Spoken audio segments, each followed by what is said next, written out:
be able to join us online. Thank you, Oren. Um, uh, and Oren, can you make Natalie and myself both co-hosts, please?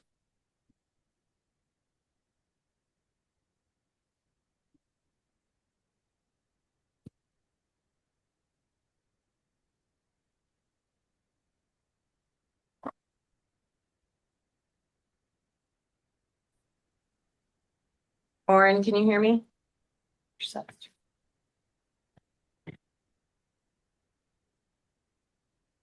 Okay. Okay. Thank you, Oren. Okay, so we're gonna have, as some of us already acknowledged, probably a very efficient meeting today. So so it's going to be we have a lot of work to get through for sure. So thank you all for being here, and thank you for taking a look at all the hundreds and hundreds of pages that we sent out to you to help this discussion. We have pretty much a jam-packed agenda, and it's really up to you how long you want to stay today and how long you want to work on this. It's your decision on when you think you've exhausted your maybe capacity for today, or just your input for today. We're gonna start, so the agenda, there's no times on it like usual. We plan on leaving at 5 today. We'll have a couple breaks, and then I have lunch coming in at around 11:30 or 12, so we'll break for that as well. I think since Walt is on, maybe we'll start with him so he could get on with his day, and then we'll go back to the report outs. Is that okay? Perfect. So we have Walt from DNR in Colorado, and he's the Cameo Shooting and Education Complex Manager. And Walt, we've been waiting for so long to hear from you, so we are very excited you were able to join us today. We know how busy you are, and it's hard to get schedules to match. So thank you so much for being here. And really, I think the task force members here will love to hear anything you have to say, and then we'll probably ask some questions afterwards. So yeah, thank you, and just go ahead and take it away. Oh, well, first of all, thank you for thinking of me. I'm not 100% familiar with what your plans are, but I've sort of become the subject matter expert in developing large scale, multi-discipline shooting sports complex. And when I say large scale, we're talking 1,000 acres or more. I've been doing major range consults all around the country for the last 8 years, I suppose. And I see a lot of mistakes made. I see a lot of money wasted. I see a lot of groups go down the wrong path in a number of different ways. And it is almost always tied directly to politics and personal objectives and goals. And I've seen some really nasty stuff happen over what is supposed to be something that's going to be a great tourism draw for a state in general, and it becomes very tribal, and you guys may have already seen some of that. That is none of my business whatsoever. I am supremely confident that as far as giving you advice from criteria on which you select locations to adequate population bases nearby and weather concerns and direction of facing of the range and all the way to the physical development of a range and what all disciplines you should include. It's a pretty globalistic view that I come into these things with. I have no dog in the fight whatsoever, but I can tell you I know what it takes to make this kind of a thing successful. I've given my advice a number of times, and some places I've seen follow it and have success, and some places I've seen decide otherwise at their peril. So again, success or failure is not my concern. My concern is that I give you my honest opinions on something, and you're welcome to take it into account in whatever way you please. the Cameo Shooting and Education Complex is undeniably one of the finest shooting sports complexes in the country, if not the world. I've got a wall covered with people from all over the world saying just exactly that. So it's not just me patting myself on the back. We have we have done it right here. And I was involved in the development and design of the facility long before I went to work for the state. I offered my help just as a member of the shooting public and a competitor and a longtime professional competitive shooter. So that I wound up here is just sort of serendipity. It fell into my lap, if you will. So uh, can someone there kind of give me a global view of what your objective is here? You like me? Sure, I'll start. Well, my name is Carrie Seekins Crow, and I'm a representative from Billings. And working with the Nephi Cole with the NSSF, NSSA, National Shooting Sports Foundation. Sorry. That's association. Okay, I'm getting confused. We started this commission through legislation this year to start the process. And that's what this commission is about is, would it be best if we put a couple regional facilities up? Would it be best if we looked at a big global center such as yourself or South Dakota, or what Wyoming's trying to do at this point? Where would be the best position? So that's kind of where we're at. And the greatest thing is that we do have experts like yourself that we can use your successes and your failures as we're going forward. So we are very early in the process, but we are coming into another legislative session starting in January. But we are working closely with Department of Commerce, the governor's office, and other different entities with the commission. We've got people who have got experience in just shooting sports and others who are just sportsmen like myself, and really interested in economic development for our state. So if somebody else wants to jump in there, please do. Seth, you may have more to add. So interestingly, you hit on a couple of important things there.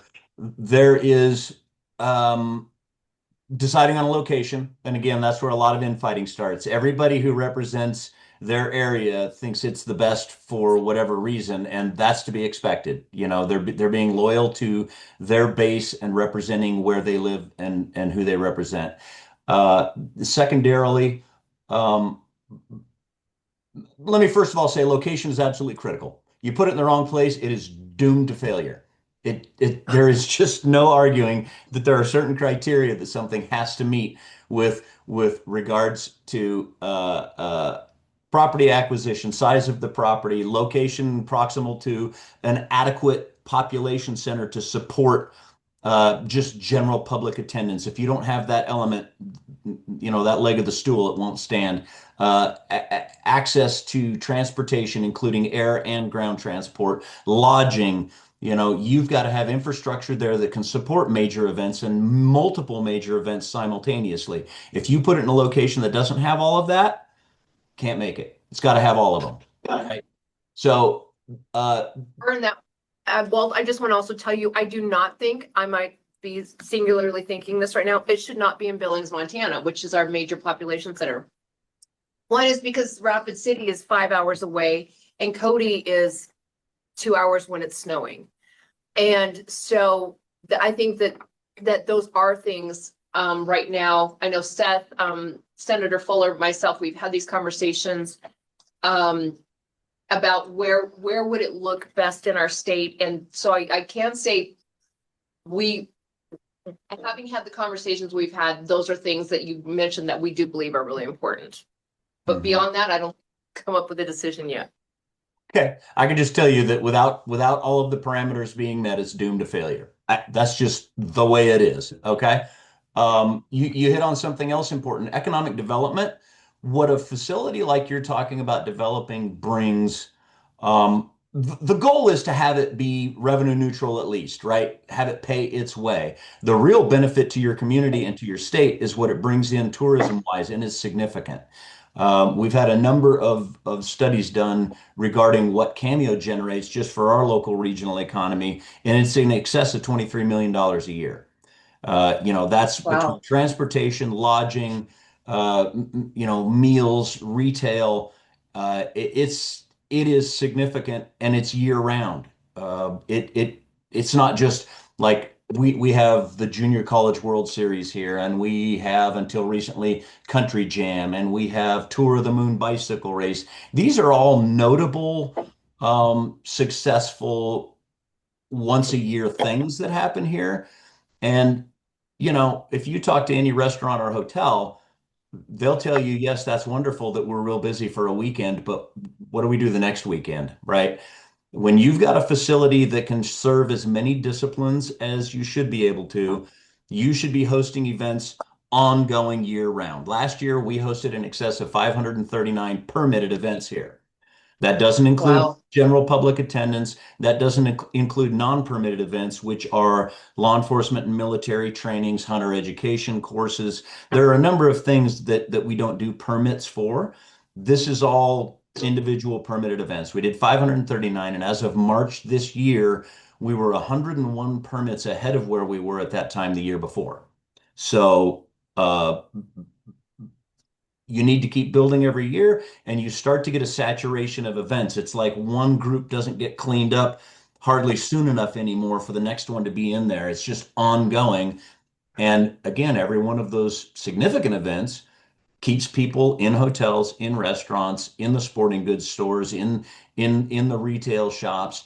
A number of people here that come for big events bring family with them and stay a few days before or after. That's another thing to consider. What other pleasant things to do does your location offer? Because it's a big deal if people can bring family. They almost always stay at least 2 more days, right? If there's a reason to be there other than just this square box shooting range that they're going to. It really needs a global approach. So yeah, How long has Cameo been in existence? August of 2018, we opened to the public. Oh, wow. Okay. Yeah. And we were growing at in excess of 100% per year, up until a big kerfluffle in 22 with regards to some politics and magazine issues. And our growth, I wouldn't say it flatlined, but it reduced to about 7% a year since then, and it's trending upward again. But had that whole unfortunate event not happened, we would be twice what we're doing now. So the potential is there, and honestly, there's such a lack of facilities like this around the country that there could be a dozen or more added and still be busy all the time. There's still a real lack of places to do all of the things that we do here. So if the state does it correctly, it will succeed. Uh, if they don't do it correctly, it'll just be another great big shooting range that untold millions of dollars got dumped into that failed.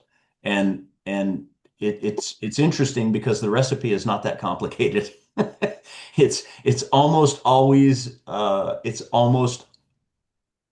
failures are almost always related to selfishness, shall I say, and a lack of following good advice. Um, I can tell you that straight up. So I admire that you guys are giving it a lot of consideration up front, and studying the right way to do it. I can caution you that a lot of places spend way more money on stuff they don't need to. Uh, like we're talking millions of dollars on stuff they don't need to spend the money on. And yeah, I would caution you against that. Don't build the Taj Mahal for shooters. They want a shooting range, not the Taj Mahal. And there are a number of ways that the money does get wasted. You can end up with twice as much for half the price. Are you a break-even facility now? Or are Yeah. you? Yep. Okay, and then how did you fund it? Was it private funding, state, combination of both?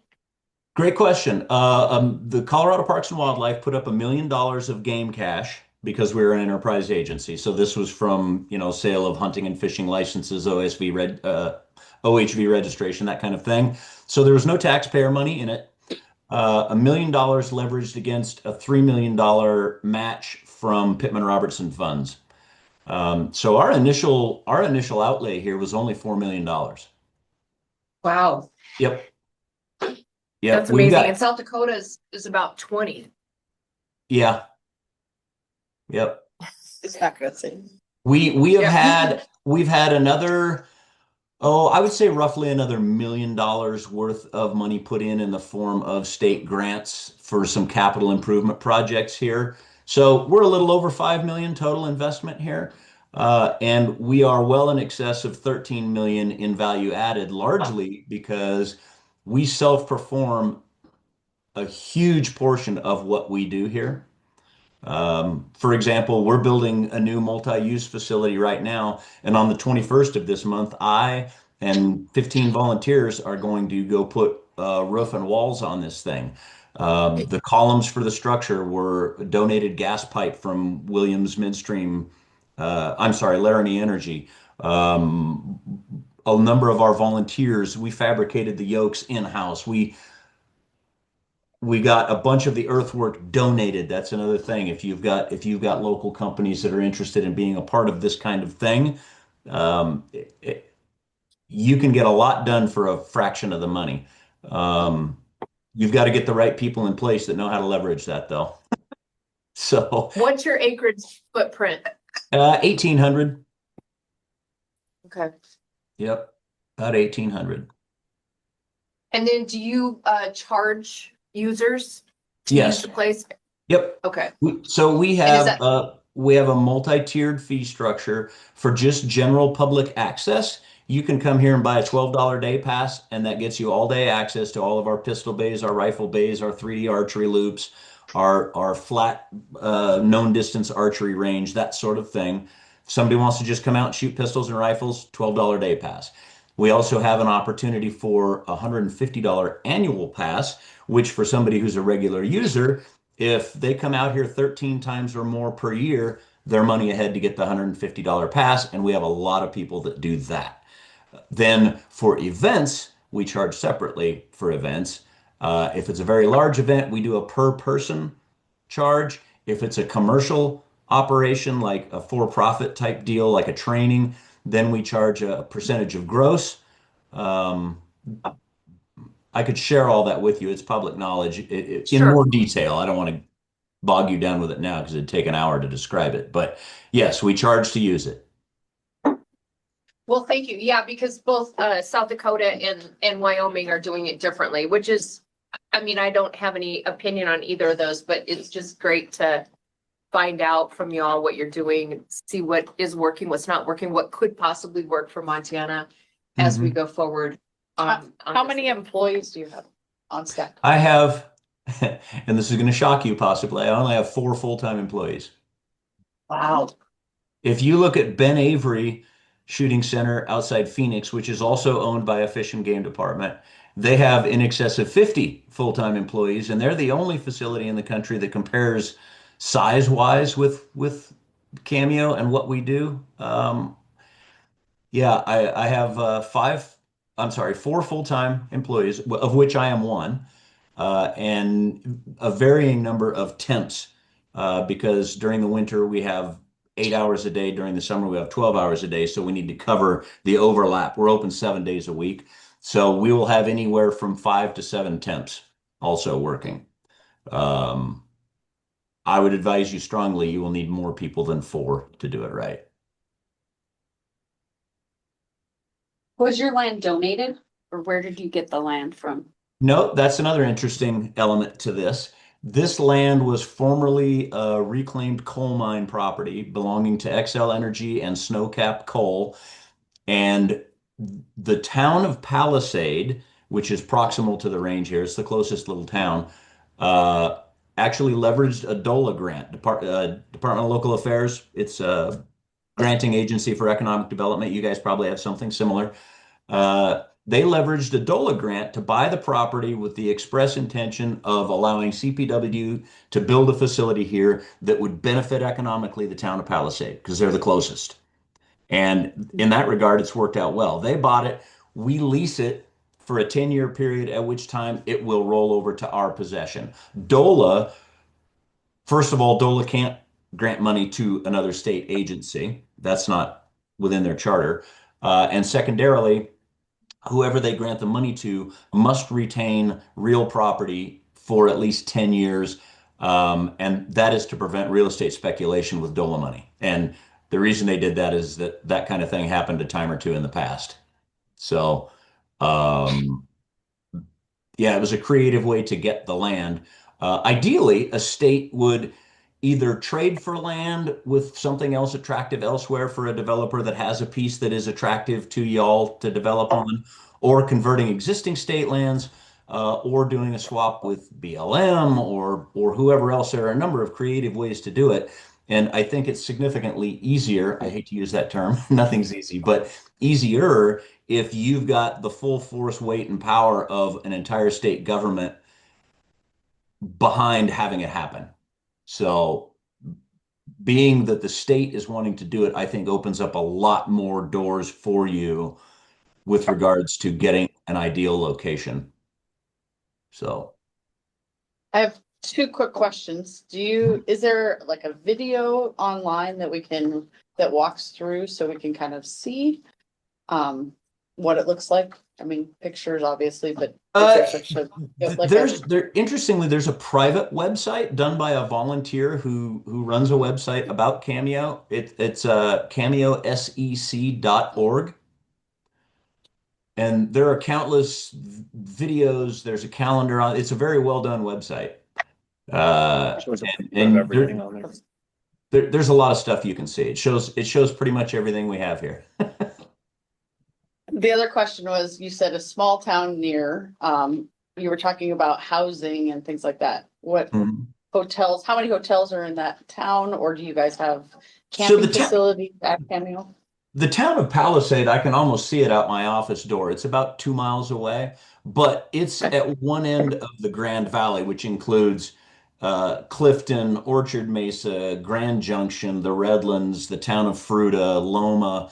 It's about 150,000 within an hour, a metro base. Okay. And lodging wise, there are many, many hundreds, if not thousands, of hotel rooms. All of the major chains have significant presence here. The town of Palisade itself only has 2 or 3 hotels, but just 13 minutes away is Horizon Drive, which is where the airport is, which is also critical.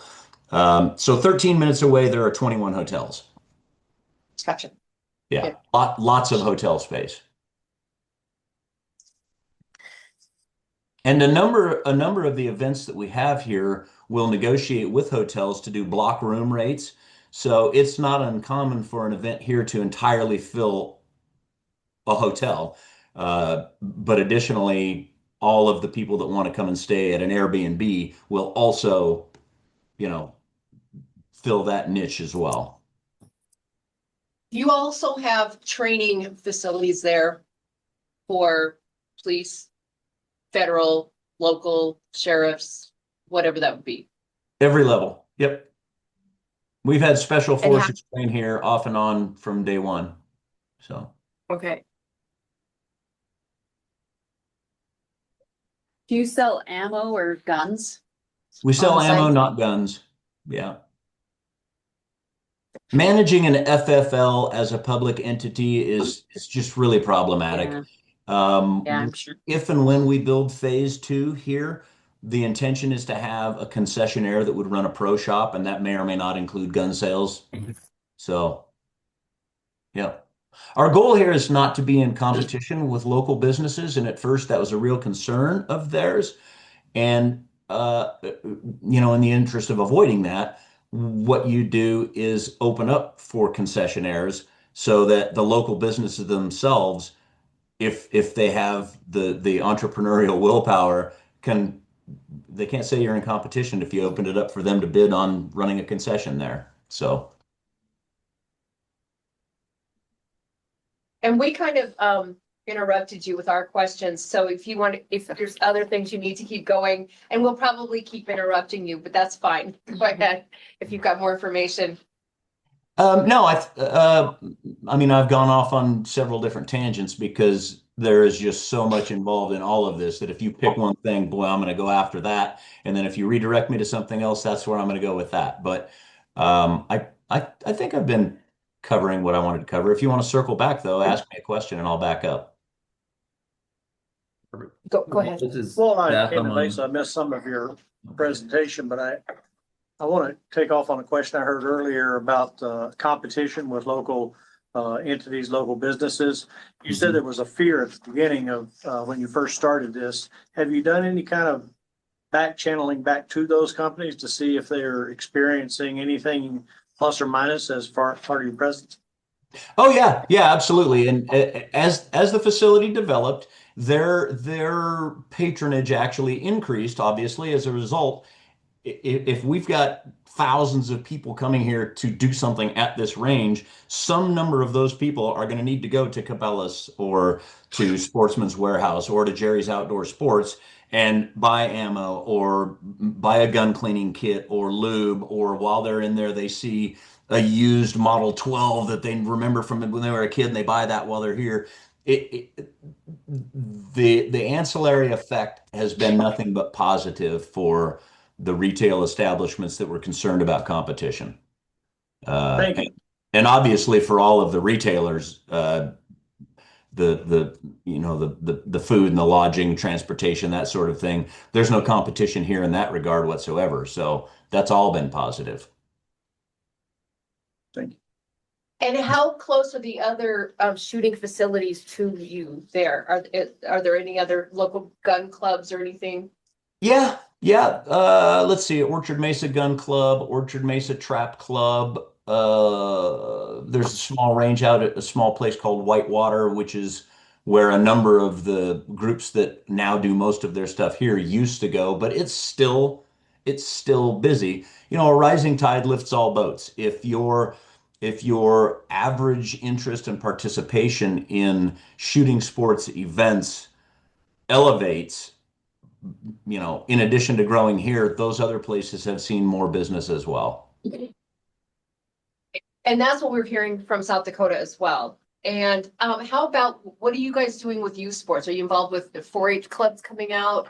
Yep. Do you have ADA facilities there? Well, how in depth have you gone in those areas?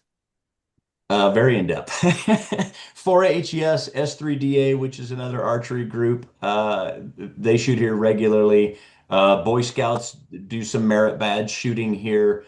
The Fruita Monument High School Clays team comes out and trains here, and they actually come help with other events in exchange for donations from 501c3s that have clubs here. ADA, we host an adaptive shooting sports event every fall.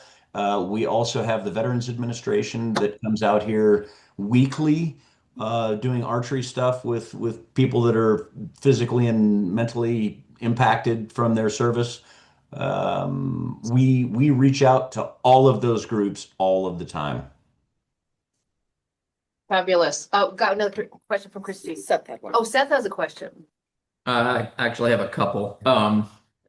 Wasn't able to make it in person today, so I'm doing the Zoom thing. I guess I appreciate all the information. Been looking forward to hearing how you guys have done this. I've shot at the facility before. I shot, I think, the first Hornady Hunter Challenge they had down there for long range stuff. Okay. So I'm somewhat familiar. I guess kind of just running down my list to go back to, so what we're evaluating is we need more ranges, we need more access to shooting facilities. What does that look like? Is it spreading money around? Is it, we have some state grants where we give out a few $100,000 for, improvements on a 50-50 match. Sounds like you guys have something similar for state programs that you've taken advantage of. But then we're also looking at doing something like Cameo to try and bring in events.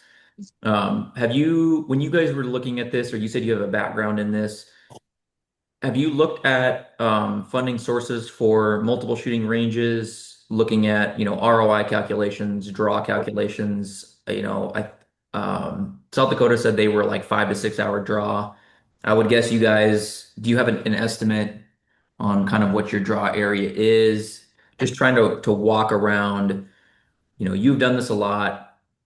What do you suggest from your perspective, or what experience do you have on big facility versus smaller facilities and sort of a ROI on the whole thing?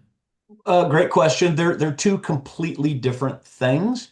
And the smaller ranges are limited in that they're going to need to rely almost entirely on local attendance. And therefore they kind of need to be smaller. They need to be, a little tighter financial ship.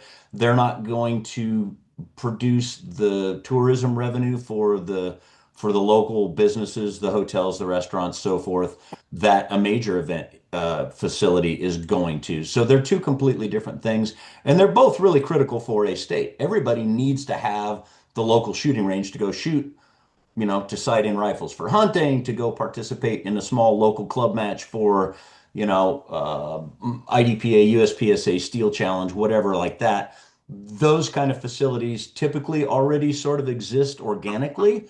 And for them to have access to some grant money to make improvements like adding a structure or pushing out 2 or 3 more shooting bays or to add a long range rifle area on the side, that's completely different, although still important, than a major facility. I don't know of any states really that have the energy or the wherewithal to build several major facilities. A place like Texas could certainly afford it, and they're big enough to have room to do it, and they could keep it full because they have so many metro areas. For the Rocky Mountain Western states, I would say they have room for any number of small facilities to develop at a much lower cost, spread the love, if you will. But most of them really only have appetite for one significant tourism draw type facility. And by that, I mean something that will host multiple major events and pull people from all 50 states and indeed from around the world. So, for example, we have a couple of events here every year where we'll get people from 30 to 50 states and 6 to 12 countries at that event. So that's the big tourism draw. That's the one that brings outside money to your communities. The smaller facilities essentially are going to support the need of a small local community and probably not generate income, if you will. Yeah. What would you say from a competition standpoint, or do you have any larger facilities that you sort of compete with on events, or are people jumping around? I know you've obviously hosted a lot of the long range shooting, which is what I'm most familiar with. I'm sure that, shotgun and other things are also big events. Do you compete with other facilities? How are you soliciting, Hornady or Burris or Ruger or whomever for these larger events? Are they coming to you? Like, how does that work? So we haven't been nearly as proactive at chasing sponsorship for the range as a lot of other places would be. Largely because we're state funded, and our goal is to be revenue neutral.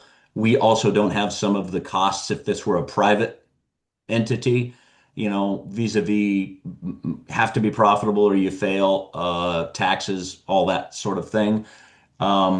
But as far as drawing Hornady and Ruger and all of the above, Savage, everybody, the events themselves are the ones that seek the sponsorship and support for those events. So when you see banners flying here, for example, for Doug Koenig's PRS match, he's the face of Ruger, he's the face of Leupold, he's the face of Hornady. So all of the above will have their pennants flying out on the road and their banners up at the banquet for that event. And the same with our great big Third Rock Regional IDPA event.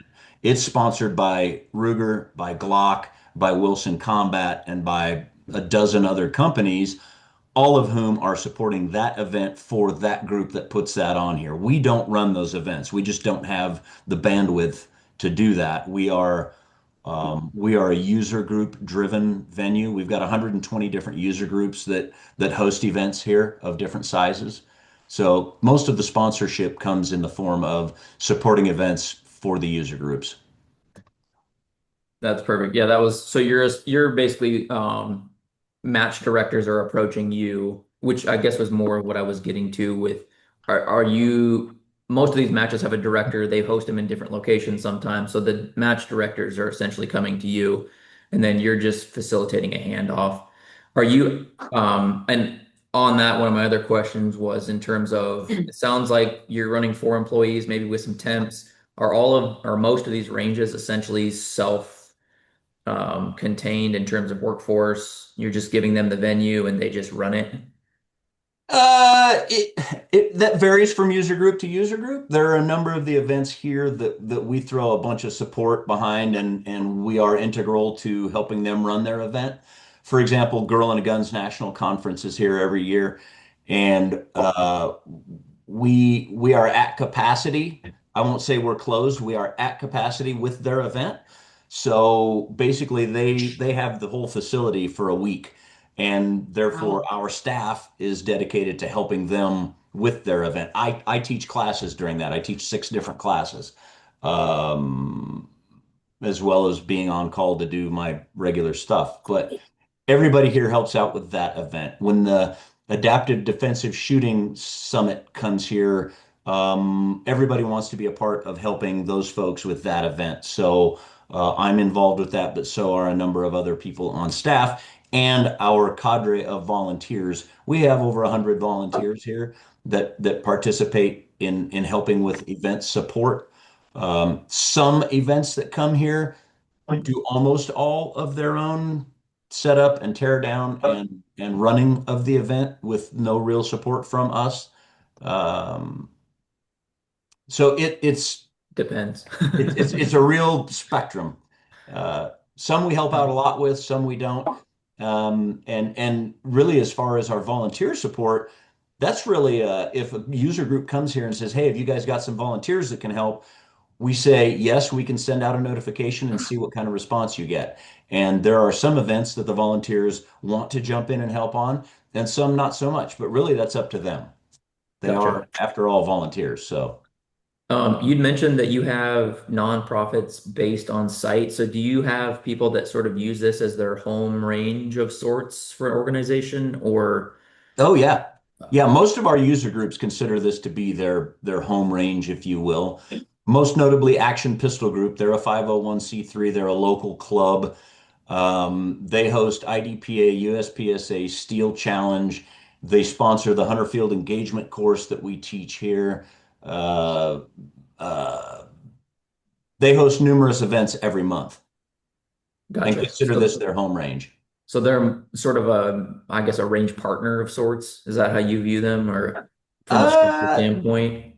They're a user group, but you know, they're allowed to keep a Connex and several sheds on site just because they're here all the time. They also teach concealed carry classes, all different levels of firearms classes from introductory through advanced. They probably host 8 different events a month here. Gotcha. And So they're our anchor tenant, if you will. okay. That makes sense. But there are a number Do you of have any others. There's Western for-profit? Colorado Precision Shooters. They host NRL, PRS, 20 Pro 22 events. Then there are probably 25 different training groups here that teach everything: archery, shotgun, concealed carry, handgun classes, carbine classes, long range rifle classes, everything you can imagine. And they are all on a scale from people that only do like one event per year here, all the way to groups that are doing ongoing every weekend. Gotcha. And then are they, I would assume that that's part of your fee structure, that they are paying your or renting ranges, or that you have an agreement with each of these groups? And are they all nonprofit, or do you have sort of for-profit instructors or something that also rent the range? Both, both. I would say that most are for profit. The ones that are like club type events are pretty much all set up as nonprofits. The ones that are doing instruction typically are for profit type groups. Okay. And then I had a couple questions on just, cost, build costs, operational costs. Do you have an idea of what your overall operational costs are for the Yeah, facility year over year? our operating budget's 460,000. Okay. And that includes your FTEs? No, FTEs are direct state employees. Okay. So Yep. 460 general. Okay. Yep.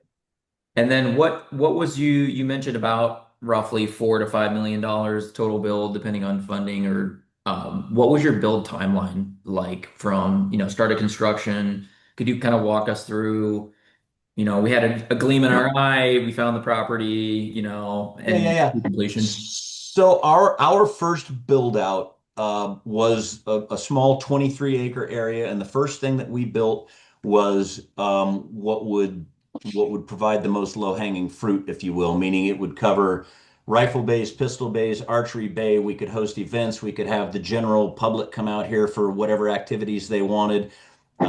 It catered to the basic mom and pop shooting range, if you will, but big enough to host IDPA, USPSA, Steel Challenge, things like that.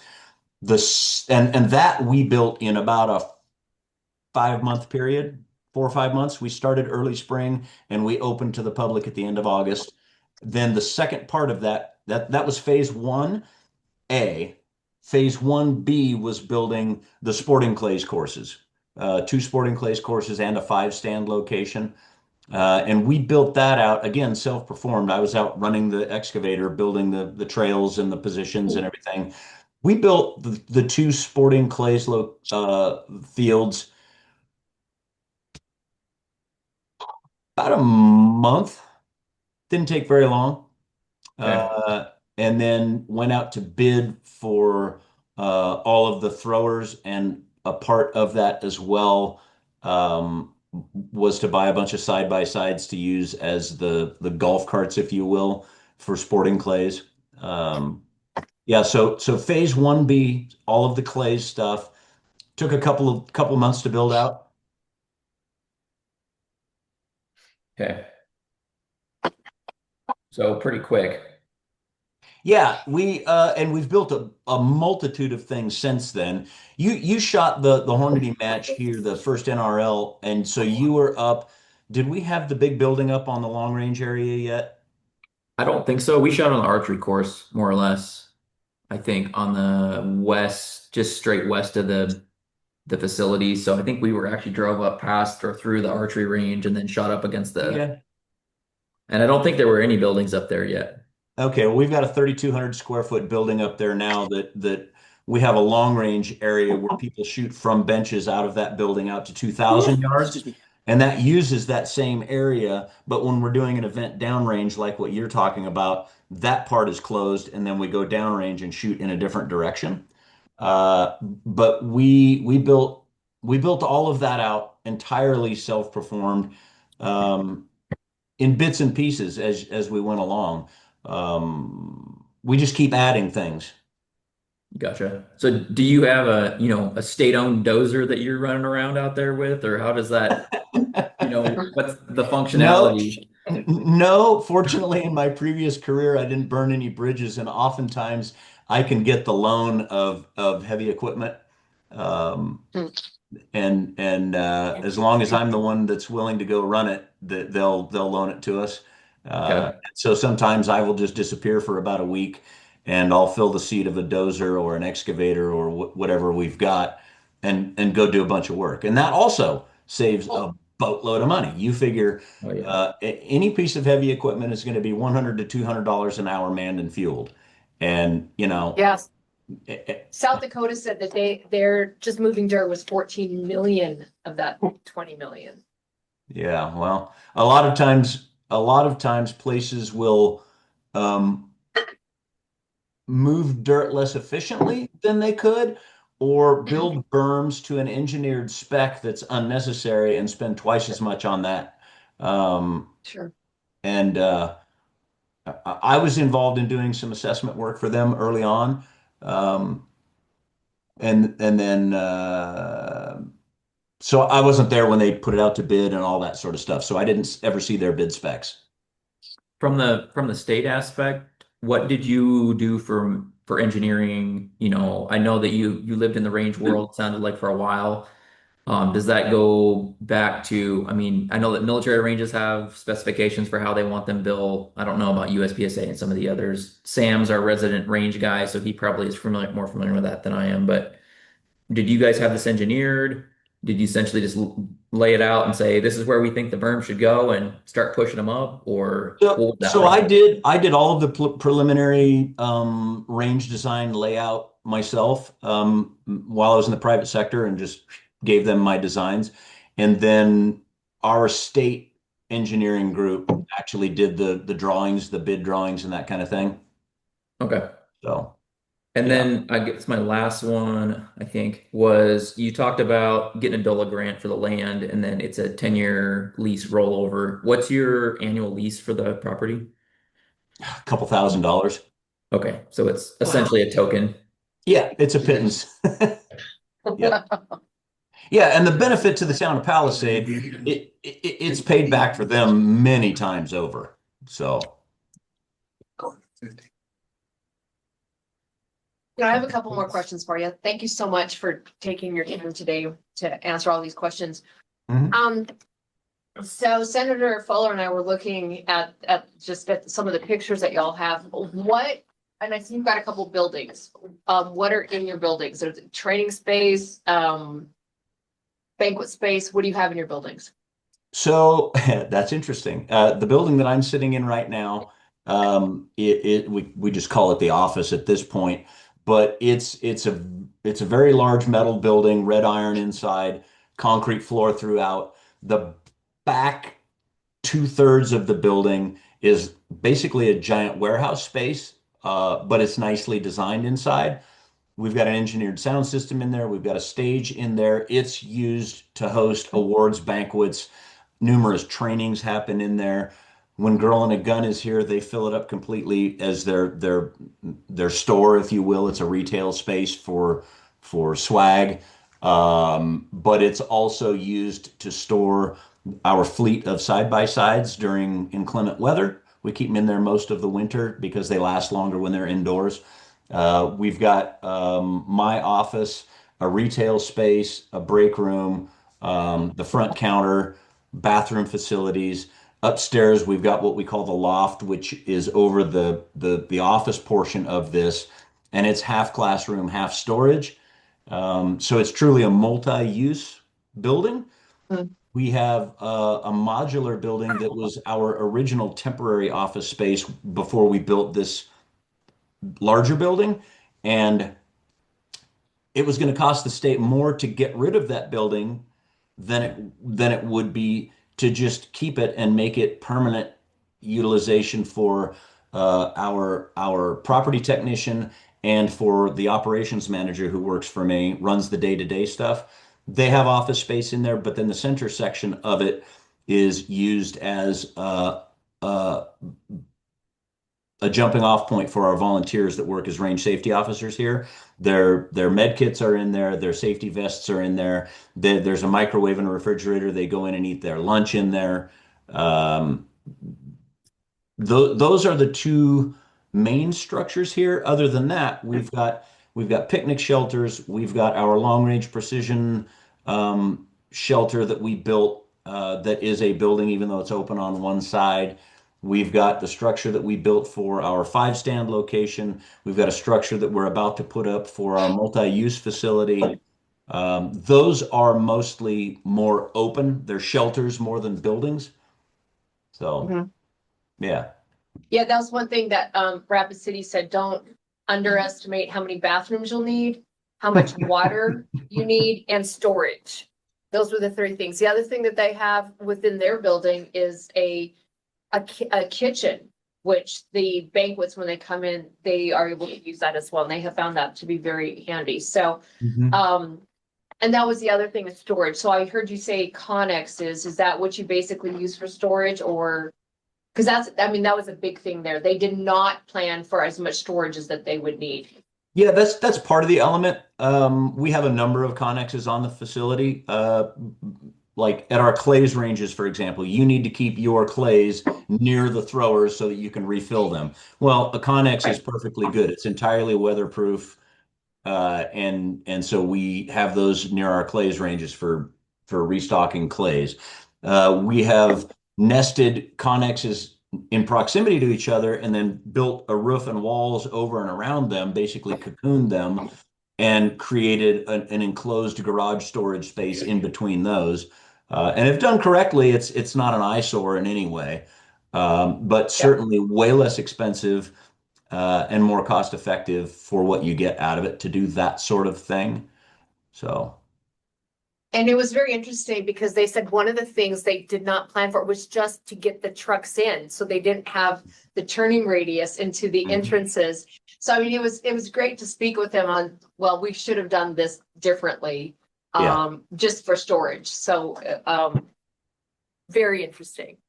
Yep. You've got to be able to get full-size semis in and out. Mm-hmm. Yeah, because you don't buy those by the box, you buy by the truckload. Truckloads. Well, there are a number of things. We've got freight companies coming in and out of here on a weekly basis with full-size trucks. So. Yeah. Go ahead. Another question. Just a couple of questions. First, a spinoff on the connexes and all. Are you selling the sides of those for any kind of advertisements? Have you done that? No. And again, partly because for a state agency that to a certain extent, it starts to look more like a NASCAR than a state shooting range. We have a handful of companies that are what we call our corporate partners, and we'll put up signs for them. And we do, in fact, have a couple on connexes, but most of them, we've done a fence row. Like if you go to a local ballpark, local companies will have 4x8 advertisements on the outfield fence, if you will.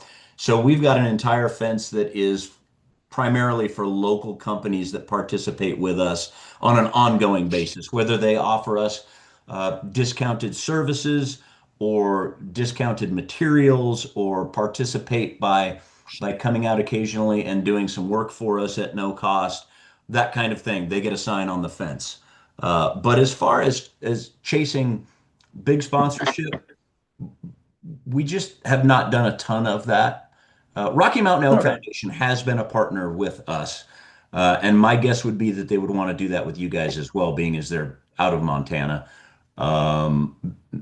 We get grants from RMEF on a regular basis, and they actually have a flag that flies next to our American flag permanently. So Thanks. I have one other sort of twist I wanted to ask about, and maybe you did this at the beginning and I missed it, but I'm sorry for that. You're in Palisade. You're a long way from the front where most of the people in Colorado are, and maybe even most of the licensed hunters are. Did you get any blowback from people saying, why are you spending this money here? Or do you get a lot of people from the front making that drive over to you? And the reason I'm asking this question for the group here is that we've heard a lot about whether or not we want to spend money on a big facility like this versus being out in the neighborhood where the hunters are and that sort of thing. And I'd love to hear your thoughts about how you guys have balanced that. So kind of a three-part question there. I'll address the last one first. Three that I caught. The last one first. As far as whether you do a big facility or the small facilities, again, that's entirely up to you. You'll have two results, and they're both okay. On the smaller one, out and about, you're catering to your resident population and providing a recreational opportunity for them for the most part. When you build a big facility, not only do you cater to your local population, but in one particular area, meaning like a 90-minute circle, but you also then generate a significant blast of tourism dollars, if you will. And that choice is entirely up to you guys. I have no dog in that fight. Uh, then, oh shoot, now I don't remember what was the first part. Well, I just wondered how, when you guys were starting this effort, I'm sure you had some Oh. of this local versus. Yeah, versus Front Range. Yep, yep. tourism. Okay, so back to that. First of all, that all happened. The location for this and the funding was already tied up and decided on before I was asked to throw my hat in the ring to oversee construction, development, operation. And so I didn't see much of the machination that went on in that regard. But I can tell you that for the most part, it was driven by Parks and Wildlife regionally here, most notably JT Romatsky, who was the Northwest Region Manager at the time. He coupled with the town of Palisade and really pushed to make it happen. And basically, with regards to the Front Range, they didn't have a ton of input other than agreeing to let this group do it. I think they kind of wanted to see the experiment, if you will. The fact that it was leveraging so little of state money, I think, caused it to have less scrutiny, if you will, from the Front Range with regards to, well, shouldn't it be in the Denver metro area versus over there in the middle of nowhere? Would a facility of this size be significantly busier in proximity to Denver? Absolutely, it would. Considerations though, their weather isn't as good there, believe it or not. The land acquisition certainly would have been problematic. There's a good chance they would have had to be 2 hours outside the metro area to find land available to do this. Anything with the viewscape that we've got here in the metro area is, $1 million an acre land. So that would have been problematic as well. That said, this area does have, if you look at, Wyoming, most of Idaho, Montana, the Dakotas, certainly. If you look at our metro area here locally, it would be considered a major metro area in any of those states, outside of Boise, I'll say. But it's certainly of significant enough size to support what I refer to as the local visitation. Proximity and metro area size wise, it's big enough. So to answer your question, we didn't get a ton of pushback as far as I know, as far as siting goes, with regards to whether it was on the Front Range or here. That's great. That's great. It looks like I looked at your calendar. It looks like you're pretty well booked all the way through winter and everything. So, Oh yeah, we've good got stuff. people booking events all the way out to fall of 27. So, and a number of our big matches are recurring. They always get first right of refusal for that weekend if they are an ongoing event. For example, Doug Koenig's PRS match, Girl in a Guns National Conference, the Third Rock Regional IDPA match, the Cameo Classic Steel Challenge match, and on and on. There are a number of those that happen on the same weekend every year. And so before we let anybody book over that weekend, if they haven't already reached out to us, we will call them and say, "Hey, do you want your same weekend again?" There's real benefit in having the same event happen at the same time every year.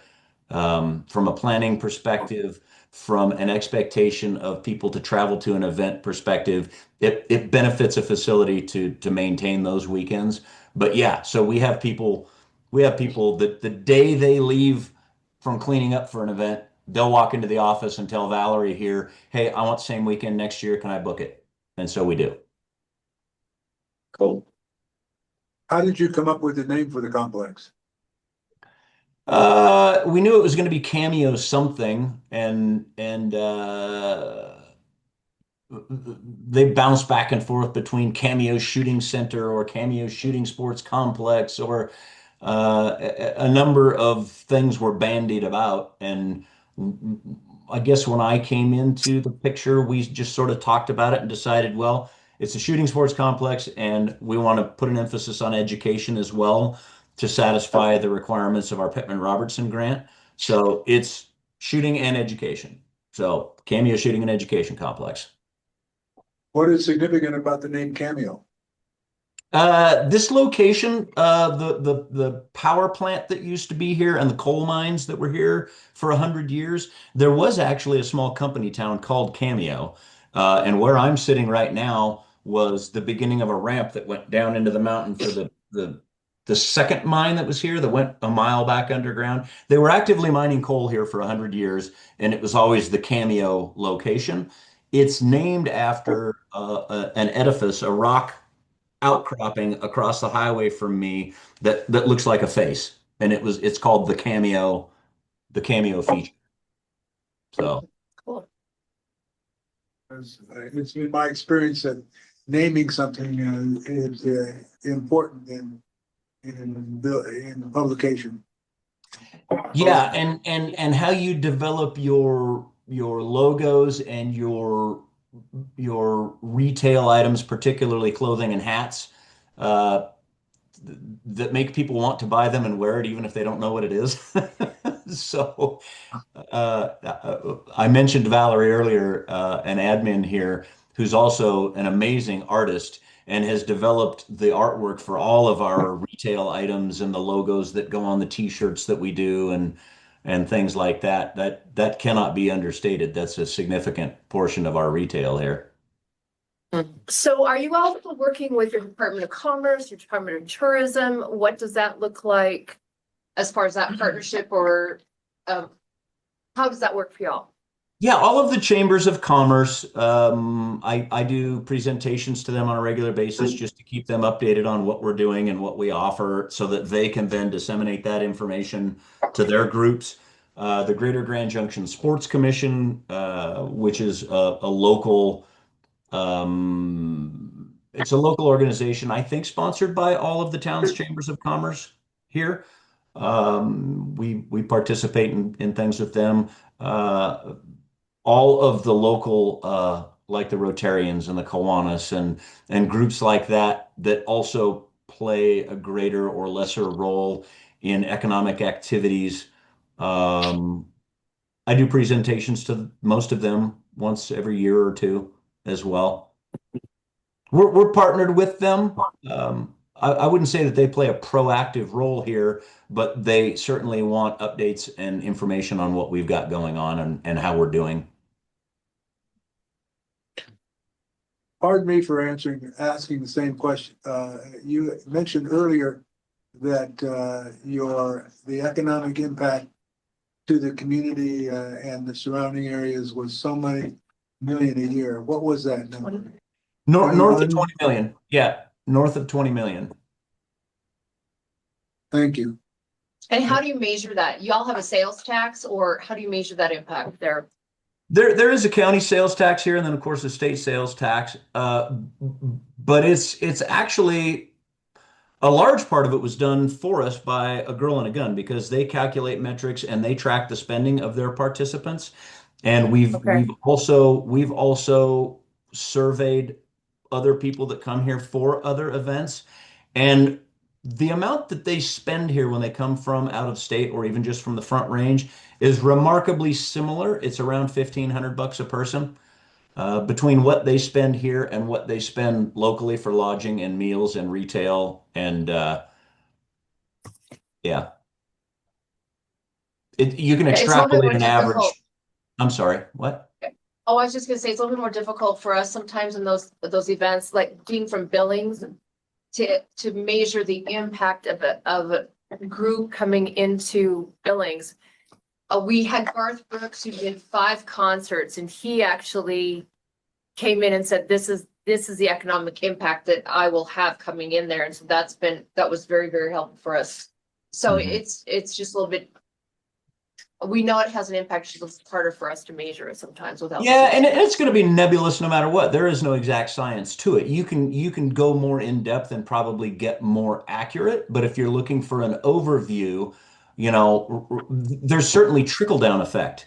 Auto repair shops, tire sales, those are all impacted to a certain extent. But is that something you would measure in a survey? No, certainly not. How many flat tires occur with all the people driving here every year? There's surely some, and the local tire shop, guess what? They're going to make 50, $100 off of that. Are you going to capture that? Not a chance. The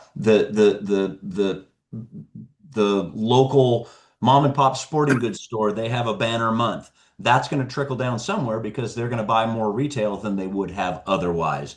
Do you measure that? No, not really. You just measure Right. the initial money that's put out from the groups that come here, and that you can get fairly close on just by interviewing a lot of the people that come here for those events. So I can guarantee you, if you said we're shutting down, there would be an outrage around that area because they do feel it. oh yeah, absolutely. For sure. Yeah. Yeah. Go ahead. There are a number of hotels here that proactively look to have events use their facility, and they'll be completely full for a week at a time of year when they normally would have, 20% occupancy, which for some hotels is kind of the running norm, you know? So they ramp up for it and take great care of the people that are coming here for those big events. The nice thing is the demographic that comes here is really who you want in your society. They're typically armed all the time, so they're not out hooting and hollering and tearing up the town. They're very responsible, well behaved, typically pretty well heeled. You don't get a lot of people that don't have money to spend traveling here for an event. It's kind of a win all the way around. And yes, you're right. If all of a sudden word were to get out, oh yeah, we're closing Cameo and we're going to shut it all off. Yeah, some people would be pretty upset about it. Seth, we'll Well, get to I you in had just one a second. other- Oh, hold on, Seth. We've got a local question right here, and then we'll get to you next.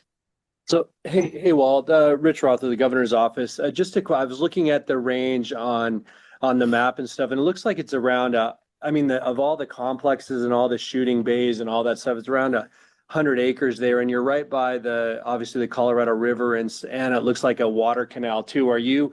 Do you have, as far as water for the facility, were there water rights with that came for the water that came with that property? And then I guess for that big complex that's there with 100 acres of shooting bays, you said that the facility was around 1,800 acres. What do you actually need for a complex of that size?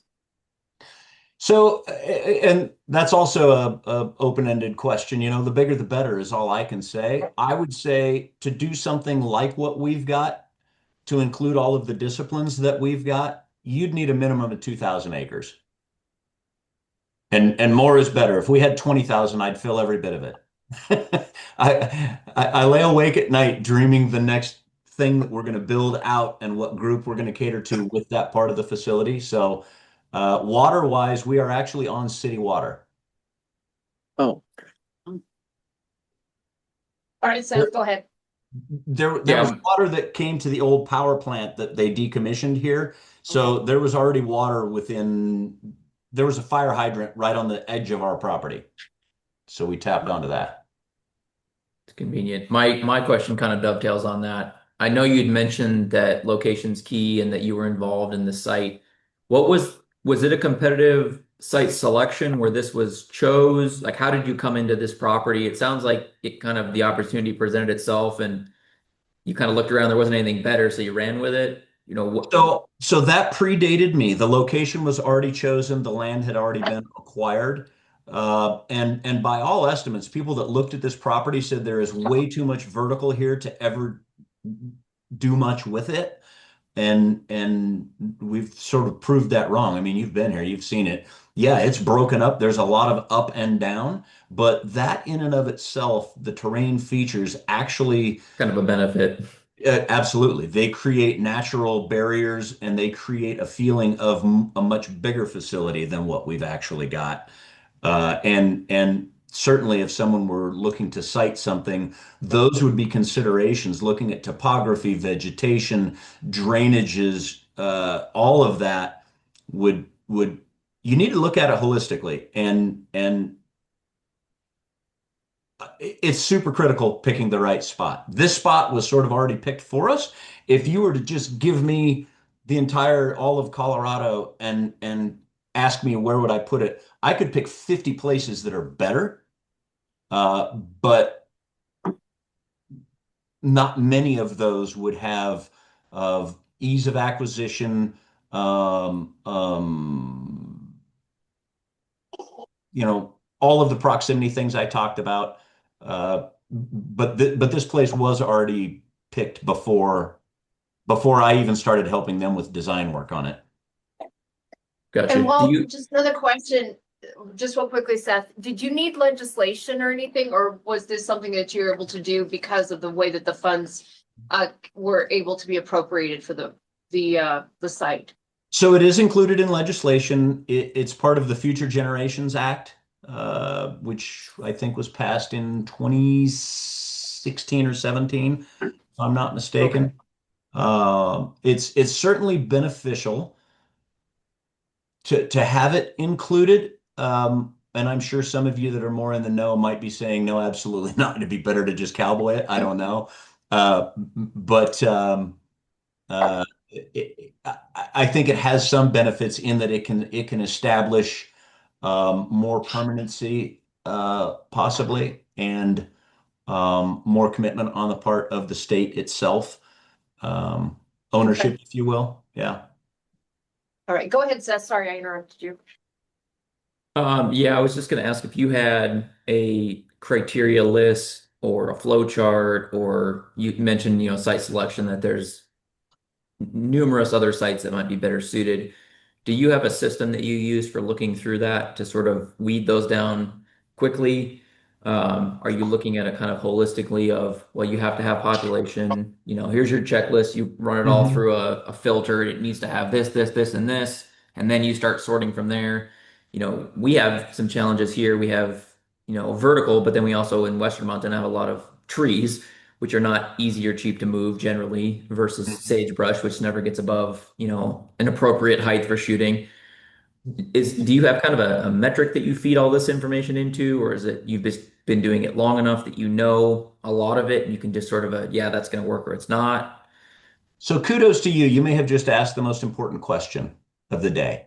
Um, to answer your question, as far as how I look through something like that, it's a multi-point approach. You need to look at I mentioned weather, and not just when it's the best, but year round, prevailing winds, that sort of thing.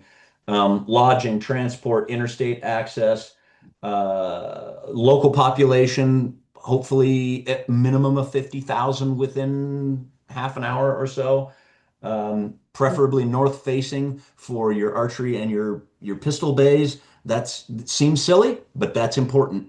Nobody Anybody wants to shoot into the shot sun. at ranges where you're staring into the sun at sunrise or the sun at sunset, or in the case of Frostproof Florida, if you start on the east bays in the morning, you're looking at the sun, and guess what? In the afternoon, you're going to finish on the west bays and looking at the setting sun. Whereas the people that did the opposite always have the sun at their back. That's a big deal.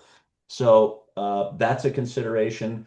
And then the geographic features and vegetation and drainages and swales and gullies and some flat.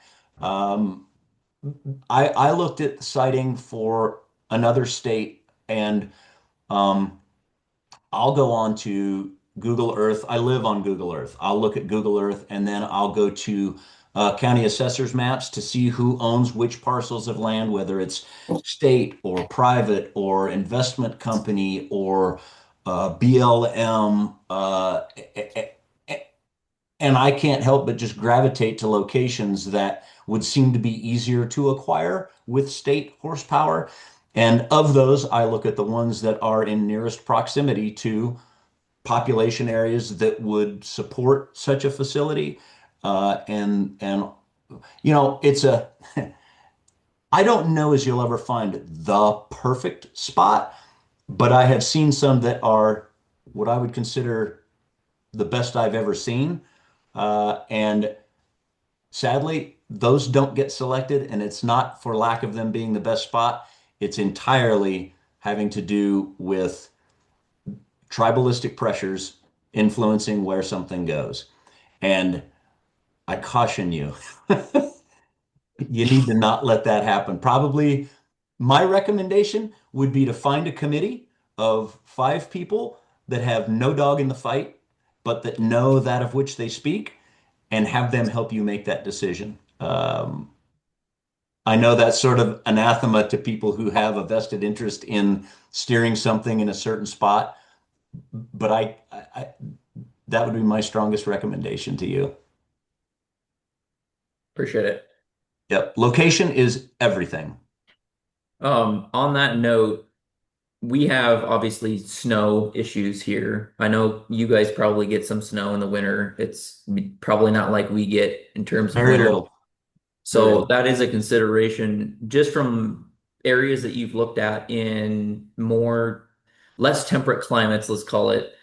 Do you have any experience with that or recommendations? Montana is a little varied. There are some definitely nicer areas. You wouldn't want to build it on the east side, I don't think, in the winter or on the High Line, but how do you account for that and what are you looking for in Yeah, a so climate? more great questions, honestly. Again, back to the north-facing slopes, those always tend to melt sooner and are easier to clear snow from. The east side of the state, typically speaking, has a more wind issue, and that's a big consideration. If you're running, USPSA Nationals or IDPA, other target-based, paper target-based sports, if it's windy, they might come one year, but they won't come back again because they're constantly fighting the wind. And that also can be a problem in some of the long range rifle sports, especially multi-day events. If you're shooting one day and the wind is blowing 70 miles an hour and switchy versus the next day it's calm, people get upset about that. And so the success or failure of your events can often be based on wind. Uh, you certainly have parts where the snow builds up more, probably on the Front Range side of some of your mountainous areas, and then there's a precipitation shadow on the other side. So maybe that's more beneficial. Certainly, you all know where those places are or could easily discover that. Uh, and those are all considerations. So it's definitely a more seasonal thing for you all. There are a lot of events that probably just won't book in the winter time for fear of a major weather event. We are blessed here. This is like the banana belt of Colorado. We have never postponed or canceled a single event here due to weather, and that includes even just local matches. Uh, we get 8 inches of total precipitation a year here. Snow is almost non-existent. So we're pretty lucky here. But that ought to be a big consideration for you all. I don't know how big of a variation there is in precipitation and wind locally in Montana. It's a big state, so I'm guessing there are places that Very are variable. acceptable. Yeah. Yeah. But that's helpful. But those are absolutely considerations. Again, if you put it in the wrong place for any of those parameters listed, it's going to fail to a certain extent because of that. Now, back to the local range thing, those you can kind of put anywhere because they're going to get what they're going to get. If I got to go out and sight in my rifle or I just rebarreled something and I need to go do load testing, I'm going to go. I don't care what the weather is. I'll put on my parka. I'll drive out to the range because it's 20 minutes from the house and I'm going to shoot no matter what. Bringing people that are traveling there, not so much because events can succeed or fail based on weather for bigger facilities. Yeah. No, that makes a lot of sense. Repeat customers and customer satisfaction, all that kind of comes into play. For sure. Mm-hmm. Appreciate it.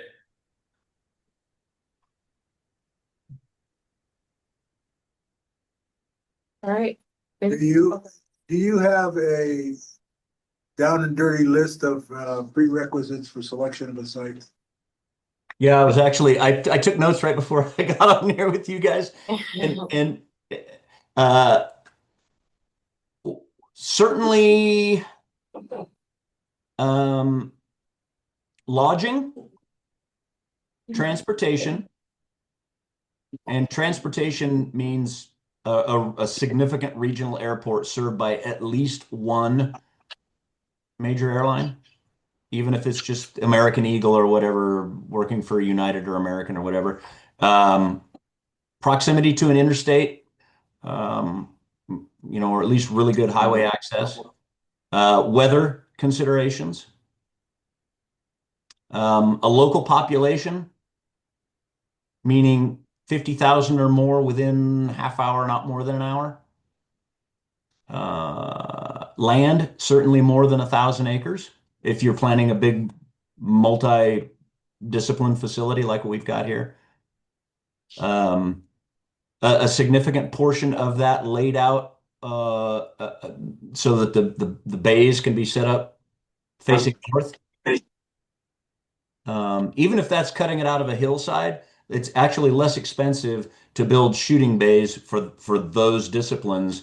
If you're cutting into a hillside, it's a lot cheaper to do that than it is to excavate dirt, build up your shooting surface, and to build up berms. It's less expensive to cut out of a hillside. Downhill dirt is what we call it. And then certainly some geographic features and vegetation. If you're going to build a major facility on what looks like a pool table, if you will, then you're greatly limiting yourself because bullets travel a long ways and you can't put anything downrange of anything else that you're doing. So unless you've got many tens of thousands of acres, flat ground is not ideal. For some of the disciplines, certainly it's great. You know, you can do trap and skeet, and you could build facilities for, you know, the pistol-based stuff on flat ground. But when you start getting into the rifle discipline stuff, other than the bench style shooting, you want some topography and some terrain. I appreciate it. Thank you. Yeah. All right. Do we have any more questions? We've asked you a lot of questions today. Thank you so much for answering them. And Yeah. if you don't mind me getting your number, we may have more in depth as time goes on as well. Yeah, I'll give you a cell number because I'm Okay. oftentimes out of this office and it would ring off the hook again and again and again, and I'd never get back to you. 970-589-1032. That's my state All cell right. number. And I can give you my personal cell number, and if you need to call in the evenings, I will answer that one. It's 970-985-1372. Okay. I'll just send you a And text. just so that you know, with my- because of Colorado Open Records Act, anytime I answer my personal cell phone, it will not be as a representative of the state of Colorado, but I will still answer Okay. questions. Wonderful. Thank you. Do we have any more questions at this moment? I know more later. It's been so fabulous. Every one of the states has been great at just answering questions and telling us what's successful, what worked for them, how their state laid it out, what doesn't work for them, how they would have changed some things. So I believe we are going to have the benefit of having y'all's successes and failures go before us as we embark upon this journey. So I know that I would love to come down and see the facility as well. So I'll see if I can get that. If it's not before this session, then definitely after the session to come down and see that. And I would love to poach, to use that word, one of y'all to say, we're going to hire you here in Montana because the expertise that y'all bring to the table is invaluable. So that's You are now amazing. officially the 6th state that's told me that, and my wife Yeah. says absolutely not.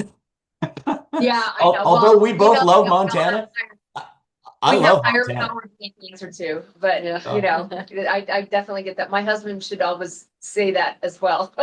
So, Yeah, but thank you She- so she much, said- Walt, for your time. you're welcome. She said when we moved here, we were done moving. So, I get it. I understand. I love Colorado. I lived there as a child, so this is wonderful. well, if y'all any move forward more- with this, I'd love to help you be a part of it, and I certainly will come visit because I travel to like 20 different matches a year all over the country. So, yeah. Oh, well, perfect. Well, thank you. Thank you so much, Walt. We sure do appreciate you. Yep. Y'all have a Thank great you. day. Huh. All right. Thanks. Well, that's wonderful. Great information there. Yeah. And I think that as time goes by, I'm getting better at asking better questions as well as, you know, just hearing from the different entities.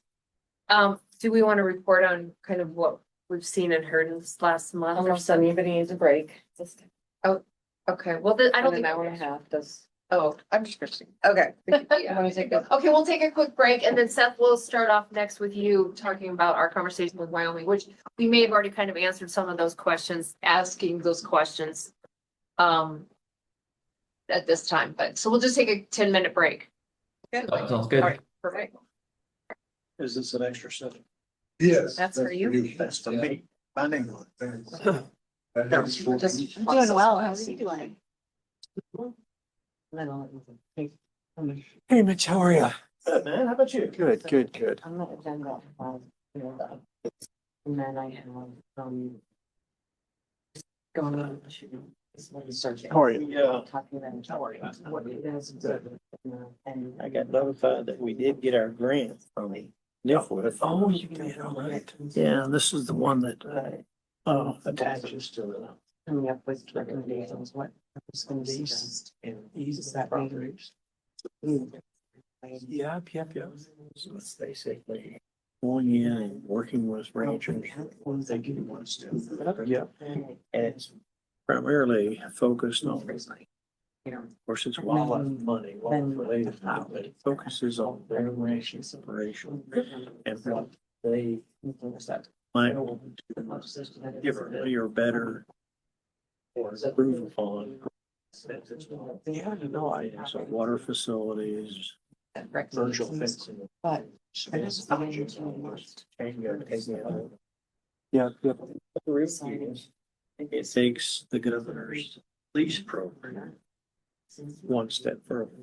Somebody's there that has 40 years. Maybe John. Well, and I think it fits for when governor's on.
All right, Seth, if you're there, we're gonna reconvene now.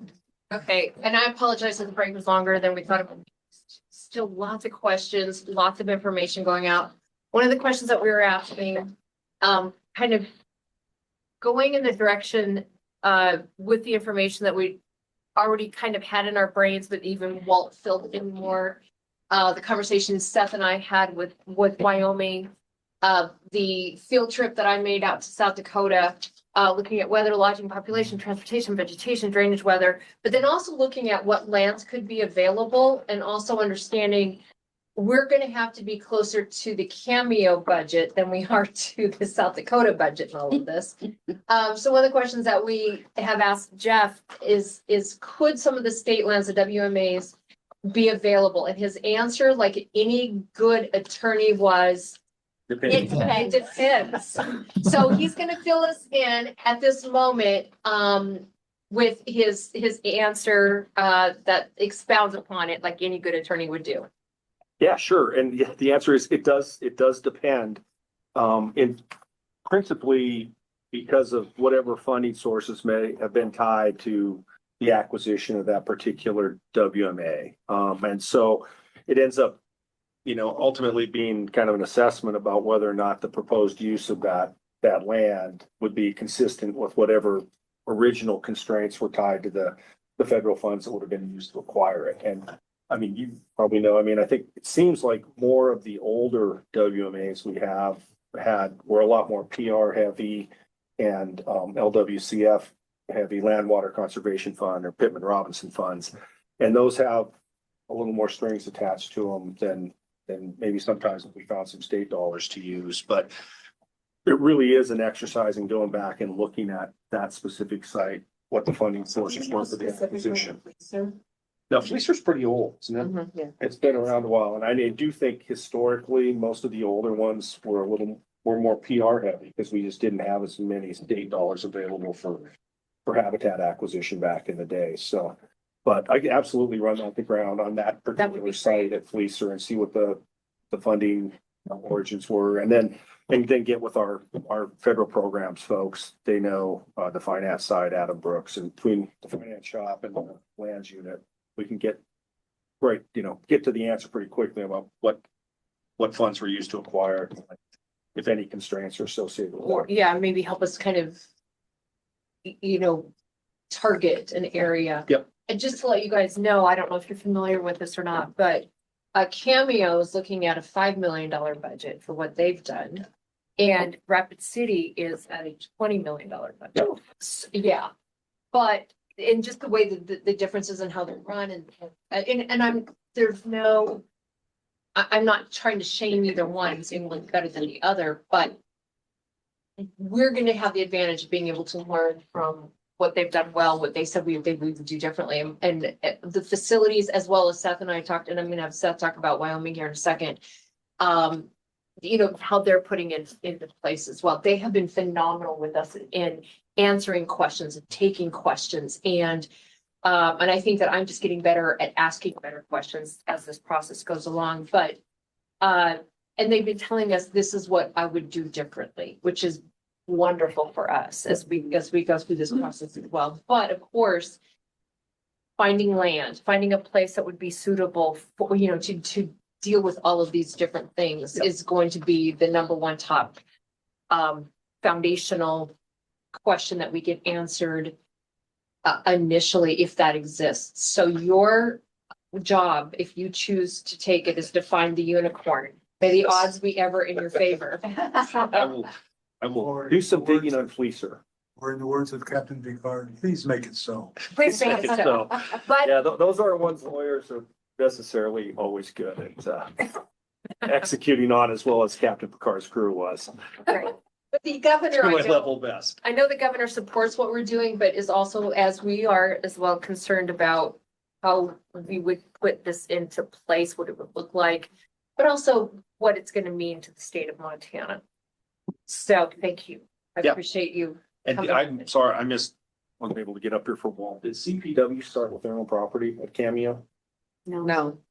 So did they ended up buying that? Palisade, property? Palisade, the city of Palisade bought it through, or got it through like grant, right? Or partially, and then they lease it from Palisade for like 10 years at Couple like thousand. $2,000 a year Okay. lease, and then they will then eventually see whatever, see that they will then acquire it after. CPW is sort of a lease with an option. to There you go. purchase at the Yeah. back end sort of thing. I think that's right. Isn't that right? And you said it was a reclaimed coal mining, so. What's that? Those Wow. were good, yeah. So did the municipality have some, it was already land they had and probably had the ability to make that use of it as a choice from municipal governance standpoint as an opportunity.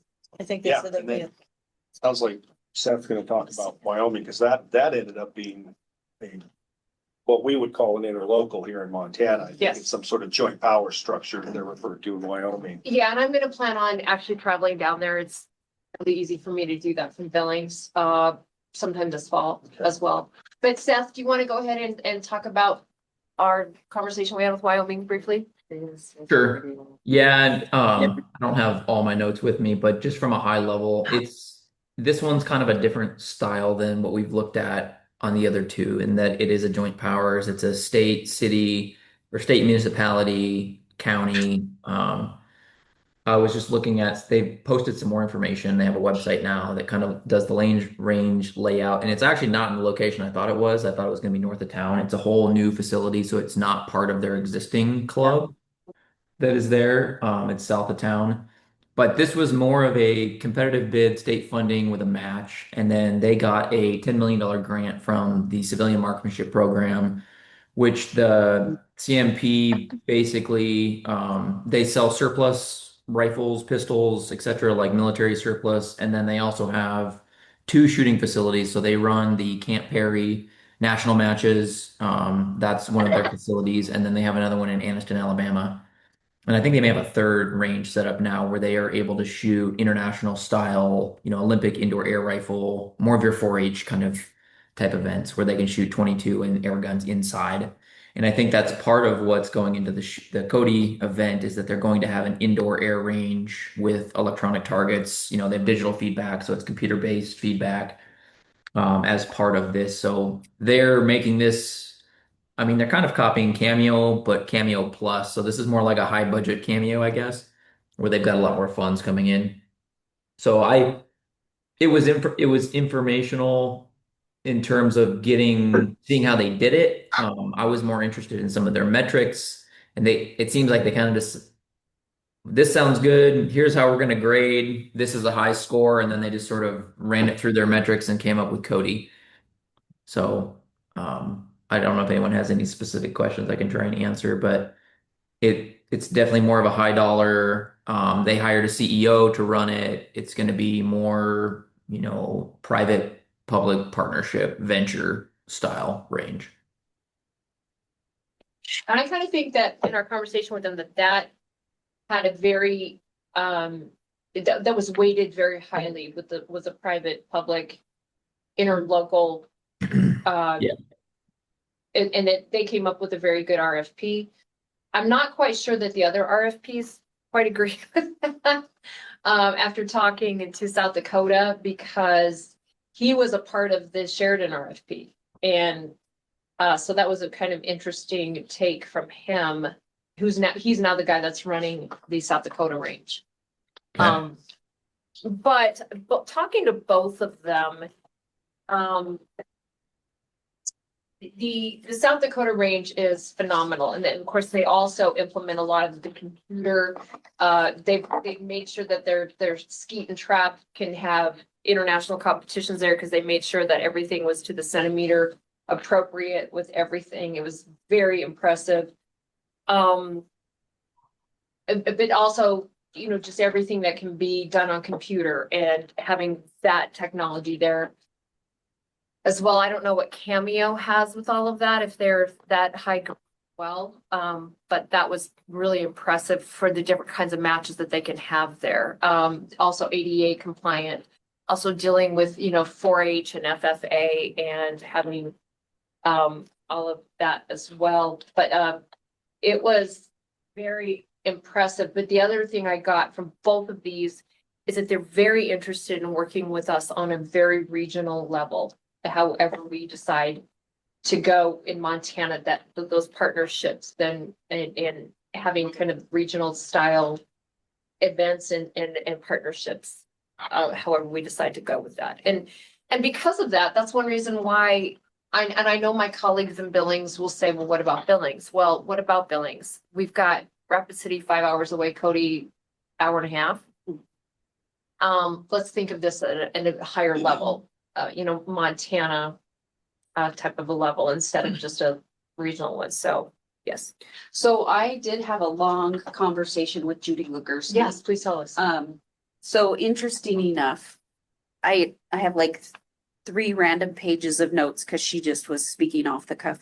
But she did say that Cody was partially chosen because of the tourism. Yep. So they felt that maybe people would already be coming to Yellowstone, so then maybe they would stop by and also be shooting. But she's actually 4 of the committee members voted against Cody. They got outvoted. And for some of the reasons that we've heard earlier, they were looking more at weather, wind, topography, and Cody didn't really check any of those boxes, but Cody did check location. And so that was kind of her take on it. And then also because, the one in Talladega is named for her, the CMP range is named for Judy. So she said one of her key takeaways is that we shouldn't build it thinking that tourism dollars are going to pour into the state and you're going to become rich because of a shooting facility. She said that's just not really accurate, and that has not been their experience, even like at the CMP range. And like you mentioned, she said the only reason that they turn a profit at CMP is because the military turned over their surplus rifles. And then they have volunteers who recondition them, and that's what they sell. So she's like, the only thing that keeps CMP, the main thing that keeps CMP profitable is those reconditioned selling rifles and ammo. And she said, but then you run into the public-private thing. Should you really be selling ammo if you're a government-run facility? Because you take, So she also said that for the designs, because I think she's been on the design of, I couldn't understand if she said 4 or 5, but her ideal was a minimum of 500 acres. And she said things that are important, like he mentioned, are, in addition to what we've talked about, is campsites or lodging. She said there's no need to reinvent the wheel. The Army has everything in regulations for ranges, and that's what they just mimic. And then when other state-run agencies have to come and shoot, everything's already to the minimums. So she's like, don't reinvent the wheel, just use that. She did say she thought a daily fee was better than memberships. That seems to be more successful. Or like he mentioned, it's like $12 a day or, $120 for the year. She did say that indoor air rifle ranges are a very good idea because then you can shoot in winter, which is one of the things she managed to get stuck into the Cody facility. So she said being in Montana, unless you're in like the Banana Belt part of Montana, that definitely we should consider that just as a way to keep it open and people engaged with it. South Dakota was going in that direction as well, especially. And the big thing she said was, if you don't have community buy-in, you're never going to be successful. Apparently CMP spent 2 years looking for land, and it was BLM land. And then it kind of got holed up in the legal process, thanks to the attorneys and whatnot. And then the community kind of rallied against it because they didn't want the noise and they just didn't want that. And so she said, if you have a community that wants it and there's good land there, pursue it. But if the community doesn't want it, don't waste your time. So I thought that was interesting. And then lots of other random things she told me, but those are the most relevant. Well, Rapid City, because of where it's located, went up against the local ranchers there, and they were very vocal about it, but Governor Noem was like, this is where this is going. And they were expecting within their first year to have 30,000 people there, and they've already had since November, like 80,000 people. So it's been a very good, and even good for the local folks. Now, I don't know what they did or if they even have kind of overcome and assuaged the concerns of ranchers, or there still is a problem there. In fact, one of the local ranches that abuts up to it are very good friends of mine, so I kind of tried to not let people know on social media that I was there. So, but I that's fair. I understand their concerns. They run a camp of, if they've had there for 30 years, you know, and so I think it was more the noise than it was the, you know, afraid of getting it out. But yeah, those are all really good things for us to consider and honor, and, you know, make sure that we understand our own narrative instead of letting somebody else take the narrative over and listen to that. But yeah, South Dakota was absolutely fascinating. We were going to try to shoot, but there was like, I don't know, 900-mile-an-hour winds. It was hard to even stand up that day. Because Gary Perry and I were looking forward to shooting, just couldn't do it that day. But the tour was fascinating. And there they have, of course, they just did it a total different way, but they have a lot of sponsors. I mean, Glock has, but also you got to remember, South Dakota and Montana are kind of usurping these ammunition companies and gun companies away from Colorado at the same time. So they were able to use a lot of more of the local resources to come in and be sponsors. And so they do have sponsorships, you know, and some just really phenomenal ironwork that they've got there in their facility with the sponsor's name on it. So that's the direction that they went with that. So it'll be interesting to see how we're capable of balancing what that looks like and where we can get those sponsorships for those companies. Seth, you may know a couple of those companies. So Familiar with a lot of them. yeah. You know, in which direction it was a possibility for us to go, because it sounds like, you know, both areas, and South Dakota's is Fish, Wildlife and Parks too, and theirs is free for everybody on the south side. Then there's $100 membership on the north side to go up there to do all that. So absolutely fascinating. So anything else, any questions for those of us who, Liz, did you have anything else to her? No, oh, well, just one other thing is she did say that CMP, you know, did a $10 million match to the Cody facility, and that if the Cody facility goes well, that the board would consider another state. So TBD. Oh. And what are the strings attached to that? I have no idea.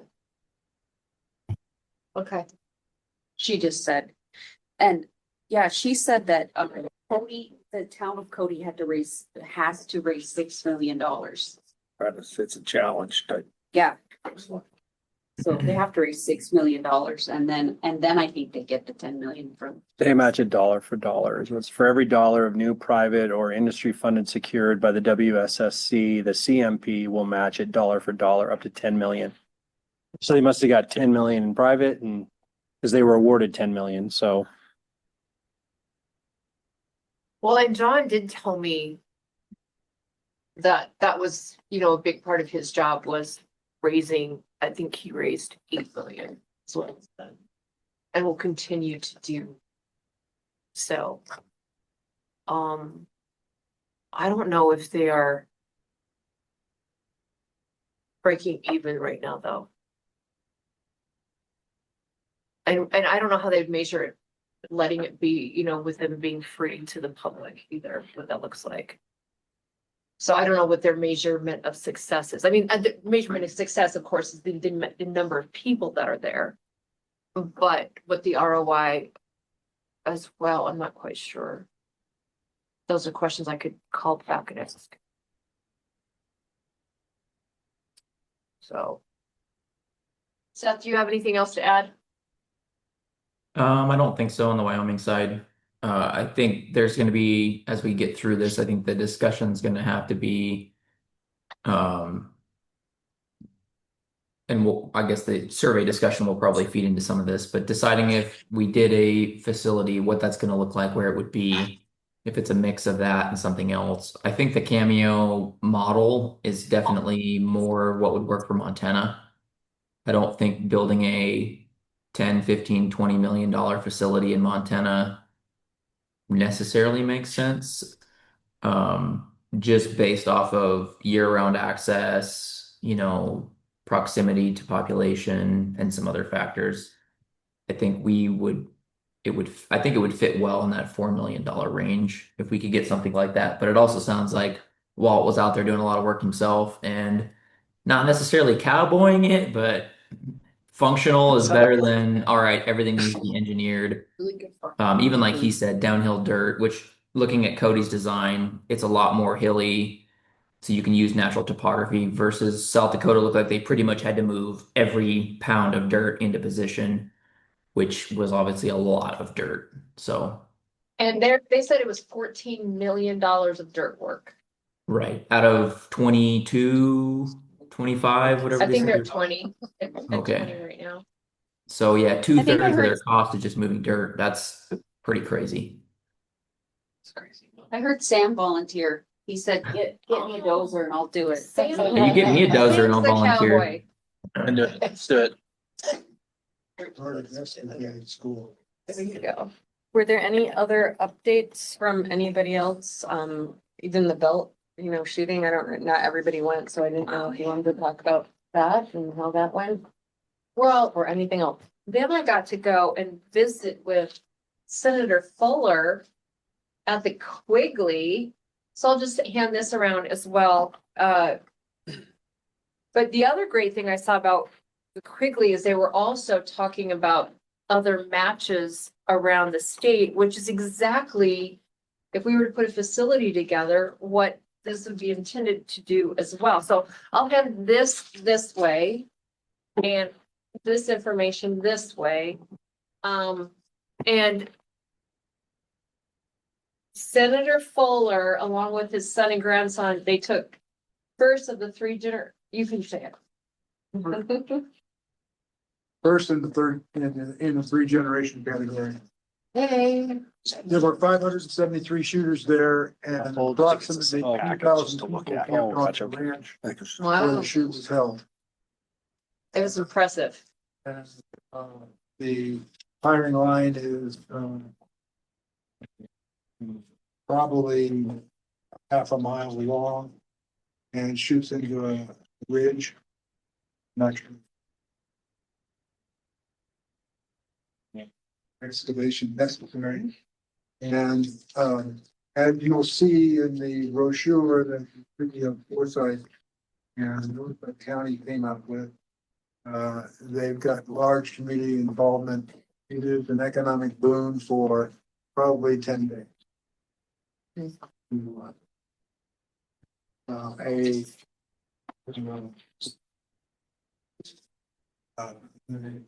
hardware store owner told me that I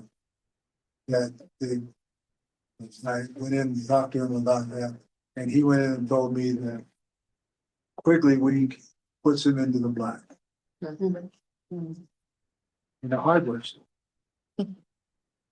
That's amazing. Well, and then Senator Fuller and I, with Nephi and our good friend Seth, got to go do some long range shooting, which was fun. We got to hear the ping. And then they gave me a tour of the place since I was not a competitor. And just how many people show up for that shoot, Seth? There in Belt? That's one of the most It's my personal. That's one of the most popular NRL hunter matches in the US. I think it sold out in like 6 hours.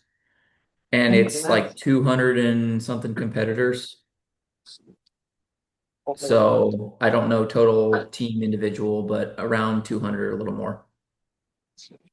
Yeah, it was just a lot of fun and just to be there, to see it, to shoot and hear the ping a few times with Seth's tutelage, which was wonderful. And of course, the weapons that he and Nephi brought were just amazing. And so that did give me an absolute advantage. I can tell you that, but I enjoyed it either way. And it's just wonderful to see those kinds of things that we want to continue raising that boat and that tide in Montana for those types of shoots. So, Is there? and I know at our local ranges in Billings, we have, you know, pistol and different types of competition as well. Just the director of the belt shoot told me that people came from 20 states, 20 different states, and as far away as Virginia. And at the Quigley, of the 573 shooters, there were 75 first-time shooters there. And they represented 30-some states, Canada, Australia, and Germany.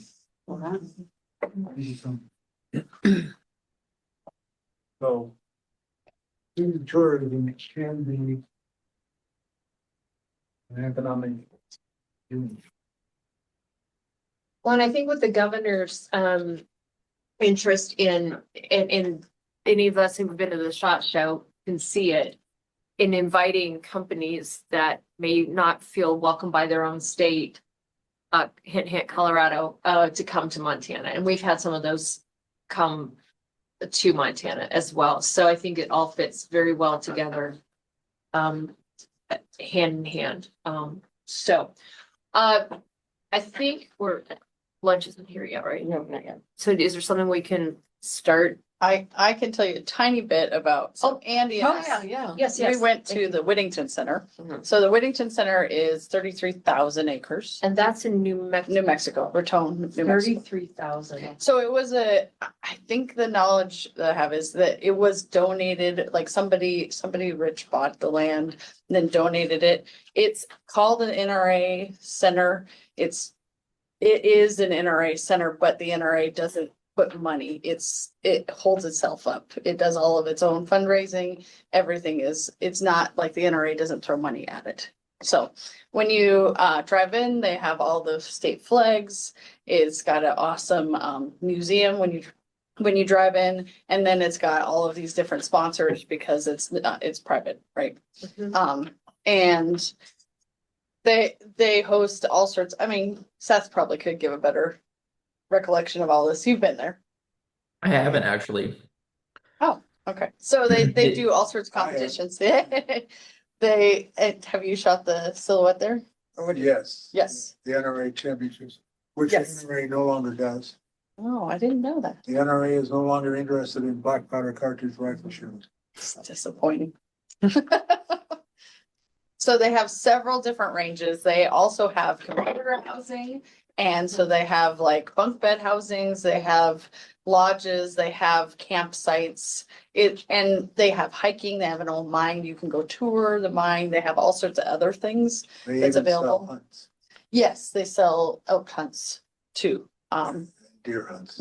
Yes. And while we were sitting there shooting, 2 does just walked up and were like right there by the range. So very weird, very funny. They're very used to the noise, but it's an awesome place. I don't think it's definitely something that it's not something that we would be looking for because it's so giant, but it's got some cool opportunities for the way that each range is set up, the pistol bays versus the rifle versus the silhouette. So If my memory serves me well, it's governed by a foundation, yes.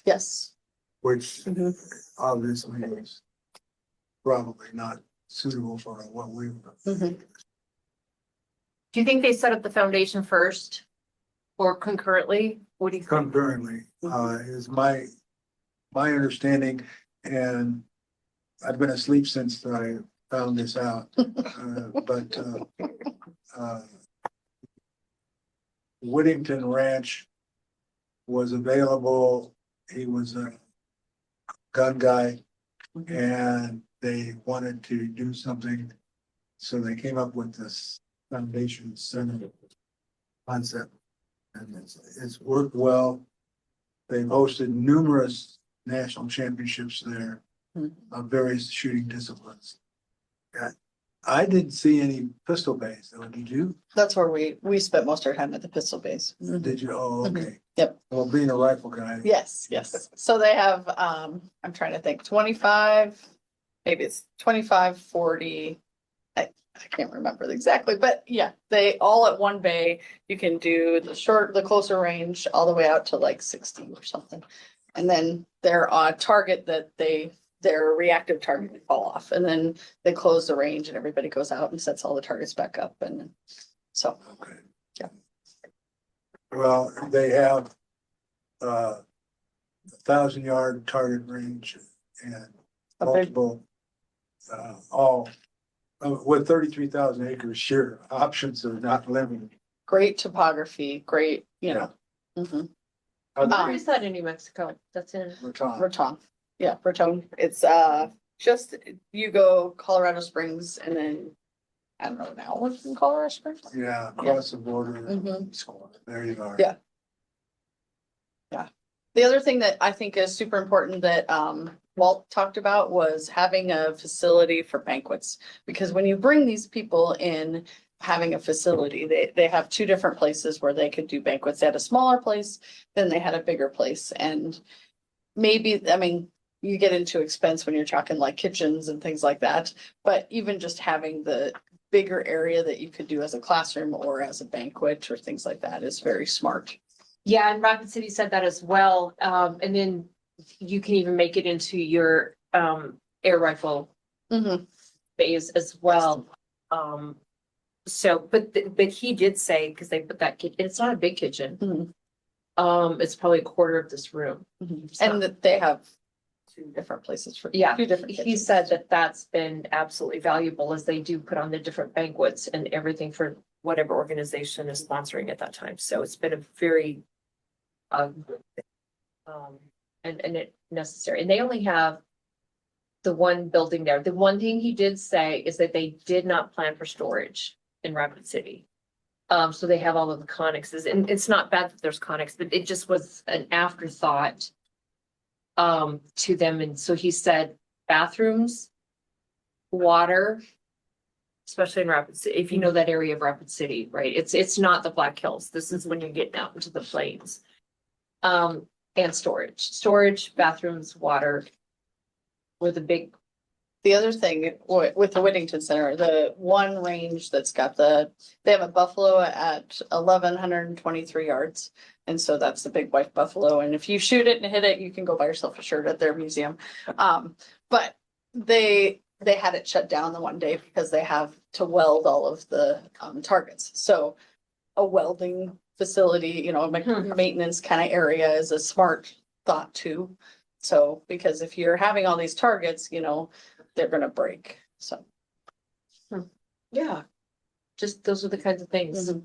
that they've been so wonderful in answering our questions or telling us that things you wouldn't even think about. So. Did you have something else to add, Senator?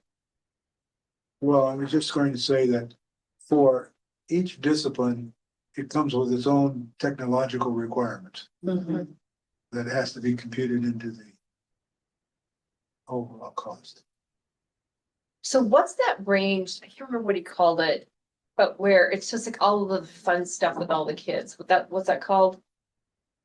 It's got like all of the little rabbits and different things you can, you know, that are not that far out. And do you know what I'm He talking just about? called that the planking range, like the 22 long rifle. Yeah. is the planking range. That's it. For 22s.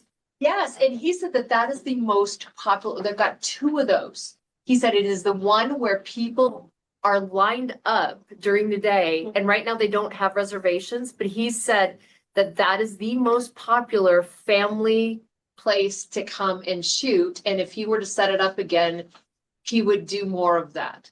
And so, and that's where Gary and I wanted to shoot on that range, but we couldn't because it was just so windy. But that right there was one of his recommendations is do more of those. And that was one of them that people said, no, don't do that, you know, because sportsmen and shooters, but the families love it and come and they shoot. And then they've got one bay that's just ADA.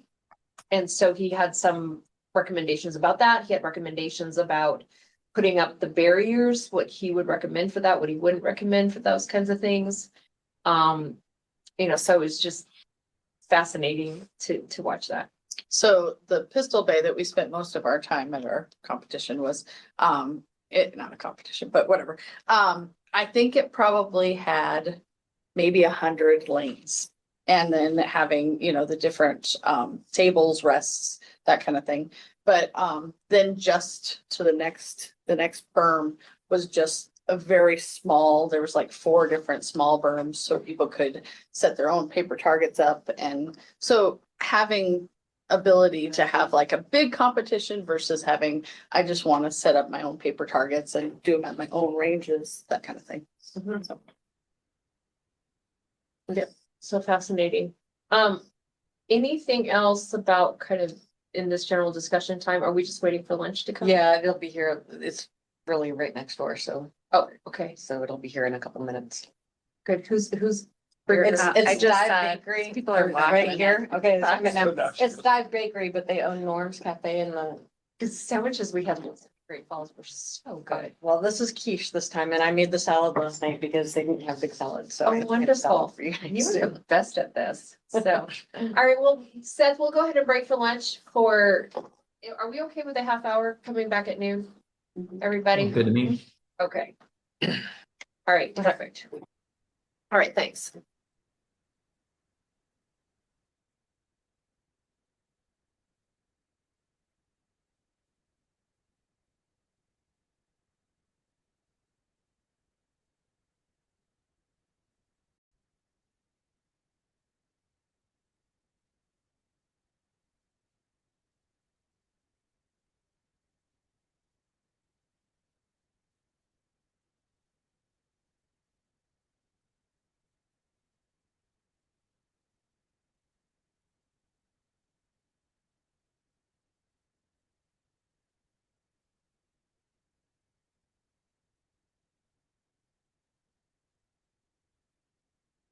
Like editing on it shows. All right, let's go ahead and, back to order. I think that we're really fortunate coming up to this place to have information from complexes and where we can continue to ask great questions, because these complexes, South Dakota, Wyoming, even with the Whittington, and then Cameo, are willing to answer questions and to give us advice and to say what has worked for them or not worked for them, and within the kind of the confines of what a Montana solution would look like at this point. But the other thing is we're able to get the information from the surveys as well. And I think that so that people can start to voice what their concerns are, voice what their choices would be. But also have some input in that conduit to communicating with us as well, what a good Montana solution would be for folks within our communities as well. And I think that we're going to now go into kind of this kind of discussion, The data. and looking at the data. A couple numbers that were brought to our attention, and I'll go ahead and let you kind of highlight what that looks like, so that we can look at this information a little more, and we can continue to look at the information as we go forward. But Deb, why don't you go ahead and take it from there? Yeah, so I think, you know, the last meeting, we talked about, some of those graphs and charts, and we, took some of your, recommendations on changing it. Like, I think Seth wanted to see the actual numbers on the chart, not percentages, or maybe it was Christie. So we changed that up, so you could see the data a little bit better. And I didn't print that out this time because there's a lot there. So, but Sam went over the club survey last time. What we gave you this time was the closed surveys. So we gave you the raw data, which were the hundreds and hundreds and hundreds of pages. And then, one of Renee's staff ran the open responses that we didn't go over last time through AI. And that's the handout that you have now that I sent to you as well. So there were only, I think, 2 open questions for the club survey. And these were put together, there's 3, 1. Yeah. For the club survey, there were open answers and this was put together by AI. And then for the individual survey as well, there were 2 questions and those answers were put together by AI. What you don't have here, like I said, are the charts and the graphs, and I could pull those up on the screen if that's helpful to you guys. But we didn't, this was the task force survey, so we didn't do any massaging of the data or anything. We just gave you what came out of it so you could make your own conclusions. One of the things that you asked me about, we pointed out last time, was it was about 80% of the people on the individual survey that said they would like a large shooting complex. And I believe Seth asked us to do sort of a heat map for that. And what we did was, oh, that's not the heat map. Oh, okay. Do you have that, Renee? I could also pull it up. I could pull it up online in a second. So what we did was we removed where people said they were, when they were located near a big city, we removed their responses. So we removed, let's see, responses from Bozeman, Kalispell, Missoula and Billings. Was that it? I believe We so. removed those responses because obviously you want to vote for your own backyard. So we removed those responses because it skewed heavily to Bozeman when they picked a site. Mhm. And even when we removed those responses, it still skewed heavily to Bozeman. So, anyway, I could pull this up. I think it's going to be much easier if I do that for you guys. But basically, we wanted you guys to have your own discussion to look at the themes that you saw in the club surveys and the individual surveys. We wanted you guys to look at maybe the differences between the answers in the club surveys and the individual responses. And just really have a discussion about anything that you've learned from that, any things that stood out to you that you were surprised about, anything that you expected to see, and then also maybe any really weird anomalies that you might have seen in this data. So I'm gonna pause and let maybe you guys talk while I try to pull up this information for you. Well, I know you said that 80% supported that, and then I'm obviously looking at the open response one, but I don't know what the total was, but if I look at one on the very first question, 16, access to more and better range, 160 respondents for more places to shoot. And then in question 17, is there anything else you would like decision makers to know? Lack of access on number 1 and 2, multiple, simple ranges. Respondents repeatedly oppose spending money on a single premium or mega facility. That would be farm. Anyway, so how does that correlate then to the 80% that do want a complex? I guess I'm trying to understand that better. I'll pull up that one Okay. now. So we had, about how many respondents do we have? About 1,300, 1,400 respondents? Close to 13. 13, I think. Okay, so okay. And that was that individual or That was individual. individuals? Yeah, okay, good. Okay, so Yeah, we did not unfortunately we got about excuse me, half the ranges. Is that right, Sam? Yeah, about 42%. That's not bad. Yeah, It's really good. Some of them were actually being encouraged not to. I'm gonna share this graph.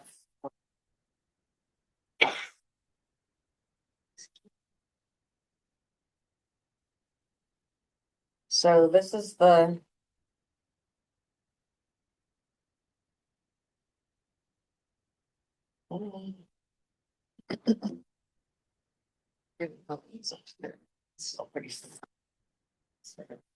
So this was question number 12 on the individual.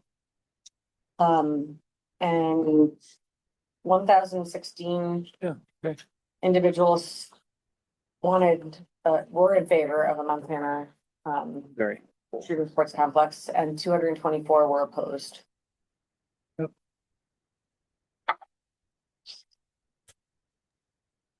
Was there any question on that which would sort of qualify that?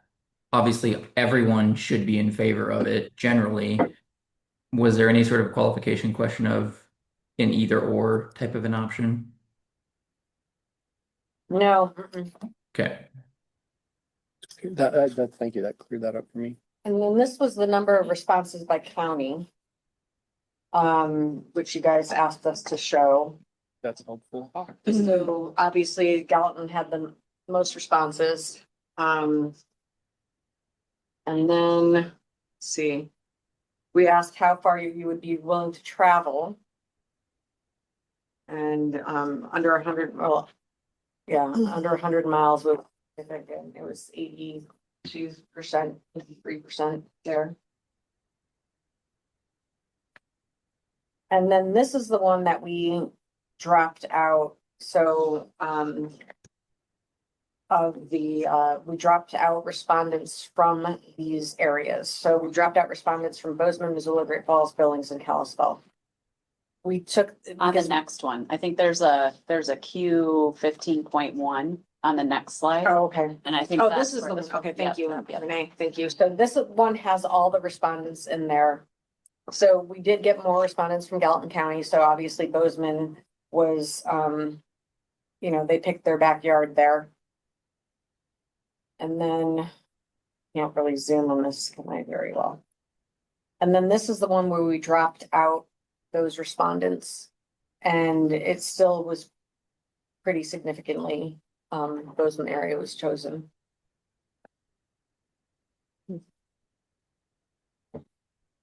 Interesting. Which Bozeman would not be a bad area. Well, and Go ahead, Seth. I think a qualifier for this is that, based off of what Walt said, we'd have to open up. If we're going to build a facility, the facility is beneficial to some Montanans. If you're a competitive shooter, maybe most Montanans.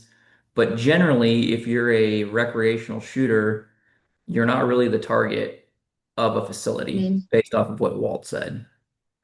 So I think there's sort of a two-part conversation around direction forward. I think the individual surveys are very helpful in figuring out demographics, who's shooting where and what they want. I don't know how much they help qualify either yes, no for a facility or where to put a facility. To a great extent, obviously it colors it, but Would it be helpful, since we did this last time, to go through these questions again, and the charts again? Because it's updated with the final information. You want to do that? Does anyone yeah, I want, think I we could could go run through 'em print, quickly. want me to go Okay, just yeah, print some? That would be great, yeah. You got the old people sitting at the back here. Well, and I'm zooming in on my phone because I'm Yeah. blind. Hard copy, So, fossilized copy. so we'll, Big print. I guess maybe we'll just keep going while she's printing this out. And I'll zoom as much as I can. But this was, how often do you participate in shooting activities? And we can, cross-link this with where they're from as well, if that's helpful. But weekly was by far the highest, 40% participated weekly. Monthly was 35%. Few times per year, and rarely, those are probably the ones that are just doing it for hunting. And that was about 24%. That's a big deal right there, Mhm. because I feel like I do it a lot at monthly, right? I mean, I just that many are weekly is. That just shows how big this sport is in the state of Montana. And, yeah, so weekly and monthly were, what was it? 75%. And Yeah, then you guys I think talked the about this, reason go ahead. I think the reason we put the either rarely or I'm a non-shooter on there was to see if we were pulling a bunch of people that were not really shooters. They had more of a community involvement or noise issue or something like that. I was just gonna say that because you guys added that question before, we started the survey, just because of that stuff. You guys wanted to make sure that you were engaging folks that either might be shooters or just might be, want to be involved in where these places were cited.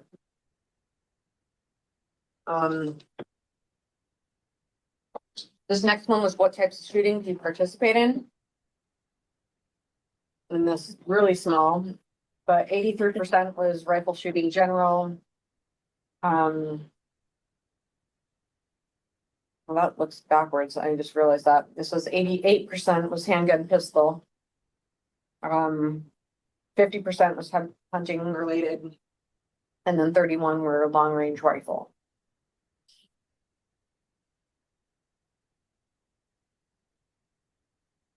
Yeah, and I think that Interesting. one overlapped. If you put that over the what would you like to shoot more, I think the rifle showed strong trends, pistol was kind of behind it. So those were kind of flipped, but very similar numbers it looked like.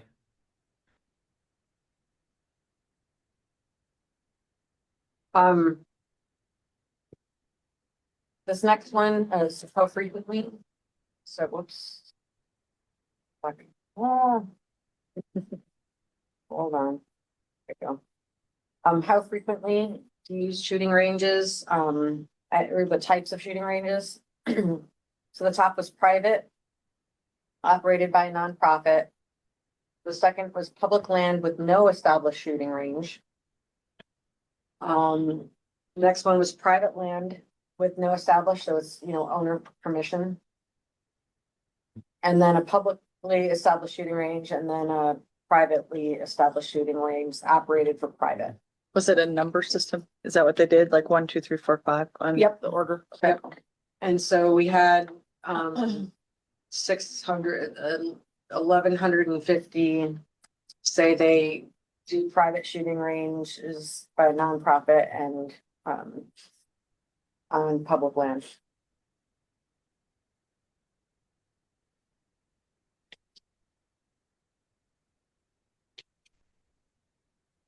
The next, how far do you typically travel to shoot? This is not the other question of willing to travel. This is how far do you typically travel?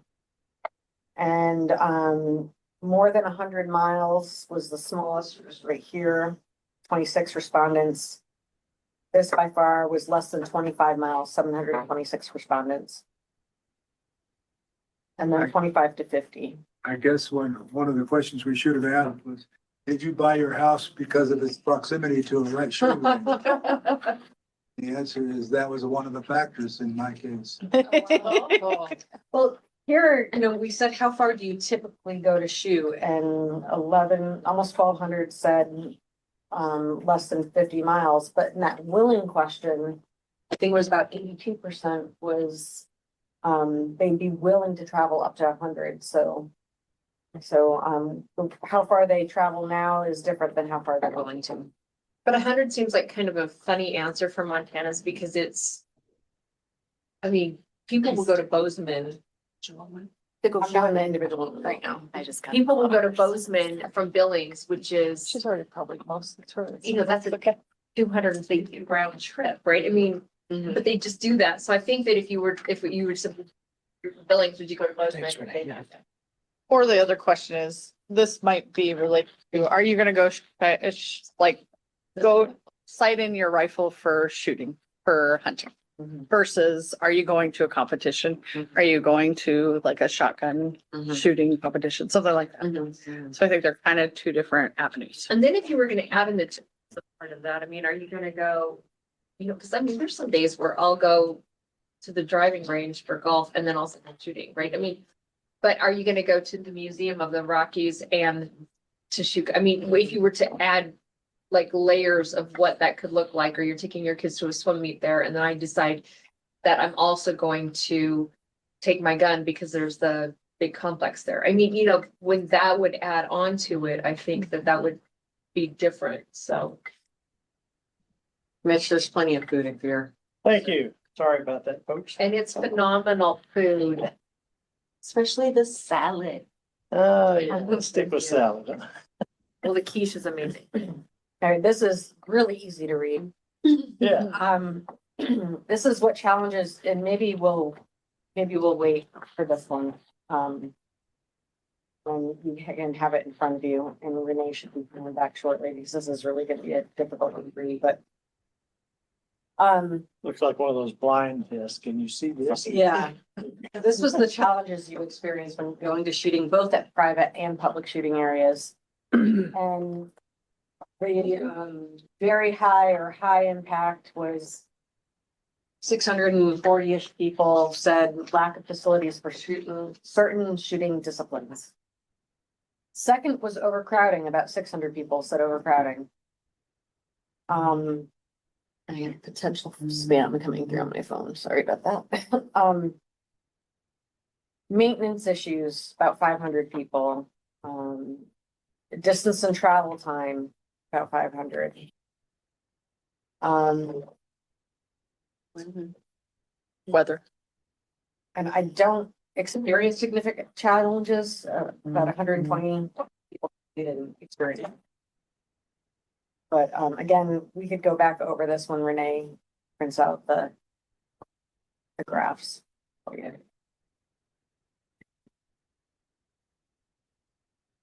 To what extent do you agree or disagree with the following statements? I have adequate access to safe and legal places to shoot.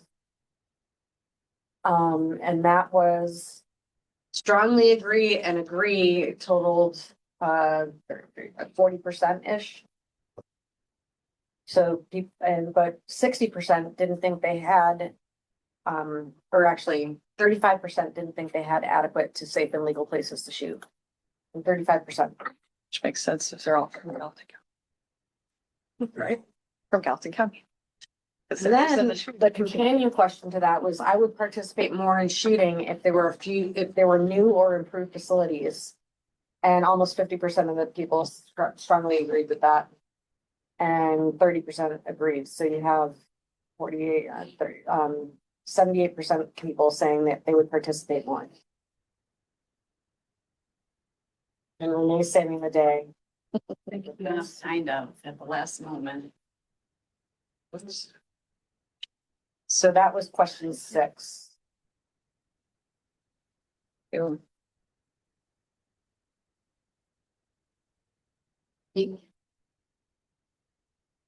Question 7, and stop me, I'm just gonna go through these and then, deliberate as long as you want on a question or talk about it. If there's anything especially that's surprising to you, feel free to stop and chat. But, Okay, quick question on question number 7. Yeah. The long range, I think it was 720 and mid-range 750. Is that make a total of 14? no, they could choose as many as they wanted to say they wanted more shooting. Yep.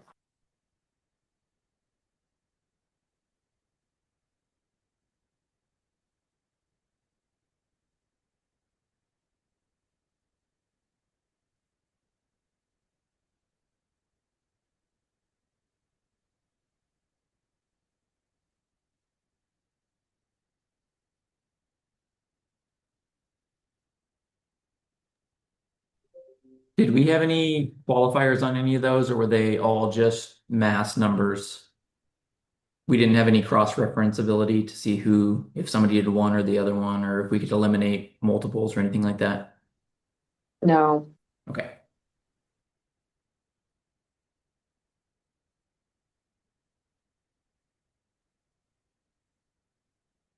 Question 8. Amenities. year-round access was a big thing.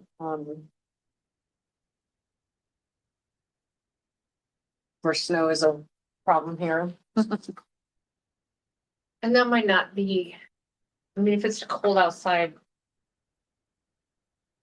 Seth, do you go shooting when it's cold outside just because you want to go shooting? Yeah. You do? Okay. Anybody else? I mean, here, if it's John, do you go shooting? rifle stuff, or like you said, if it's testing loads or something, or coyote hunting, I'm kind of hunting when it's 40 Oh, below. okay, well, So- yeah. Coyote hunting I can see, but. And the answer for me is yes, because I'm in the winter league trap league. Oh, there you go. Doesn't matter what the temperature is or how wind blows. See, I would be a no. I know that surprises you. I'm with you. I might be a little bit of a princess here. It's interesting on this one that camping or overnight access has such a little scored the lowest. That, I don't know, that jumps out at me as interesting. I have heard that people want more RV parking at places or events. I'm wondering if people are thinking about just sighting in the rifle versus competition type. Right. The distance involved is correlation.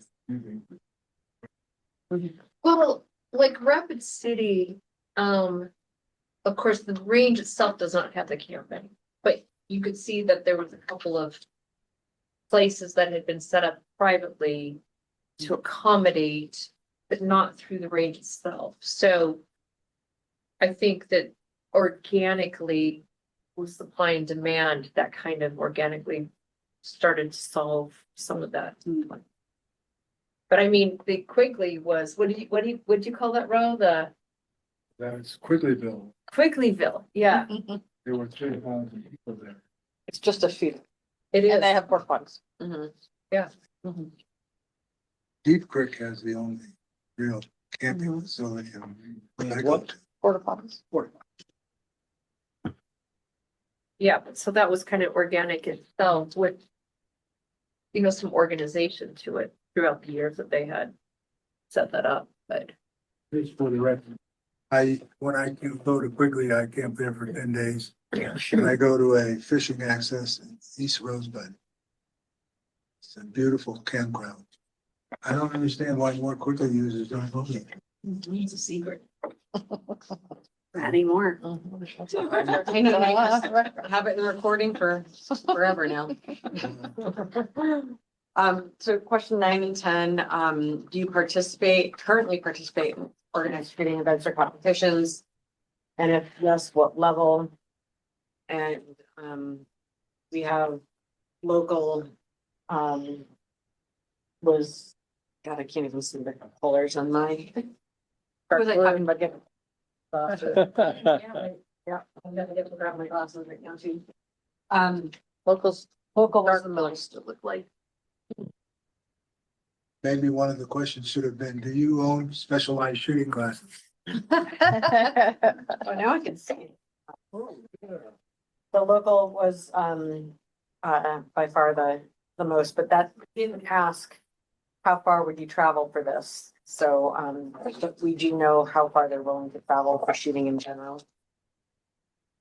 But if you look at just state, regional and national, I mean, there's obviously some travel to that, that's over half The the and then in conjunction with that, is the not currently, but I would, if opportunities were available, and that was 27% almost. They would participate if opportunities were available. Question 11, how interested would you be in the following events? If they were available? And, training and education. Youth shooting is high, they're all over 50% for trust.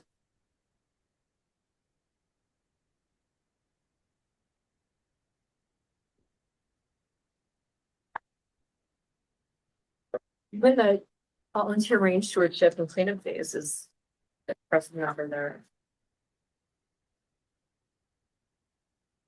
And then this is the one we started with earlier. Would you be in favor of Montana building premier multi-discipline shooting sports complex?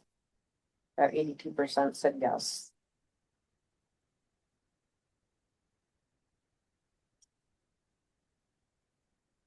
And again, this is the darker the color, the more respondents we have.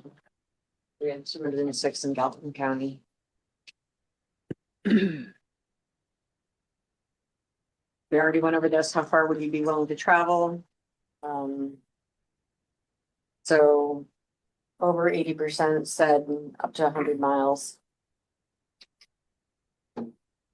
Well, that's not true. 42% said up to 100 miles.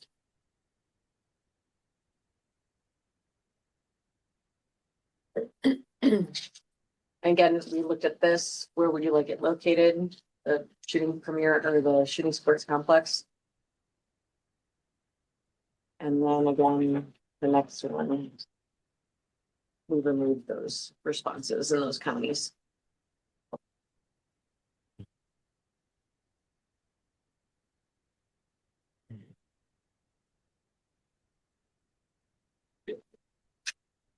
And that was the last of the individual survey.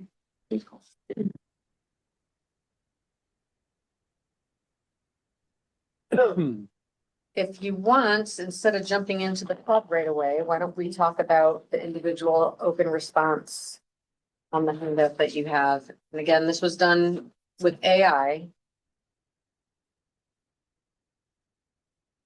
Anything in that jumps out at you or surprised?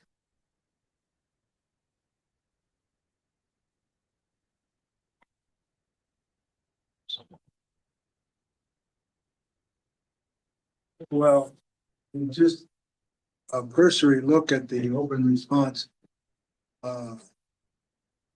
is that there is the unanimity of opinion that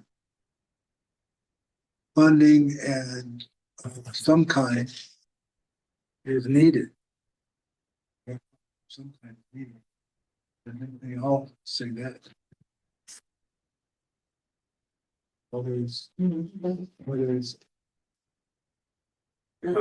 everything requires funding that they would like, and so. Well, are you on the club survey or the individual survey? I think, I'm sorry, I was on the club survey. yeah, the individual surveys.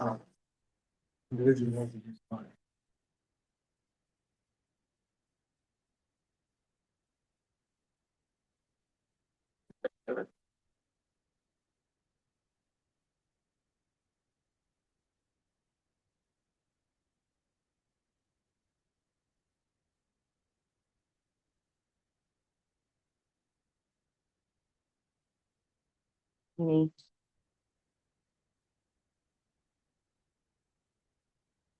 Okay, I might just move on to the club survey if there's no discussion. I think we were kind of discussing as we went, but it's still. Go ahead. Well, that item number one there. Seems to be pretty, says a very, now this was done by AI. Mhm. A very large share of the responses asked for more places to shoot. Often explicitly saying that a single facility would not work. But that's just the responses to that question. That's not it's not summarizing the whole all the Yeah, that's survey. just 160 That's why. responses. Yeah, that's why it looks like.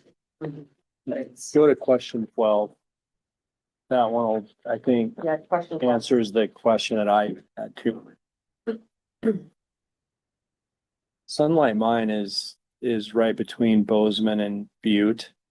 And they've got a lot of land there that's not under mining, What's it called? Sunlight Mine. But they're 200 miles from Kalispell.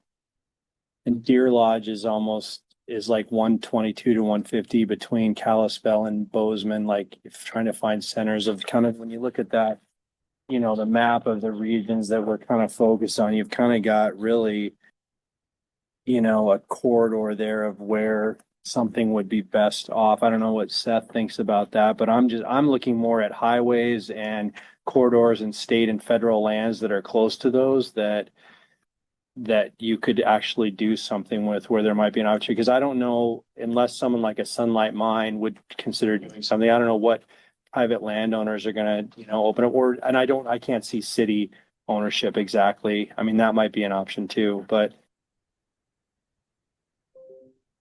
Are you on Canal? no, I'm on my Onyx. Oh, gotcha. Before we start jumping to maybe solutions, Yeah, I guess I don't, yeah, you can go through. we all want to do solutions. I know that's the easiest thing for all of us to get to. But is there, I'm gonna just jump to the club survey, on the graph right now. Or I might put out the graph for the club survey. Here, that too.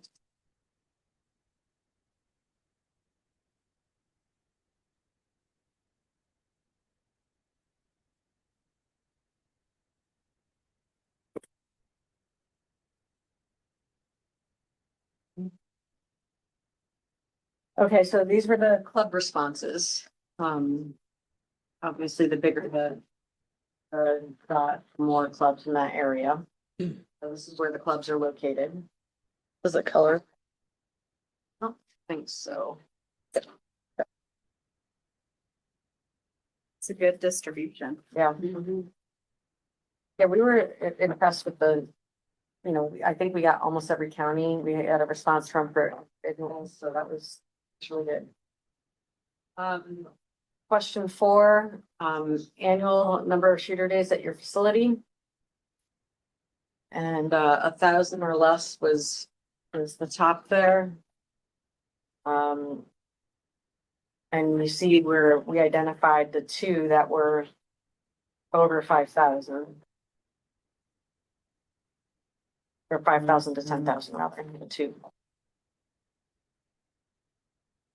I don't know why we didn't identify those 3.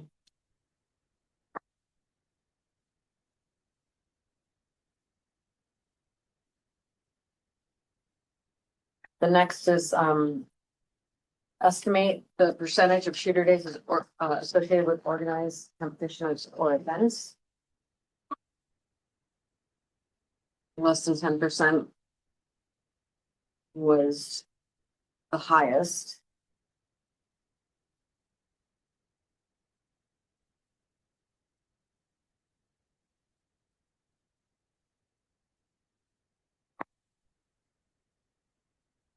Six, how is your shooting range owned and operated?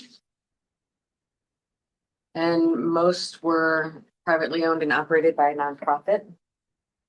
And if you remember, those were the ones that the individual survey respondents said that they used the most.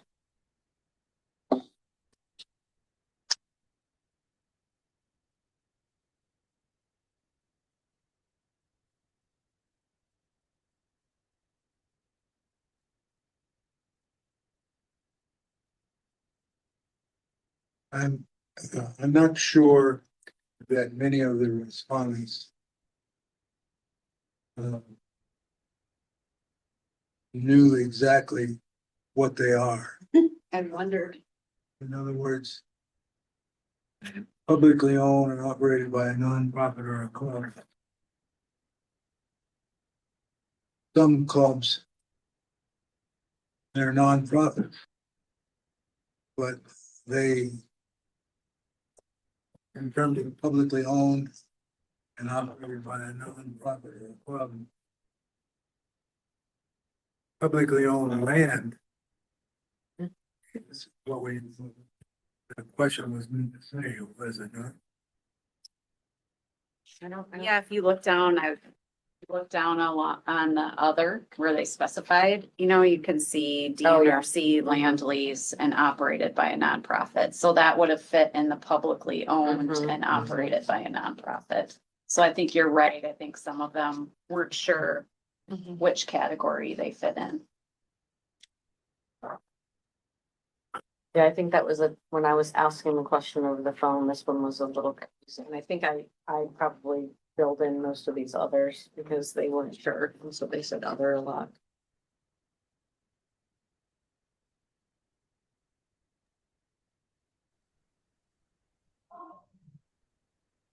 Question 7, how's access to your range structured?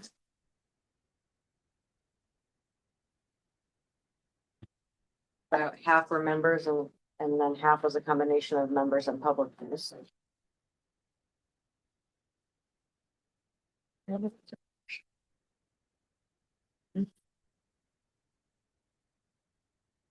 Question 8, does your range currently have a waiting list for membership?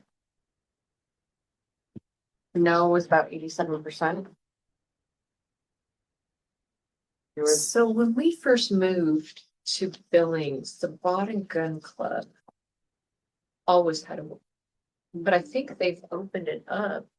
I'm not quite sure what that looks like. Seems like anybody can get on it now. Do you guys know? I don't know if that one responded. I don't know if they specifically responded. I know. Well, I've also heard that they've been tagged and told not to respond to some of these things. I'm gonna have to go have a conversation with them, just to Okay. listen to him, have a couple of, answer questions. Certain individual advising them not to respond to much survey. Or they've talked to my husband and so how disgruntled they are that we're trying, so they. Like. But I will go and sit down and listen, have a conversation, see what their concerns are. But I don't think they have a waiting list, and I just didn't know if anybody here knew why they don't have a waiting. Also, I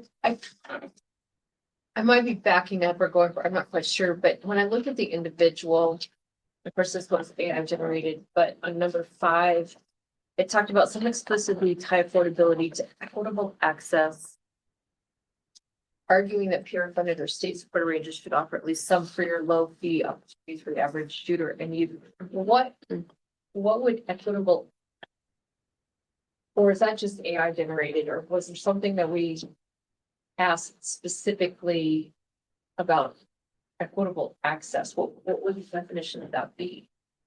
Is that for people who can afford it and not afford it? Is that for ADA? Is that for? I read it as cost. That's what I thought. Okay. Yeah. And membership. Because the rest of it talks about free or low. Yeah, that's what I was just, opportunities. Yeah. I mean, that's how I was looking at it too, but I didn't know if I was missing something. Because that then would be going with these clubs, the clubs that have fees.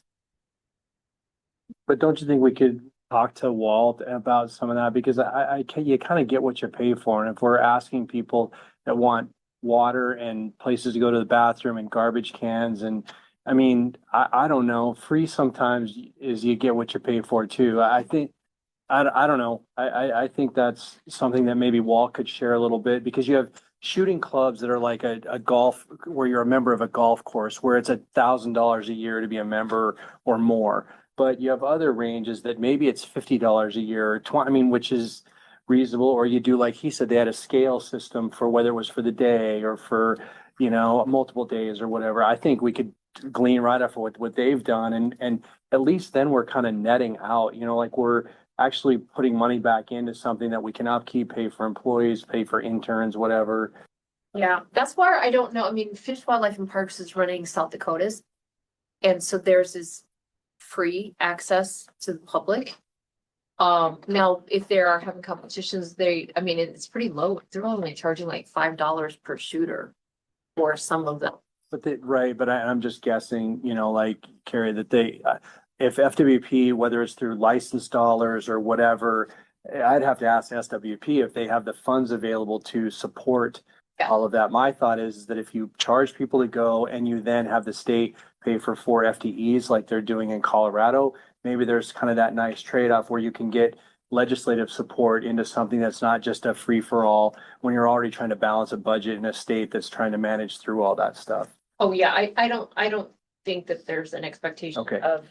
of free, because you're right, you get what you're paying for at that point. That's It's been my experience that a lot of shooters are cheapskates. You met ranchers? That too, Shooting ranchers? Oh. yeah. Shooting ranchers, that's how bad. Ranchers who are shooters? That's good clarification. They'll pay $90 to go shoot around the golf, Hi. and they complain about $20 to go shoot No, I competition. know that. Yeah, but you're absolutely right. Well, $12 a day at Cameo seems very reasonable. It sure does. Like, I think that sure, I thought so too, Renee. Like and I'm sure we could find more information out and do all that stuff and find something reasonable. Mhm. I mean, I thought what Walt said I was wish really, Senator Curdy was here, because I don't know what Deep Creek charges on a daily. I know. $5. Is it? yeah, so, okay. But there, Deep Creek only has one public range, Oh, so it's $5. Their memberships, I think, are $150 a year, but you get access to the rest of the range.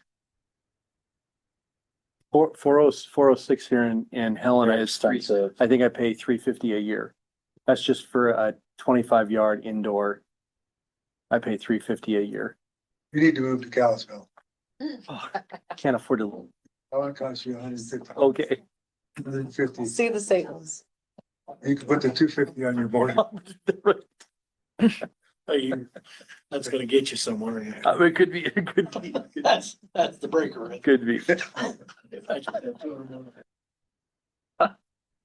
I'm gonna move on to question 9. How frequently is the shooting range currently operated at the capacity?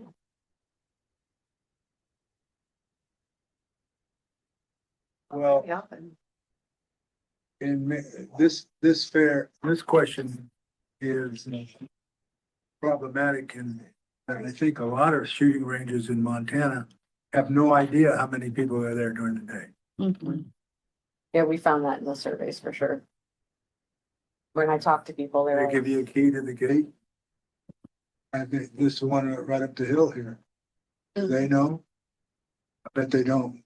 They do, because they track, you have to have a gate code and it's electronic, so it does track Oh, users, yeah. They don't know how many are in your vehicle. yeah. Supposed to you're supposed to have one code per Oh, person, or if it's a family, you list how many people are in your family to use that pass, but. So they do track shooter days. They're fairly well organized up there.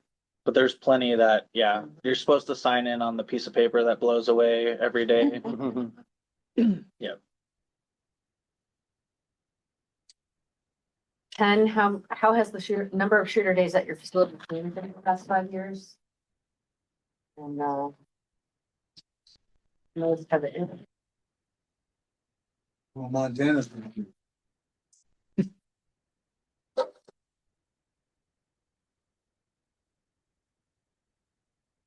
And then this is another small print one. What shooting disciplines are currently available at range, and they check all that applies.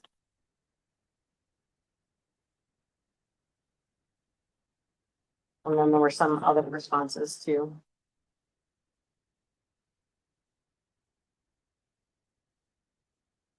I'm not sharing if there are any. Oh, I am.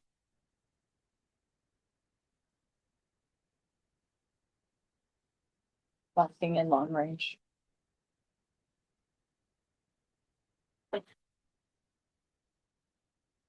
And 12 is the companion question. Which additional shooting disciplines would you most like to add or expand? And we asked them to check all that apply.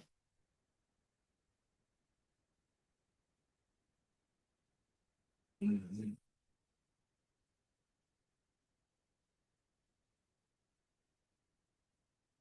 13, which of the following amenities does the range currently have?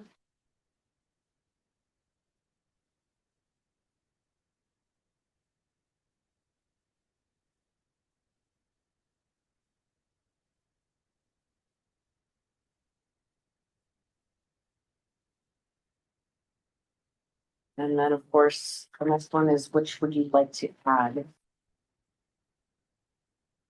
And restroom facilities was really high. Indoor storage, we heard from, that South Dakota didn't include enough of, that was pretty high. And then the other.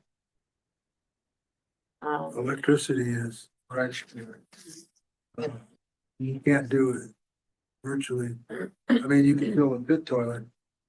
But all the other desires require electricity. And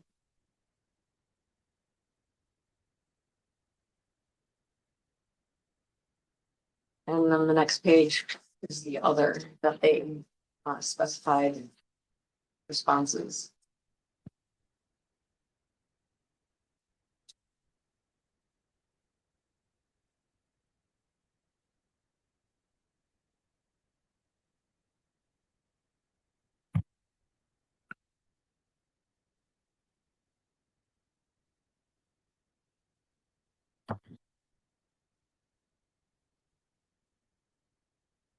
Question 16, this was, I think, a little bit confusing to them as well. But I think it was probably fairly accurate anyway, representation. What level of impact have the following factors had on your range's ability to continue operating or grow? Funding was higher, very high, and then staffing was higher, very high, as well as insurance costs.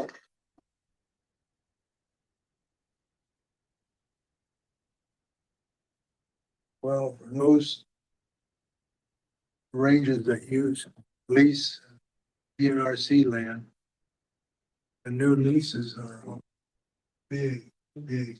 There's probably gonna be at least 3 ranges closed in that, right, something. Yeah, their lease prices went up.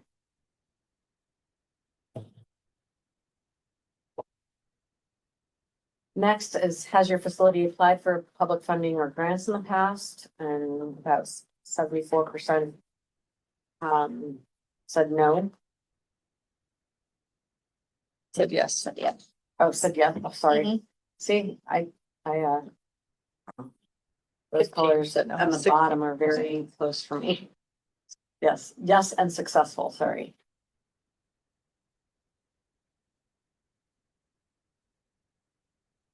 And then this next one is a companion question to the individuals, if they would attend shooting sport competitions or if they already do. Question 18 is, does your range host organized events or competitions? And if yes, at what level?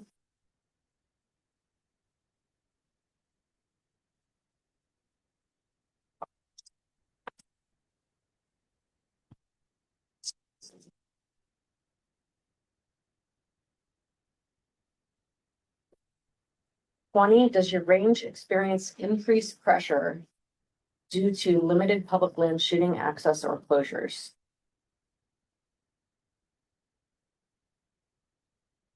Half yes or unsure, Half no. half no.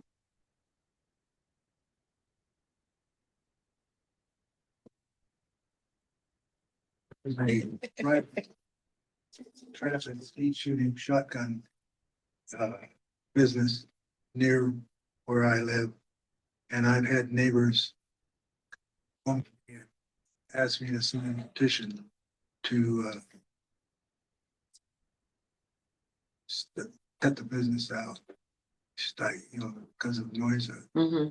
And of course, I can't hear anyway. That's a good response. But I do think, I mean, that's why the lady from Wyoming said having community buy-in is huge. Mhm. Cause you're already gonna be fighting, funding and maintenance and whatnot. And so if you also then have neighbors complaining, it's another problem. Well, we had Whitefish Rifle and Pistol Club used to have 1,000-yard range. And Whitefish Hills Development, which is located adjacent to the range, the land, Whitefish Rifle and Pistol Club is located on state land, the NRC land. They claimed that 1,000-yard shooters were sending bullets into the Whitefish Hills development. Now, it doesn't take a physics major to prove that that was impossible. But their lawyers forced the club to close down the 1,000-yard.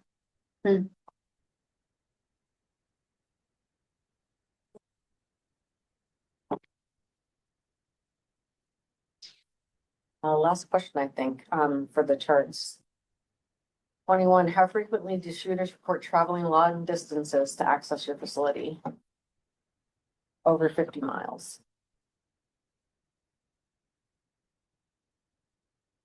Deep Creek, I would say that that's every weekend. There. I know, Hellgate Civilian Shooters Club, whatever it's called.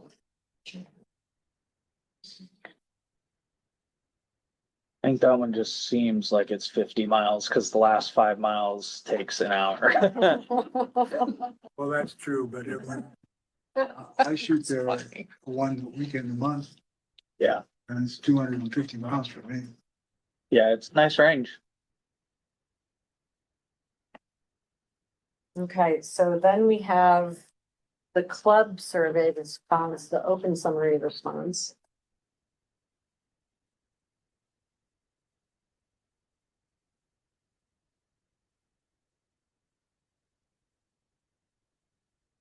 Is there anything you wanted to emphasize or plan at all or in this one? So I did use AI to get these responses summarized, but I did go through them all and there was some information that didn't really make sense or wasn't relative to your guys' purposes, I felt, so I did take some of that out.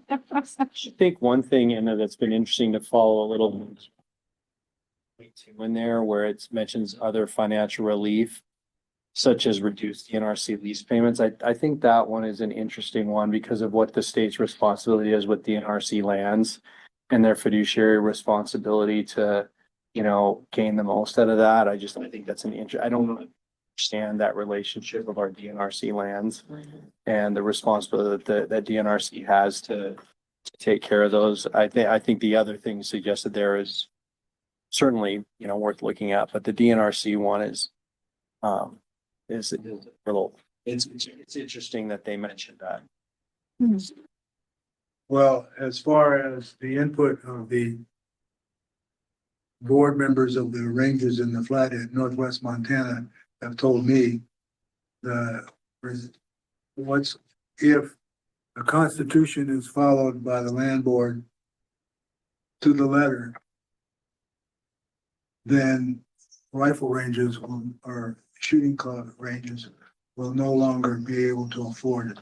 Because in Northwest Montana, the optimum usage would be to lease it to some Commercial or commercial. good point. I noticed on here, something that caught my eye when I was reading through all this is the need, how clubs are mentioning the need for safety improvements. And it just makes me think about our grant programs and making sure that we're doing a good job of communicating those programs so that the clubs are building safe ranges and have basic infrastructure covered. That was kind of a key takeaway from this for me. And actually Renee, that might be an area where you kind of spread those dollars because you look at a lot of the ranges, right? Like that's probably some of the capital improvements they're looking at. Like simple things like trash cans or even lighting in some respect, but the mound building or the lanes or things like that really require a lot of maybe machinery equipment but that is all you probably could stretch that and say that is a safety concern and maybe there's some opportunity there. Well, another safety concern is if you do covered covered ranges. Oh, Cause then they know where the line is, so then they don't go past the line. sure. So that's a huge thing is if you have like concrete. Okay, so, Or if you yeah, have a so maybe cover. there's some flexibility in that to really do some of these asset improvements that they're talking about, but tie them to safety. Good point. It's also amazing, and when you have a covered firing line and you cover it to the point where a Mhm. firearm cannot be raised above a certain level, so that you'd be surprised how many holes are in them. But it also helps for most to not go over the berm because the Right. height. Well, Right. no, that's the purpose. Yeah, that's the purpose. Is to keep the muzzle from going high enough that it would go over the berm. Mhm.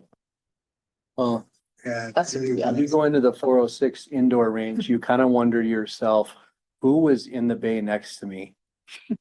When you see the ceiling. I've looked at the ceiling and I'm like, okay, Oh. I don't want to be in with that guy.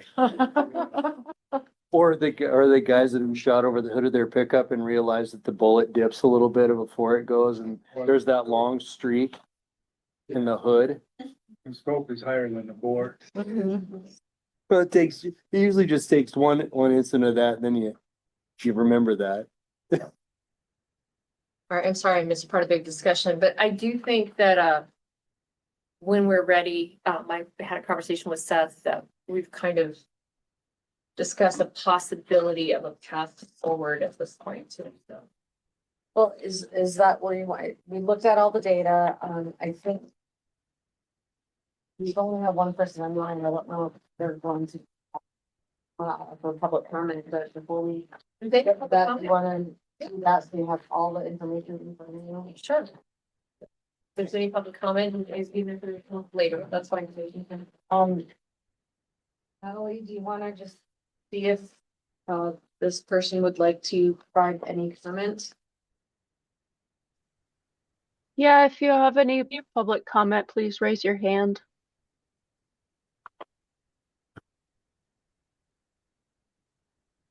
There's only one person on right now, so.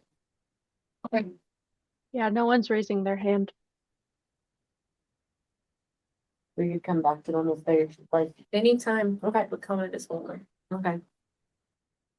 So yeah, I think now that you've had, this is our sixth meeting now, gotten we've heard a lot of data from FWP to start with. Then public comment, gathering your own data, hearing from different states, and now the survey. I think, one of the major questions is what I think you're gonna bring up is what is the framework of your recommendations going to look like? Are you going to be looking at one facility, or are you going to look at a combination of things? So I guess I would turn this over to you, Chair, and see how you want to take this conversation. Well, I think that there's been some, just conversations, because this is a great starting point for a lot of conversations as we're, shooting together, traveling together, meeting at even different locations at different things going on throughout the state. But one of the big conversations is the regional versus a shooting complex. I think I would love to hear Seth's take on that and here in just a minute. The other thing that of course we're discussing is where's the funding going to come from? The other issue is what kind of things are we going to offer at the facility too, which are all great big conversations that are necessary to have, and they don't all have to be done right now. But Seth and I did have a conversation. I think he's got some really good input on this. So Seth, if you would go ahead and let us know what you're thinking. Once again, Seth and I have had conversations on what a path forward would look like as well. But go ahead, Seth. Sure. Well, I think we're kind of getting to the point where we've gathered public feedback. I think we've talked to a number of relevant range managers, range starters around the US to try and get an idea of what a funding source might look like. I think for me, there's kind of two directions. I don't think it makes sense to build, you know, $3 million to $2 million facilities scattered around the state. I don't know that that's the most efficient use of funds. To me, it goes in two directions. It's the current kind of grant-based program, similar to what this FWP already offers. Looking at the range surveys, there's kind of a list of improvements they would like to make. All of them cost some amount of money.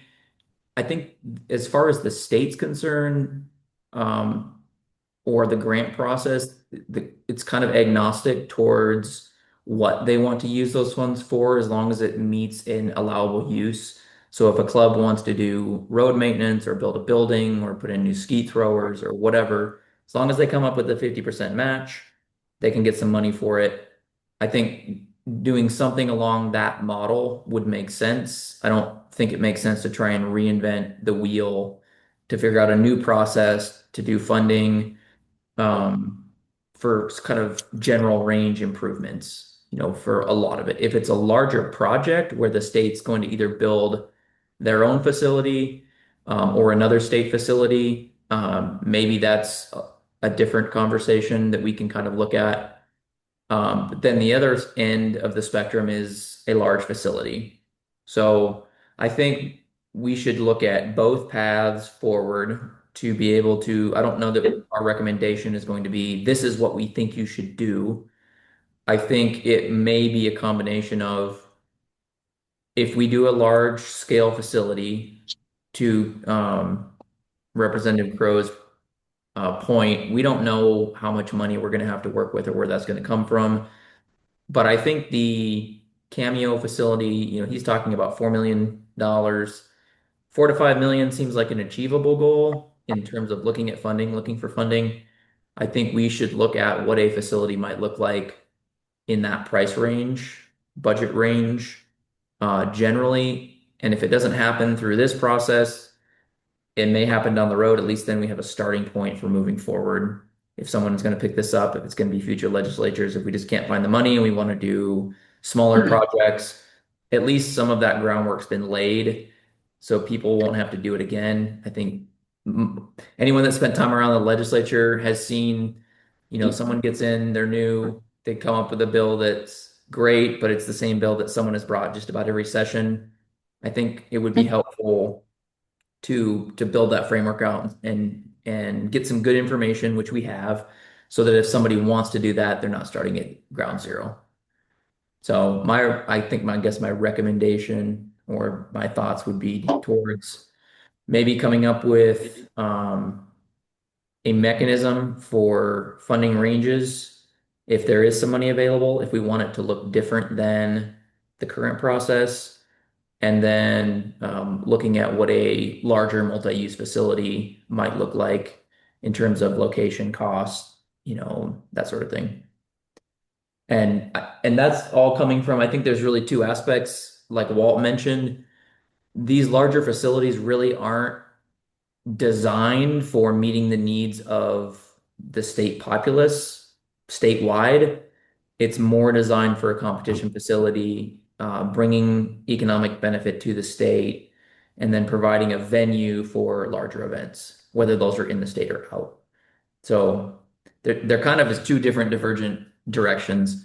And I come back to, as the member of a manufacturer that's in the industry of, we pay a lot of taxes into Pittman-Robertson. Every firearm, if we sell a $2,000 firearm, we're paying $220 goes to that fund.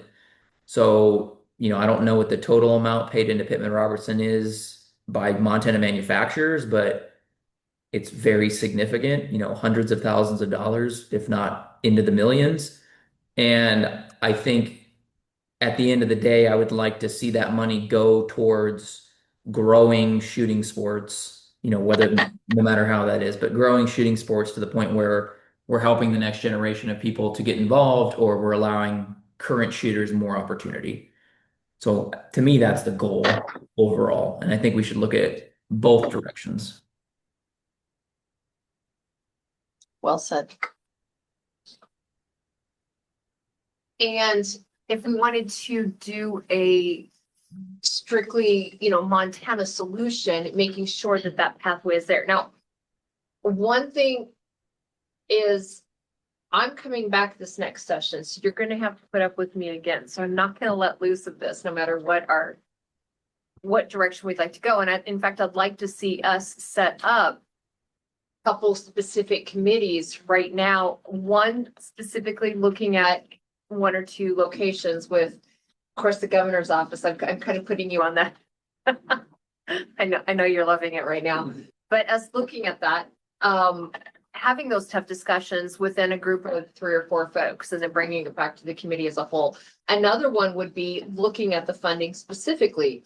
And I know it's hard to do one without the other, but coming back and saying, let's look at this grant that we have, the grant possibility, diving into what grants are available out there, looking at, or no, we just want to go and we're going to beg the legislature and the governor for a $10 million general fund, which by the way, would probably be the most difficult way to go, but it could be a way to go. Or we want to talk to the land board about seeing what that could look like, with leasing some of those lands, on a possible, the economic development that would bring as well.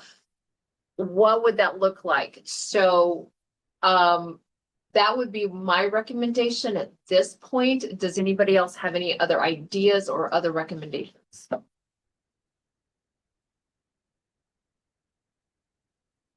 What are you thinking, Deb? So, this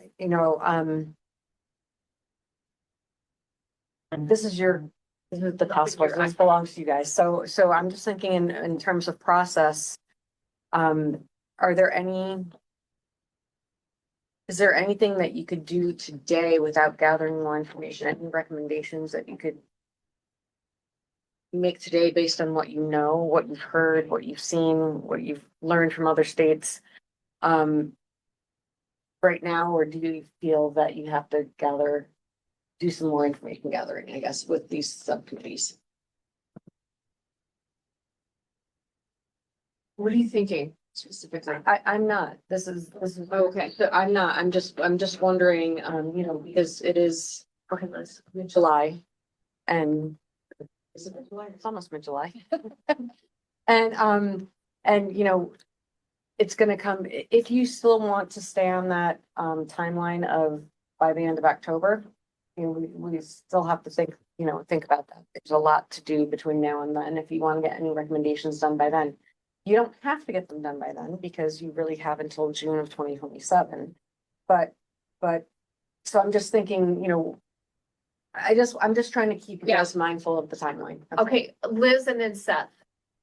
I just wonder, and I'm just thinking out loud, would it be worth it to take just a little vote to kind of see which direction as a committee we're leaning? Are we leaning towards one facility?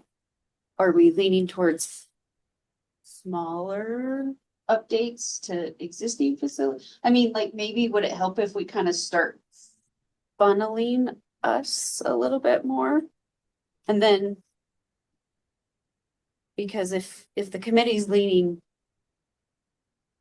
infusing money or, looking for solutions for more across the state, then that really changes kind of my thought process. But if we're thinking of more of a larger facility for like tourism competition, then that kind of moves me that way. Seth, you had some really good ideas about why there's a big difference in the two of them and why both of them are important, but why this committee is going that direction. If you would share that, that'd be good.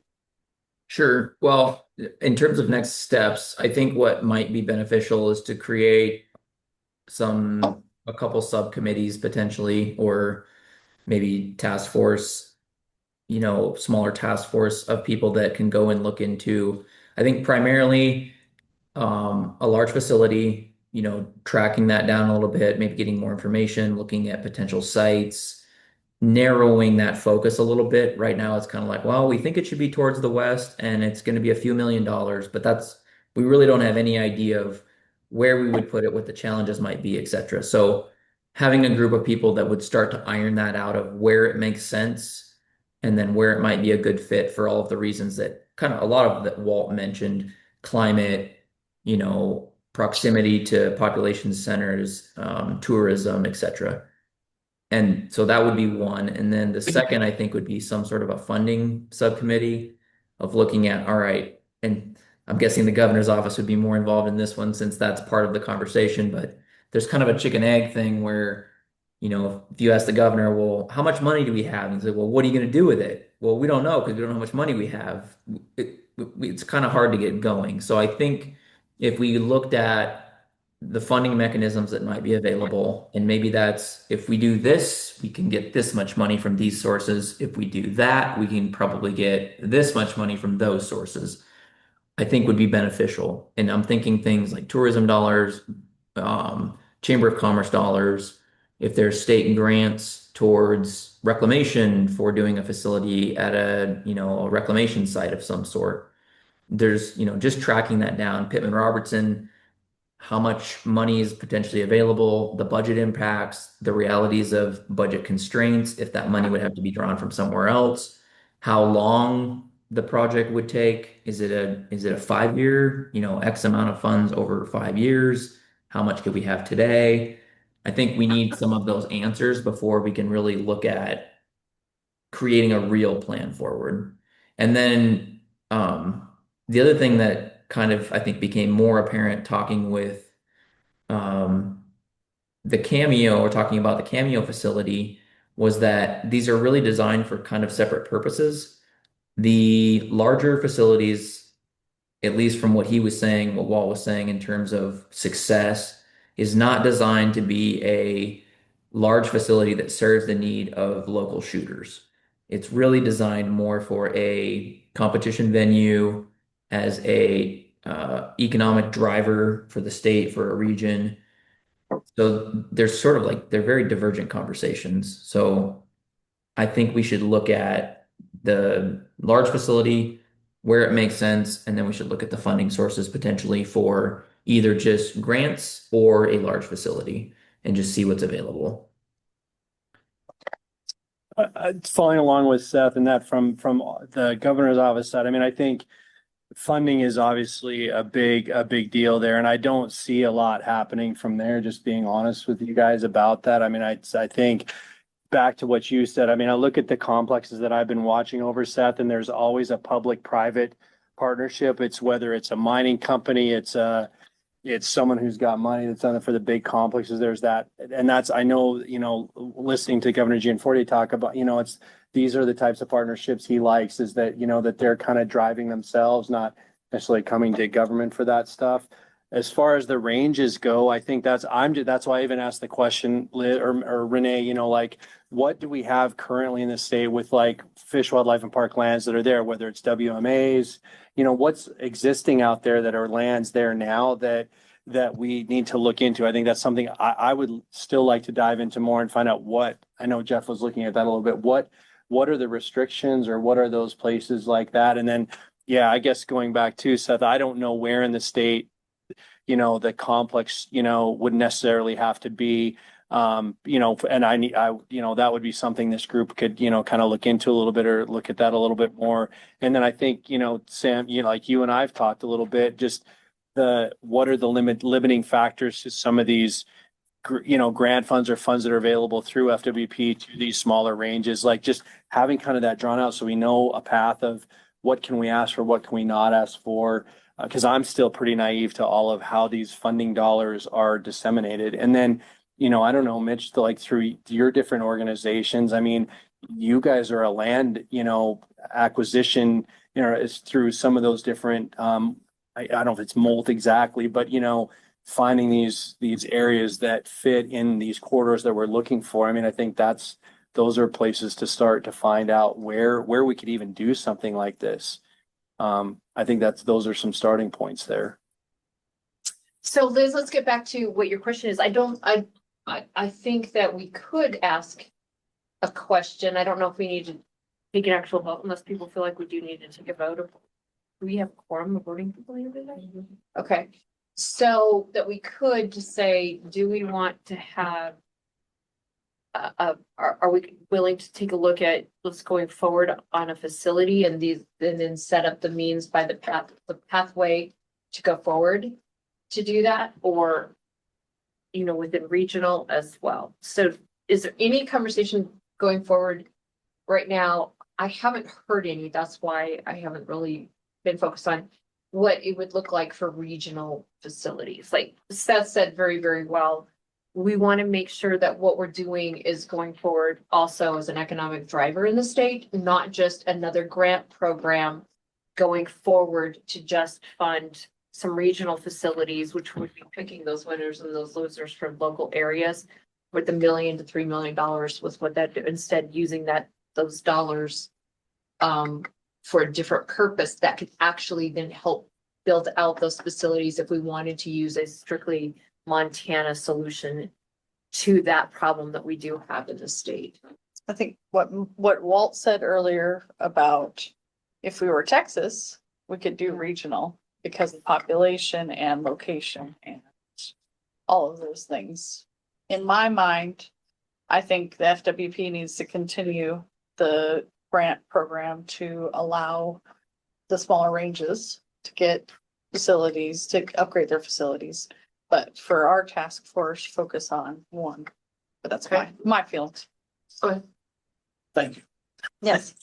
I've been walking around a little confused on this whole thing, trying to figure out exactly what this path forward would look like. And it doesn't mean, whatever we suggest here, doesn't mean we're going to eliminate the existing program. Right. And And maybe we need to. That's think- not part of our, of our That's- charter, yeah. And that's key. And it's very important because there are people that are saying, no, you should spend all your money on the regional stuff and not focus on the larger one. But I think I've heard a consensus of the discussion here that a larger facility is what this group seems to be interested in leaning towards. Every presentation, every discussion we've had has sent us that way. There are a few opposing viewpoints that are show up occasionally, but I think one thing we should be recommending is that the existing grant program expand and get bigger, doing the regional stuff. And my opinion is, let's move ahead with a recommendation on a larger facility. What I would add into that is that this larger facility is not a fish, wildlife, and parks endeavor. This is a state endeavor, and a portion of the funds, because of some of the stuff that Seth mentioned, of enhancing and providing shooters opportunities to shoot and how important that is to PR, should be focused on that. But every presentation we've heard has talked quite a bit about the tourism and enhanced economic benefits from a large facility. This is not a hunter-driven facility we're talking about. This is a shooter, hunter, and tourism facility we're talking about. So when we start sitting down at the table and asking where the money's going to come from, that tourism part of it is very important, especially those people that are seeing $4 or $5 million going to one facility somehow. And they're over here in the far corner of the state saying, why are you spending my excise tax dollars, my hunter license dollars on that facility? Well, we're not. We're spending a bunch of tourism dollars on that facility. And that's why it's there. It's going to enhance Montana tourism and do other things for you. If you want to drive down there, you can drive down and have a long range shooting opportunity. So I think it's really important for us to make sure that we don't roll this out as a task force and suggest that this is a problem that needs to be solved with Fish, Wildlife, and Parks and hunter license dollar funds, but it needs to be funded with a combination of other funds as well. And when I say a combination, I'm talking about 50-50 or something like that. So somebody's got to come up with $3 or $4 million of tourism dollars, maybe bed tax dollars. I don't know. But don't just look around at the guy that's going hunting and buying a license and buying it. Again, I'm rambling, but I'll stop. No, it makes great sense. And I think that that's the other half of this. The first half, and Seth, I see your hand up. Thank you. The first half is, and like you said, Seth, it's the chicken and the egg, but they're both really important and they're going to have to kind of mix together as we're having, but we really do need to look at location. And we really do need to look at possible funding. And that's why I would love to have, you know, Mandy working on that. I would love to have, of course, the governor's office. So this is probably gonna, so this is where you're gonna be helping us out in that area where the location as well will be the governor's office. But how do we start figuring out where we could find some, what does it look like if we were gonna use CMP? What does that look like? That was $4 million back in 2018. Is it gonna be closer to $7 million now? I mean, what would that, if we were to do that same kind of a thing now, what would that look like? But I think we've got to have a starting point. And even I have been hesitant to have a starting point because there's so much I don't feel like I have enough to even step up to the blocks at this point. But that's what we're trying to provide at this point are just the blocks. So Seth, go ahead. What were you gonna say? Yeah, I was just gonna say that one of the other aspects that I think we should potentially look at is using state lands, whether that's, you know, state land, DNRC, or maybe even federal, if there's a federal partnership, but definitely the state side of either getting reduced leases, land use agreements. You know, the land is generally the biggest barrier to entry. Coming up with 1,000+ acres that's appropriate in the right place is a very significant upfront cost for a large facility. But then conversely, a lot of these smaller clubs, if it was possible for them to get leases or there was a mechanism for land that was usable, state land that's, you know, citizens' land that they could leverage into shooting facilities. I think MSSA just had a proposal that they were putting forth or trying to put forth to figure out how to build or expand a range on some DNRC land. I think it might be appropriate for the task force to look into or recommend potentially with the legislators that are on here of these are some ways that we could utilize state land grants or leases to encourage clubs or grow clubs.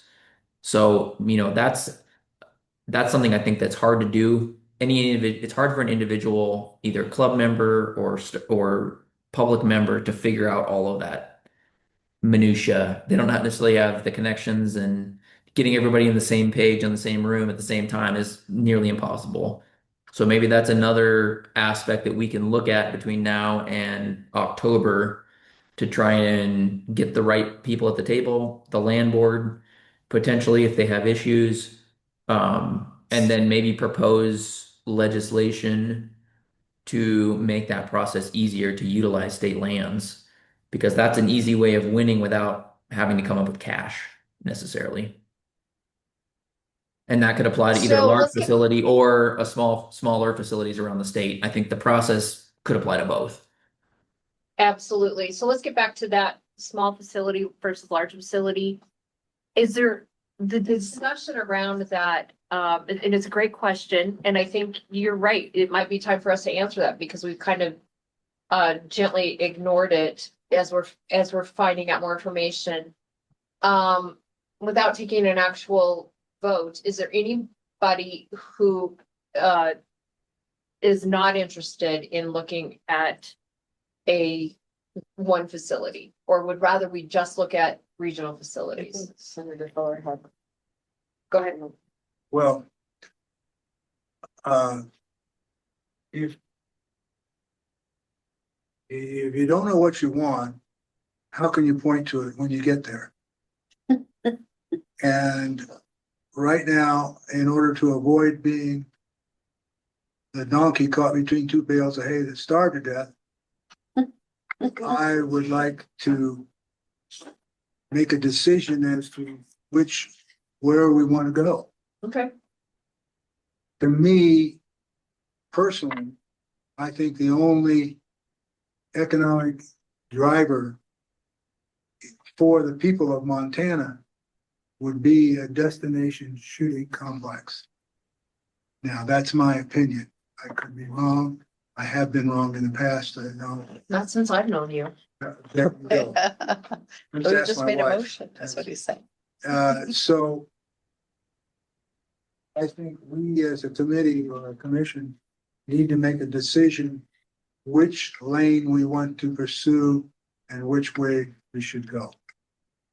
And then if you can't do that, how are you going to, all you're going to do is come up with problems and not achieve anything.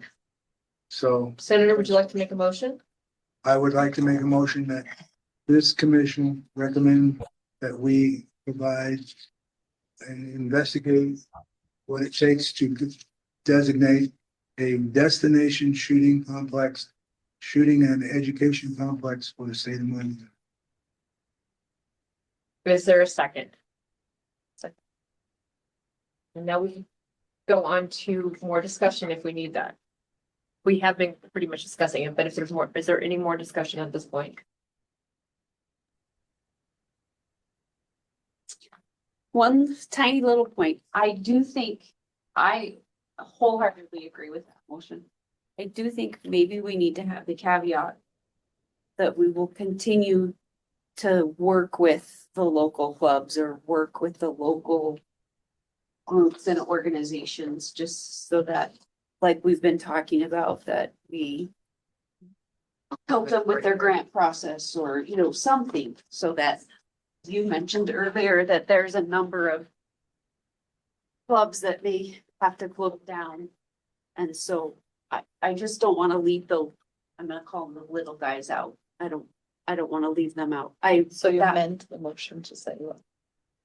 Well, just part of the discussion before, if we were to amend it, is as we're looking at a Montana solution, which I keep going back to that.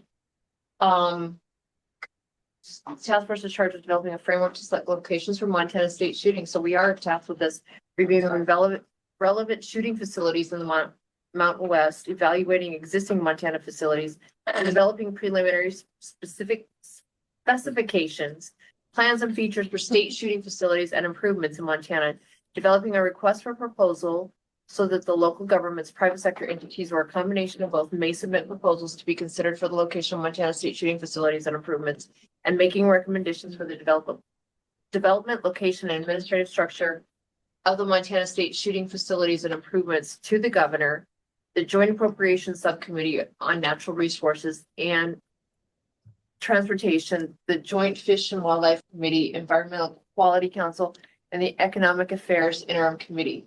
The recommendation shall include the rationale for the recommendations, which will help others to understand the history and context of the recommendations.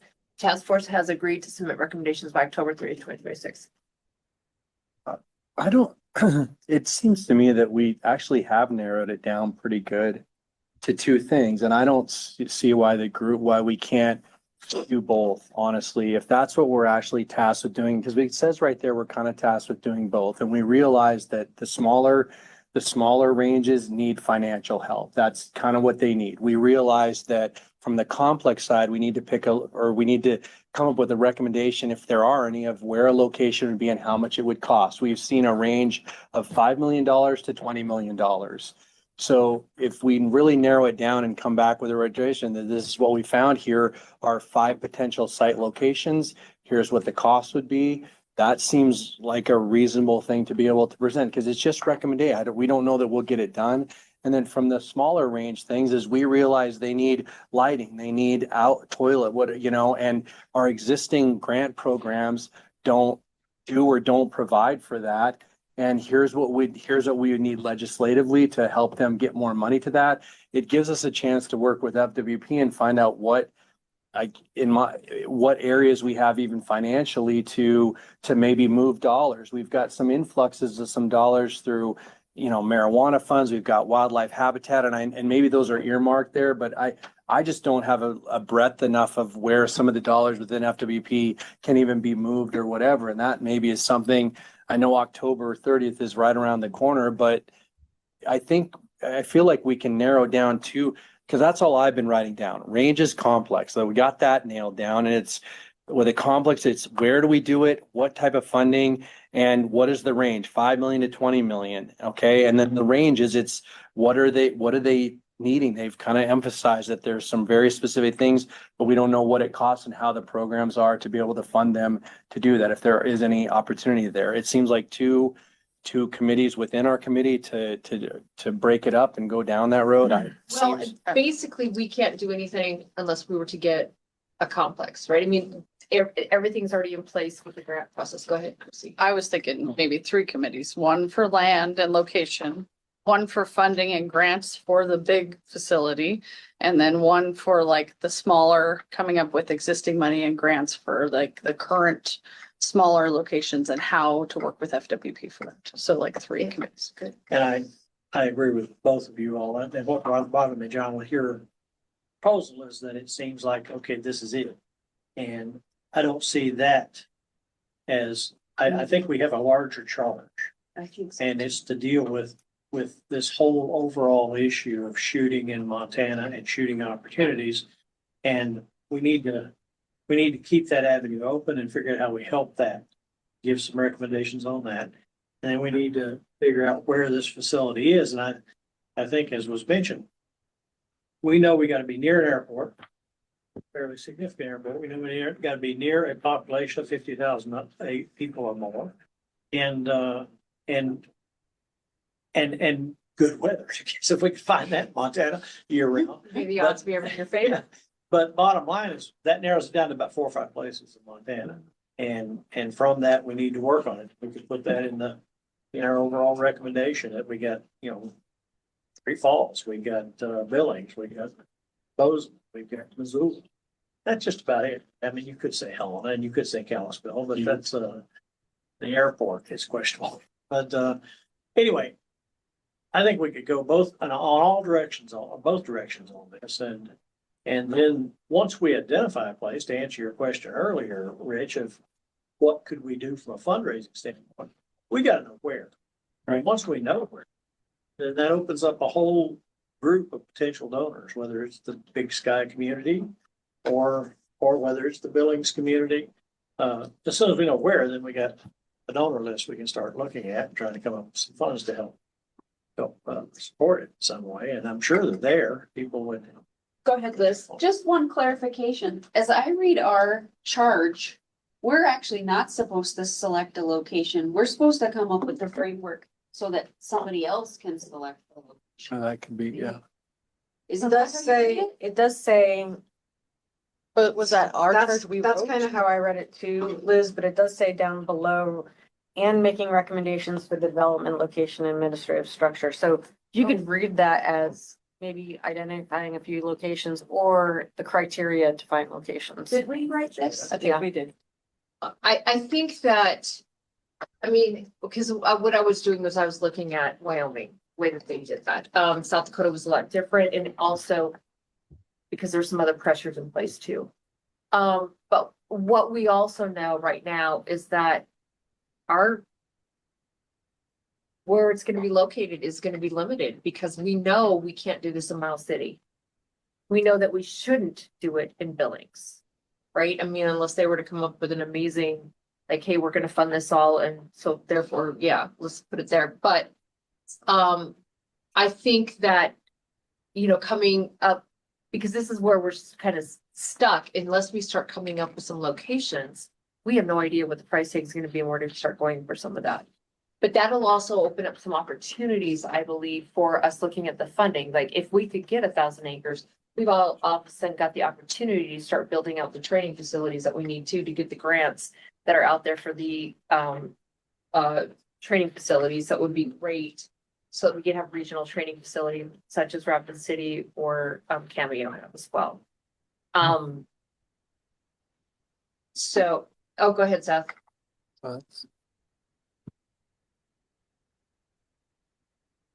Seth, did you have something to Yep. say? I was gonna say, Go just ahead. looking through that framework, I think in talking about what they did at Cameo, I think to meet the requirement that's laid out is we do need to have a framework of here's the list of things, which we already have a lot of them, proximity to populations, weather, etc. I think that just needs to be put down on paper, ranked, however we want to do that. I think, and then coming up with a recommendation for here is the region or areas that we think would be acceptable based on these parameters. I don't think we need to go approach a landowner and say, this land's available for this much money and we should put it here.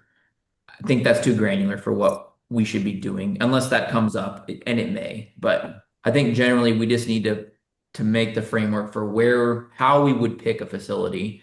And then, I mean, we can go down and look at costs and maybe possible locations, but I think generally we just need to know what we're looking for. Senator Fuller? Point of order here. The motion on the floor doesn't say anything at all about any other thing than we are going to, as a committee, pursue a destination shooting and education complex. That's all the motion says. And I'm gonna just add to that, we could do another motion after that if we wanted to set up the 3 task force. Mitch, did you have something to add before we vote on that? Well, if we're dealing with a point of order, I guess the first thing I'd say is that should we say we're going to do that and we are going to pursue solutions and suggestions for the regional task force as well. Our regional shooting facilities and supporting local and regional shooting facilities in some way, i.e. the other stuff. But I could go with that if that was, as long as it's clear to everyone that it's not, we're done. That's all we're gonna be doing.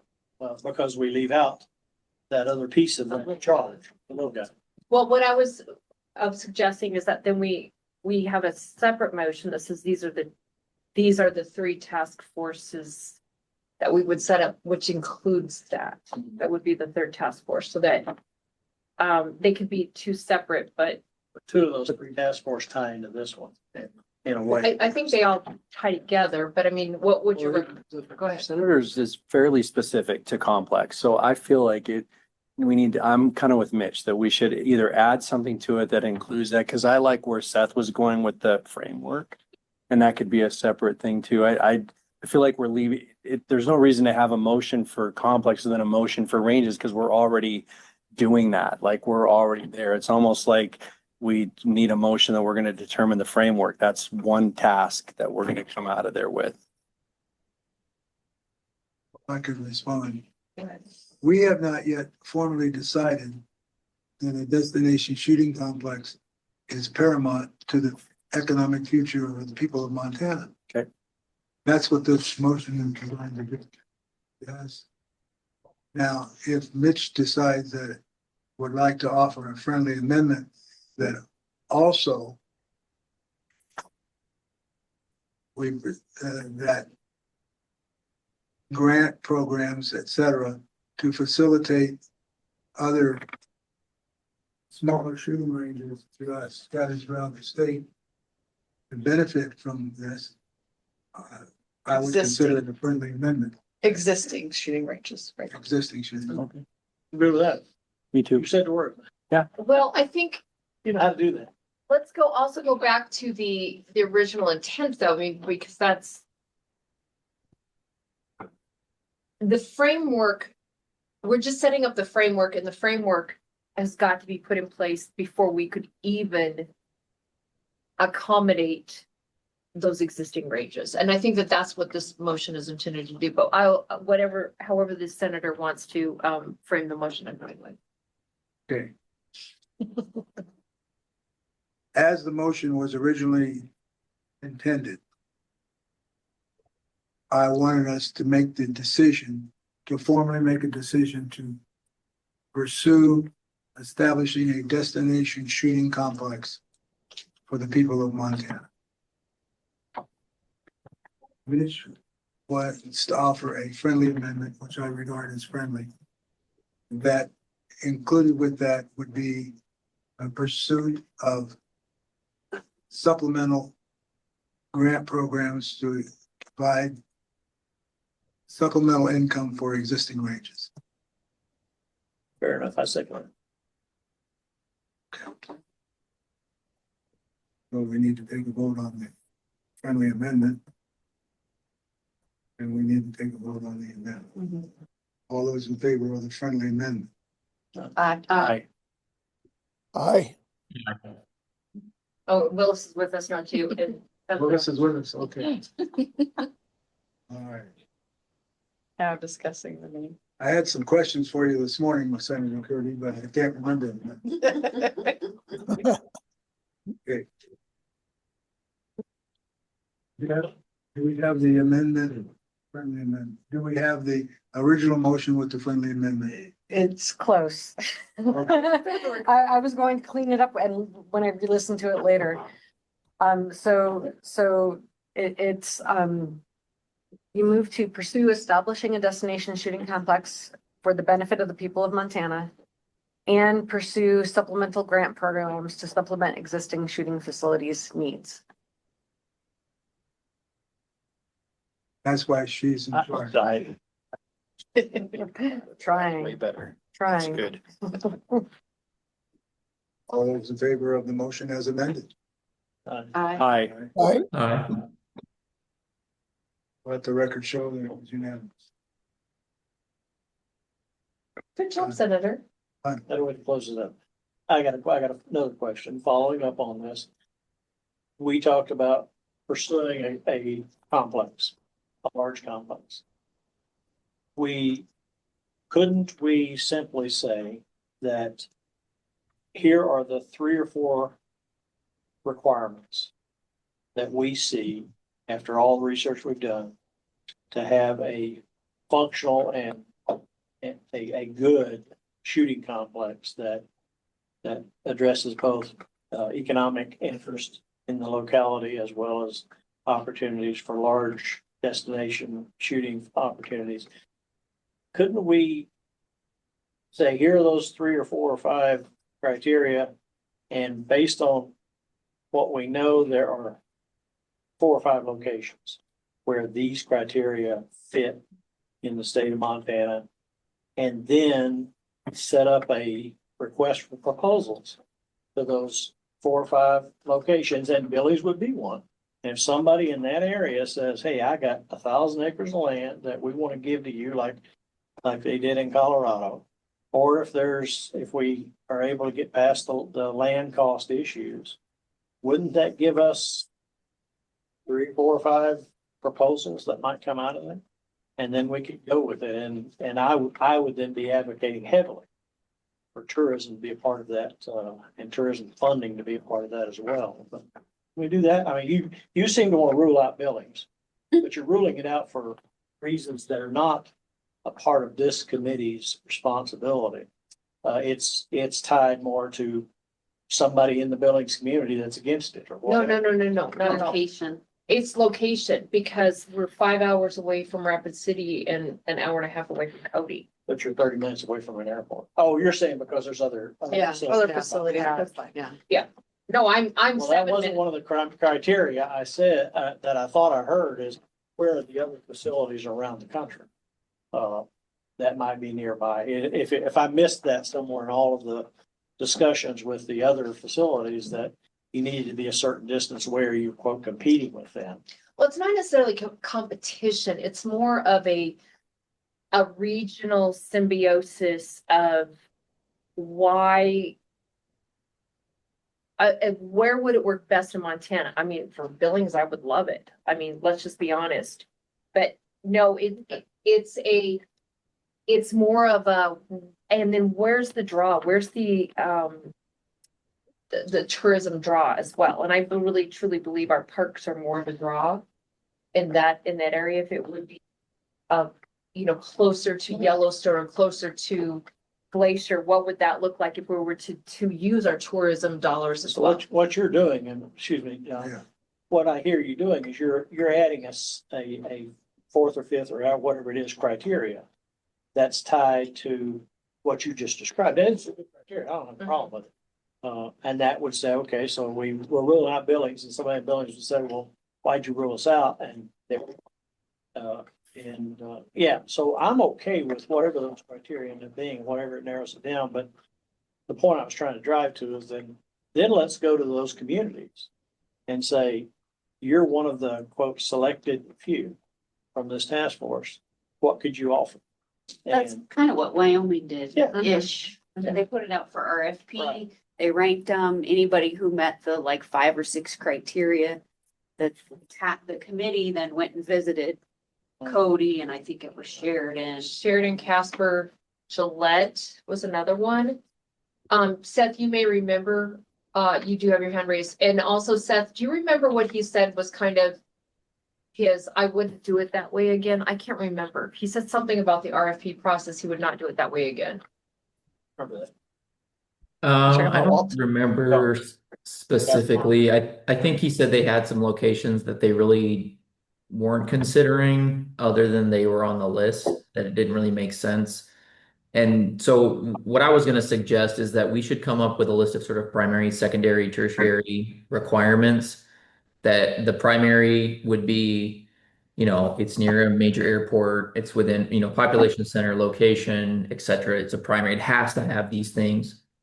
Secondary could be, we would like to see or strongly favor it not being too close to existing facilities, that it's based, in areas where people want to go.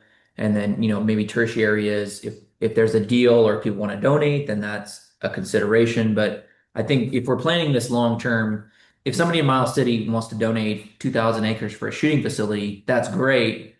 I just don't know that that's long term going to be successful, even though it was essentially paid for. So I think the cost is worth it. The investment's worth it for the right reasons. So that's the way I think we should structure it, is just come up with our non-negotiables. It has to be these things. Secondarily, we would love to see these. And then, maybe a third level of this would be nice, but at the end of the day, it's more of icing on the cake. And just based on, passengers. So I went and I pulled up the numbers for airports. Bozeman is by far the busiest airport, 2.8 million people per year.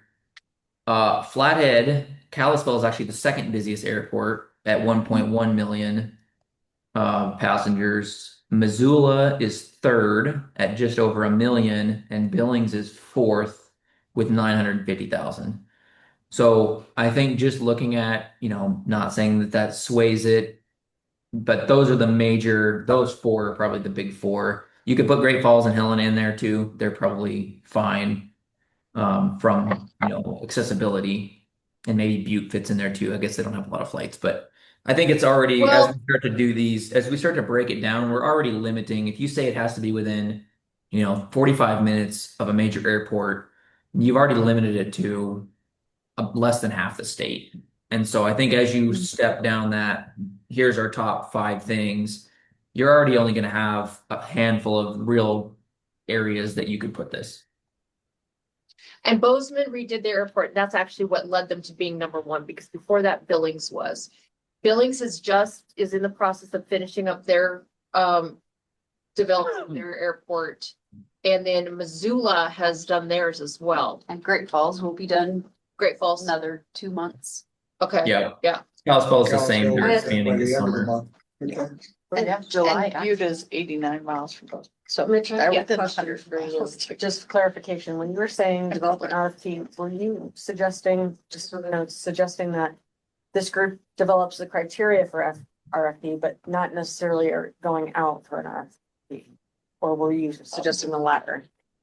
No, I think the criteria. Okay, That's the way to I just look at wanted to it. make sure. And to me, what we're talking about here is narrowing it down to avoid what Wyoming did of just throwing it out there and get Miles City, getting all fired up and saying, no, you're out. Don't even think about it. There's 4 or 5 places and however we come up with those, I think those are good criteria. Say, look, these are the 4 places we should put together a proposal, or somebody should put together a request for proposals and see what shakes out. And then you would have people start talking about it. The other thing is, again, I focus on the tourism a lot. Is there any, well, I'm sure there is, data that would support which ones of those could make the biggest bang for the buck on economic return in that? And I just think that's a good path forward for us is to, we've already heard, all of our data shows us that these are the 3 or 4 things that that we have to have for a good, successful shooting facility. Go ahead, Christie. I like exactly what you're saying. The question I have is the proposal or who would put the proposal out? What if we don't get any back in certain areas?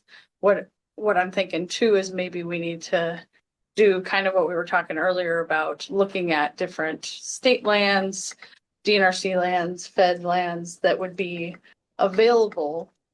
So it might not just be that people are just doing a proposal. So you'd have to have both of those together. So, yeah. And to that, Christie, I'd say, who's doing the work of putting this proposal together? Right. Is it this task force? If you're Right. Bozeman and I saw this, I'd say, oh, wait a minute, we got these places we can go, we got this. The Mhm. people that really know Bozeman and know Right. Bozeman's true, and Kalispell's the same way, they would be the Right. ones pulling it together. And we could have the benefit of just sitting here waiting to see what happens. Yeah, Yes, Quick the question. path of least resistance. what access to media do we have to publications? To publications, like for press releases and things like that. Whatever you need, we run through the legislature and we use our have Joey. Yeah, Joey in the legislature, we use our kind of. Okay. Then I think Mitch should make a motion. I second it. Whatever it is. Yep. That we make a list of criteria, a proposal list of criteria to various communities that would like to, and see what we get and give them a month. I'll stand behind you and move my arms like, you're talking for me. All right, I'll make a proposal that we collect we collect the information that we've heard from the various places, develop a handful of specific criteria and utilize that criteria to focus a request for proposals. So are you talking about more of an RFI, a request for information rather than a proposal? Because proposals are a lot more Emacs. detailed and they are actually applying for Take that something. proposal word out. So I'm Back in. Yeah, I'm RFI. wondering if you're looking for an RFI and just seeing, you're gauging interest is what you're doing instead of an actual proposal. Yeah, and I don't know whether that needs to be in motion or whether we put those criteria together and then make the motion. Seth, what's your idea? So what we voted on, the motion from Senator Fuller was essentially that we set up 2 separate subcommittees, one to pursue a complex generally, go down the road of what that would look like, and then the other one was to pursue funding sources primarily for smaller clubs. But I think I would move that we set up 3 subcommittees. The first 2 are fairly clearly defined, but I think the 3 that I would see is one that pursues the complex generally. So it looks at criteria, it's doing the heavy lifting of what are the parameters that need to be met, who do we need to talk to, how do we start down that road, and then where do we put it? Just generally, what would a complex look like? How do we start to get there? The second one, which I think can be encompassed in Senator Fuller's motion, is funding. So we should look at funding, which can be for club, like all funding sources in general that could be applied either to a facility or to individual clubs, smaller facilities, just general funding, and where we could get it and what we could use it for. So that would obviously play a large role in a complex because that's a large amount of money, but there may be, tourism dollars, commerce dollars for that, but there might be other monies for clubs that could be available. So I think just generally funding. And then the third one would be land use, where we could look into state land use requirements, streamlining those processes, talking with the land board. That could be part of the site location, but the sites I think could be could still be split between either a complex, which would be a large site. That process would probably be similar as if a club wanted to go find some state lands, DNRC lands, school trust, whatever the case would be. So my motion would be that we set up a third subcommittee that would look at land use, state land use requirements, regulations, etc., and look at streamlining a process or coming up with a process to achieve using those lands for range purposes. And that could be either smaller clubs, regional clubs, or a large facility, depending on where the land would be. So I guess the Okay, straight so the motion motion- would be that we set up a land use subcommittee to look at using state lands for shooting purposes. So basically though, because we didn't really set up the So task it's- forces under Senator Fuller, so your motion on the table is to set up the task force subcommittees So to a general complex, going in with the general complex, the direction that we should start going with that. The funding sources of which it would cover both the facility and the club level or the local level, and then a land use as well. correct. Okay. Second, oh, so we've got a second on that as well. So I want to just, because you had kind of started, we didn't go with an official RFI, because that doesn't really cover the RFI. Should we then maybe wait for the RFI until we kind of get some general direction with the task forces by next meeting? I know it's pushing it. And then start on the RFI, would that be a good direction we should go here before we, I mean, I think the RFI is a great idea. But maybe we just need a little bit more information ourselves through these task forces before we go that direction. Is that, Yes, from my standpoint, that's good because I believe that task force dealing with the larger facility is going to put together the criteria that would be the RFI. right? And I do think we've actually already got pretty much the criteria that we could, so let's go ahead and we're gonna vote on Seth's, because then I would like to have a conversation where I believe we could come up with the criteria for an RFI. But we won't go forward with that until we have more information, because I think we do need to have that criteria before the next meeting to go out, so we could be voting on sending forth that, if that makes sense. So are we okay to vote on, or do we need more discussion on Seth's All of it. motion? Well, hi, Willis. Look at you sitting at a cabin. I'm jealous. Oh, I love it. So, all right, it's been moved and seconded. Any more discussion on this? All right, all those in favor, say aye. Aye. Aye, and all opposed, same sign?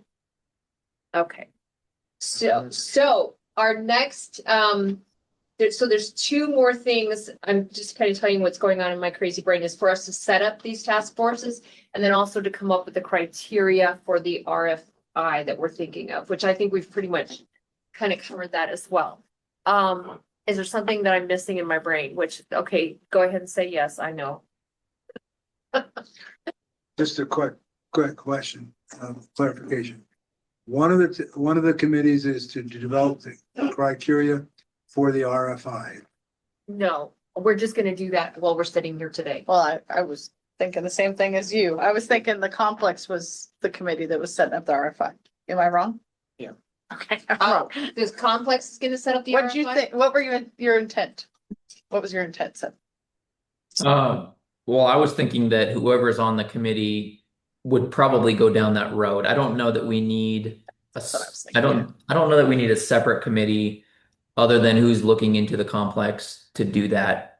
It would be the same people, I think. So I would say that whoever's on the complex subcommittee looking into that entire process way forward would be building out the framework requirements, which would then be converted into an RFI.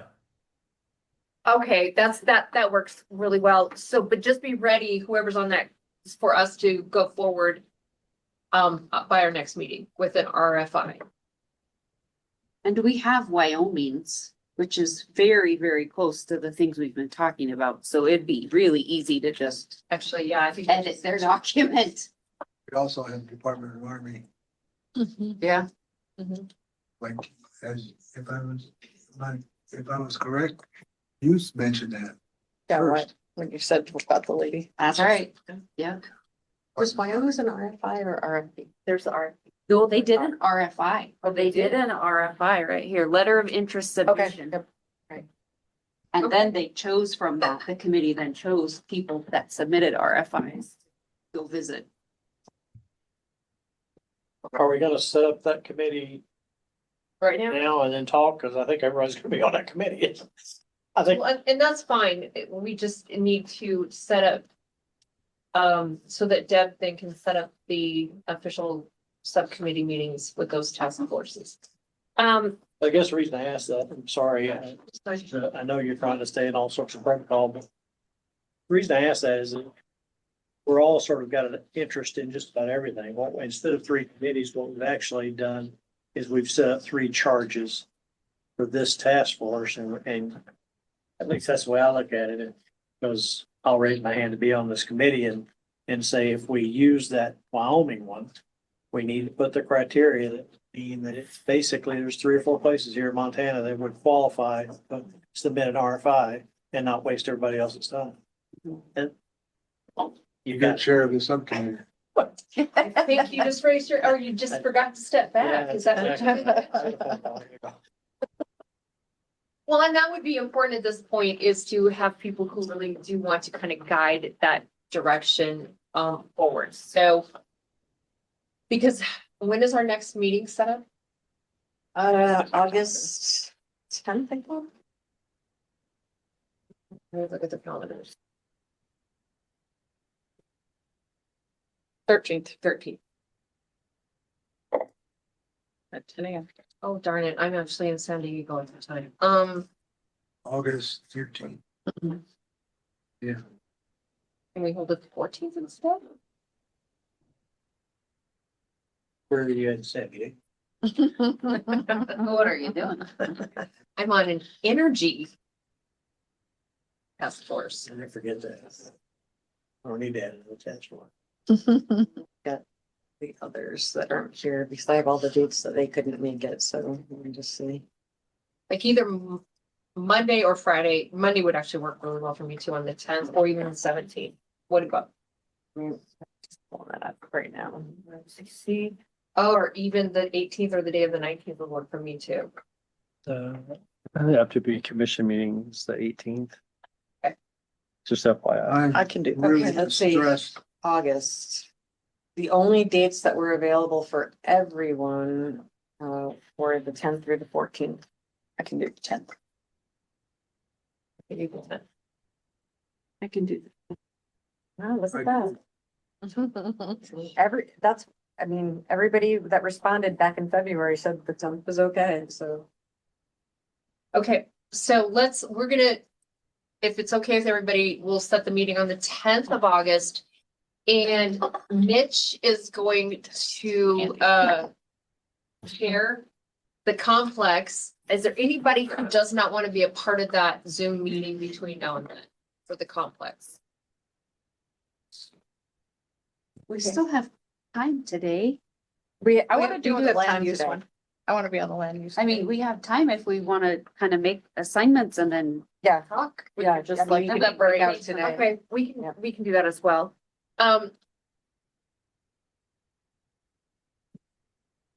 Right, so the complex subcommittee, Mitch is chair. Then why don't you take over my brace? And who else is going to be on this committee? Seth. Seth is I'll be gonna on the it. committee. Yep. Should this be a Mandy? Or the funding. Funding, I was thinking. I need Funding. Mandy on funding. Funding. Okay. may I join? Of course. Liz? Not funding. Oh, not funding. Complex, Complex. complex. Well, and I would love, I know that he's not a part of this, but Jeff to be a part of, especially like land use. Like we make sure that he's a part of that. Well, we're land use probably one. gonna have to ask him a bunch of questions about it. Who? Jeff. Oh, Hindoin. You're stressing out. Yeah, but you're definitely complex and funding Yeah, I mean, and land She's use. telling you, so there. I'm on the shooting task force, so I'm wherever I need to be. Well, I mean, from the governor's standpoint, that's what we really need is the not just the viewpoint, but also any resources that can be brought to the table. Well, that I'm not familiar with. Right. I think that's, but I need to know that too, because funding from up there is not gonna, that's gonna be No, but sometimes there's some familiarity with grants would be, or potentially, right.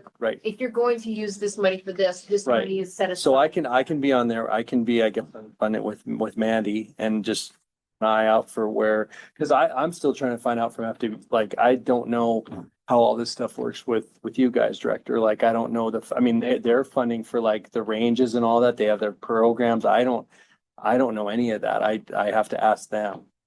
Renee knows all of it.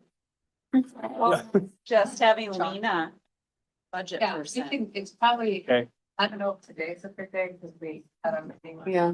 yesterday, but she's a little busy probably, but she's a wealth of knowledge and does understand the color of money, what it can be spent on, and, the strings that are attached. I mean, about as good Ask as the that would governor be to great. reach out Yeah. to Elon. Please. So who's chairing the funding? Thank you, Lord. Subcommittee. I'm on the, I'm chairing the complex. Yeah. I think, Oh. Mandy or Renee probably, well, I guess, I mean, Oh, the funding one. funding side. Well, Mandy's Not the not land one, right? here. No. Oh, I know. Um, She'd just be a resource. Head chair. And Andy, no, Andy. Yeah, we're missing. I got Andy for the land use one. Okay. Oh, and Mhm. good And John thinking. and me. yeah, because these are where we can bring in, and I would suggest that we do that, other, besides just voting members, other people that may have some knowledge on to find these resources. I am not the appropriate person to chair the funding. Who should be chairing or bringing together those ideas, Deb? It's Probably, well, I mean, I'm gonna be here for all of them, but Yeah. I'm thinking, I would think it would be man. okay, I mean, I know she's not here. but maybe it's up to her and. Let that be a lesson. I was here, still hammered me. Is when they choose committee chairman, you never go to the bathroom. Yes. And We'll that's see if something I would that love works to out look with at this. where grants are from and then also making sure, you said Lena? Yeah, Lena would be. Our CFO. Okay, She answered, she met with you guys the first. Yes. Yeah, I think she gave an overview. Yeah, she's, The funding, Mhm. I think that's just it right now. So right now I have Rich, and Mandy, and of course Lena's a staffer, but Rich and Mandy on the funding. Who else? I'll be on especially complex and funding as well. I just shouldn't be especially funding because I don't know enough. Okay. And then, land use, I have, of course, Jeff as, assistants and staffing, Andy, John, and Christy. Seth, where do you want to be on all of this? I could probably be involved in all of them. Okay. I'm happy to jump then- in. And Willis, where do you want to be on all of this? So, I don't care where you want to put me. I want to be on the large one. The complex? Okay. And if they need some help with the funding, sure. Okay. And what about, Representative Springer?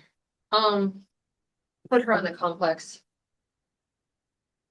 Because what I really would be interested in when all of this gets done, we're going for RFI to have her helping us with the PR side of it, is I'd like to save her for that. And then we've also got, you've already got Andy on board. And we do have the PR subcommittee still. Yeah, the PR and. save And her I for would that. assume we'd all come back and then. Yeah. Yeah, because she was threatening to quit because she's so busy and I'm like, no, I wouldn't let her. So if I could just save her from that part of it, then she won't hate me, which is really important. I don't like to be hated.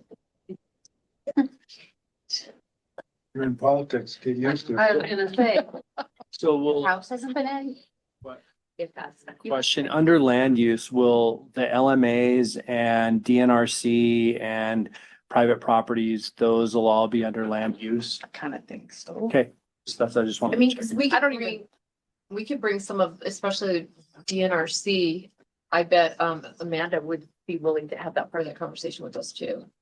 Yeah, or it's someone in there, Or- or who, you know, like Ryan Weiss or someone with state lands who really understands the laws of how state lands are run and Would how you they, be willing to ask that question? I can just ask Ryan if he, like, I'll just tell him what's kind of going on and this is what, you know, this is what. Tell him he can always come and have lunch with us, and Deb always brings great. Right. But that I think would be part of the criteria of each one of these tasks or subcommittees is thinking of the outside sources that we need to bring in to ask these questions as well. Especially for land use and then also funding. And I don't know the right questions to ask at this yet. These things.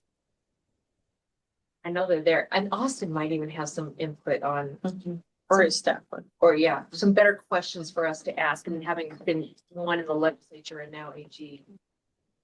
He may know what the right questions are to ask at least. Well, and then wondering about maybe you or Renee wanted to do, as we were talking about the different, oh, you use too many acronyms. I don't know what the acronyms mean. Whatever. WMAs. Yes, but if those lands are available, maybe one of you need I to be on think that. Jeff, Yeah, that. Jeff will Jeff be will able be to the one? cover Okay. that one. I think Sam and I could be on the funding Funding. one, because if you talk about the community shooting Okay. range grants or Sam's program, and now he's got both of them, so. Yeah. That'd be perfect. Okay.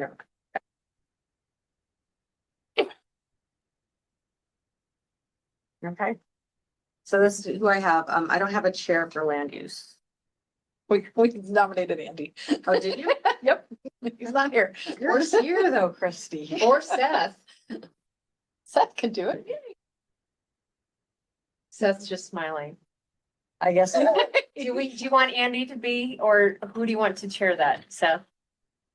I think it's fine with whomever, honestly. If depends on if Set Andy's that in. willing to. He's not here, so he should get signed up for something.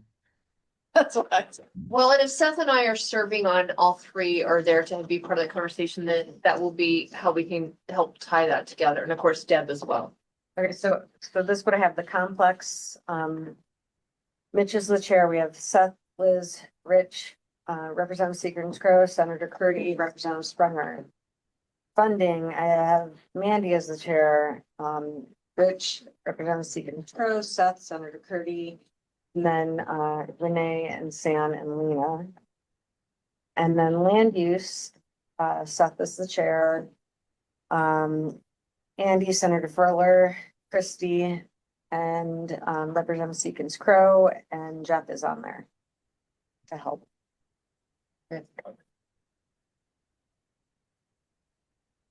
Okay. Do we Awesome. have on the land use? I was trying to catch those names. Which of the legislators are on that committee? On the land use, Yeah. Representative Seekins Crowe and Senator Fuller. Okay, that should be good. I don't know if Senator Curdy, I know, was doing some work with the club up there. And obviously anyone's happy to jump on. I just think that one should be legislator heavy since it's going to be state agencies. There's going to be a lot of crossover. So Why don't you put me on that also, Seth? I think you're right. I mean, the legislators need to be really engaged on this one. okay, that'd be great. And Rich, you're gonna engage with DNRC and who else did you think also? I was just gonna talk to DNRC and find out who in their lands office would be able to explain how state lands work and how, kind of with what we're doing, who can do that. So, Well, and part that I So- like about it too is that there's no surprises, that they're a part and engaged in the conversation as well, so that we're doing that. Willis, did you have a question? No, I just want to make sure everybody understands that, we have to have, if we're going to that direction, we got school trust lands, We got, I think another 2 categories of state lands. So if we're going to be including all those, let's make sure we get everybody who's managing that portion of state lands engaged or involved. Oh, Mandy's on. Is she saying that she's not going to be the chair? Hi, Mandy. Hi, no, I just wanted to confirm I heard correct that I would be the chair of the funding subcommittee. And then I guess I just wanted to make sure that there is a liaison happening with the governor's budget office, especially if we're looking at state funding. I know that would be an important thing to be occurring, and I'm happy to liaise there, but I just want to make sure that we're not creating a budget without their involvement, I guess. Well, and that's exactly why you're the chair, to bring up such great ideas between you and Rich, I think. Just making sure we are liaising with the correct people within the government will be wonderful. And thank you for that, because I don't know where they are, and I don't want there to be surprises because of my ignorance. And to clarify, we're looking at like all funding sources, so state, private, fundraising, etc. Yes. Okay. And any grants that may come about as well from some of this. Liz, you had talked about what are they called? Those other, like, could be a source of grants if it's a 50. Oh, CMP. CMP, yeah, The Wyoming one goes well. if the Wyoming one goes well, just having those kinds of conversations. There's some, and I can send it to you. There's some grants that could be if we make part of our facility a training facility for law enforcement and those kind of entities too. Just what would the solutions look like, and what are the possibilities going forward? Okay. So that'll teach you not to show up, Andy. Sorry, this week is a little awful for me. I'm traveling 3 days, so I'm trying to fit an entire week into 2 days. So sorry. That's quite all right. You notice Christie's here because she does not want to be put on a committee. Yeah, that's why I'm here. She's like, yeah, With myself. I showed up. That's right. I always show up when it's committee assignments. I thought you showed up for the cookies. Well, I did sneak a muffin out of here earlier, Deb. I don't know if you caught. We're the fun committee. I know. I wish I had more time to interact. So there's a few things that we could discuss. What's next on the agenda? I mean, I want to make sure that we get everything in. I also have to, I just want to be full disclosure. I have to leave on an airplane at 6:30 in the morning, so I have to drive home and pack. And if any of you know me, you guys know that my superpowers are surrounding myself with people who are smarter than I am and overpacking. So I've got a little work to do. I already surrounded myself with people smarter than I am, but I still got to do the overpacking today. Well, what we have, so I think Liz had a good idea that, break out here and do some talking. That'll be a little bit difficult for the folks online. But maybe we could at the very least come up with dates that we'll meet maybe. And those that are in the room can certainly meet. There's one more person online. I'll check in on the public feedback. Okay. And then the other things were, have the PR subcommittee identify potential next steps, but I think we could hold off on that until the subcommittees meet. And then, is that August meeting, do you want, right now it was scheduled for Zoom? And do you want it in person or Zoom? In person? I think we just got a couple more meetings. I mean, I think it works well with most of us in the room, and then those who have to zoom in. But there's just something so valuable about us being in person. If we can do it on the 10th, then I will come here and then drive home and fly to San Diego the next morning. And I do think, again, the longer meetings are better in person. I think it'll probably be a long meeting again.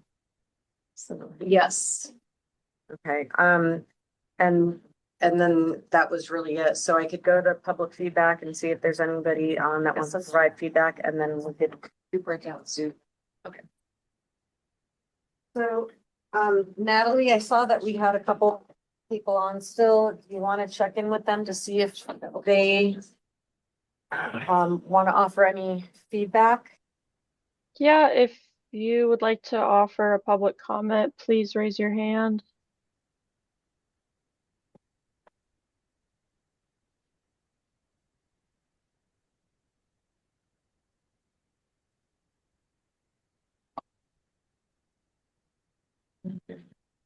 Yeah, we're not getting any hands raised. Okay. All right, well, I think what we'll do then, is maybe like a 5-minute break, especially since, the chair is gone, one of the chairs are gone. And take a 5-minute break, come back and talk about dates, and then we can break out for those that are here. And I did notice the Wyoming proposal actually calls out, it says if you're proposing to use state school trust lands or state agency lands, it is the responsibility of the proposal sponsor to contact the appropriate state agency to help develop their proposal for those lands. And then it talks about state trust lands and grazing leases. Like they really, they spent longer than we've spent in total developing their RFI. So I really think it has the potential to really help with some of these questions we need answers to. Because they developed the RFI early on, like kind of where you are, yeah. And then, they developed it like over a year, and then it was from when they opened it to when they voted was 4 months. Cause they gave 1 month for responses, and then they answered questions and then initial responses, and then they visited their top 2, and then anyway. Instead of totally reinventing the wheel. No, I like to always do that. You're the We get wheel maker. down. We're gonna take a short break.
meeting days and Okay, stuff like that. we are unmuted. We're getting back into a session. So it might not be the easiest thing to do here, especially since all of you are on, several of you are on. So maybe if you just email me days that you absolutely can't and break it into half days, maybe. So, you know, you might make it an afternoon, but not a morning in one day. So maybe email me the days that you either can't make it if there's fewer of those, or that you can make it if there's fewer of those. That would be the best thing, and I'll do my best at making all of you guys in the same virtual room at once. Say all of you guys, you're talking about the subcommittees. Yeah, Was that, Deb, is that what we'll do is the subcommittee will meet with all the other subcommittees just on one time frame, and then we'll each go through our own, or we're gonna have. no, we're gonna have a subcommittee, each subcommittee We'll have its own meeting Yeah, time. and then I don't expect all the subcommittees to meet together until August, The 10th. Yeah. The 10th, right. Well, we should have answers by the 10th. Task force will meet on the 10th. the task force, sorry. Right, right. And then we'll have answers to all three categories. Yeah. Funding, land, and. And I'll make sure, we need to meet soon enough, so we know what you're doing, we know what kind of information, other information we might need to gather. And then, I'll be able to coalesce it and get it out to everybody ahead of time, hopefully, and that's gonna be a tall order. But, you know, my time is much freer than trying to get all you guys into the same virtual room together. But yeah, if you could do that as soon as possible, send me the half day. Okay, let me can I chunks ask this that- though, is that, I mean, obviously, so if today's the 7th, I mean, next week we won't want to meet. So I mean, realistically, we want to start with dates around the 21st of July or 20th of July, right? Like that's 2 weeks out, just, Sooner the better. Sooner the better. so, Starting next week. okay. Yeah, I would say, and so we might have to have a brief meeting just to see what kind of, I mean, for instance, the complex subcommittee, there might not be a whole lot of data that subcommittee needs to collect. Right. They might just fill up the criteria Right. And you based on start, the Wyoming and what we've And what talked we've about. heard. So I don't know that subcommittee needs to collect anything ahead of time. Funding, you know, like you were saying, Rich, you want to get a bunch of, I'm just gonna reach out to these guys and just say, email me all the people that you talked to for funding, Mhm. from private to state to whatever, so I understand how you did it. And then that's kind of, I mean, that's gonna be the funding, and then I the think, funding subcommittee might need to wait a week, I guess. But the other two, I think we probably. and anytime. is that too? July 29th and 30th actually work really well for me, but we can decide that. Just go ahead and send me everything and That I'll. we- that I'll we- figure it out. Dates we can't make it.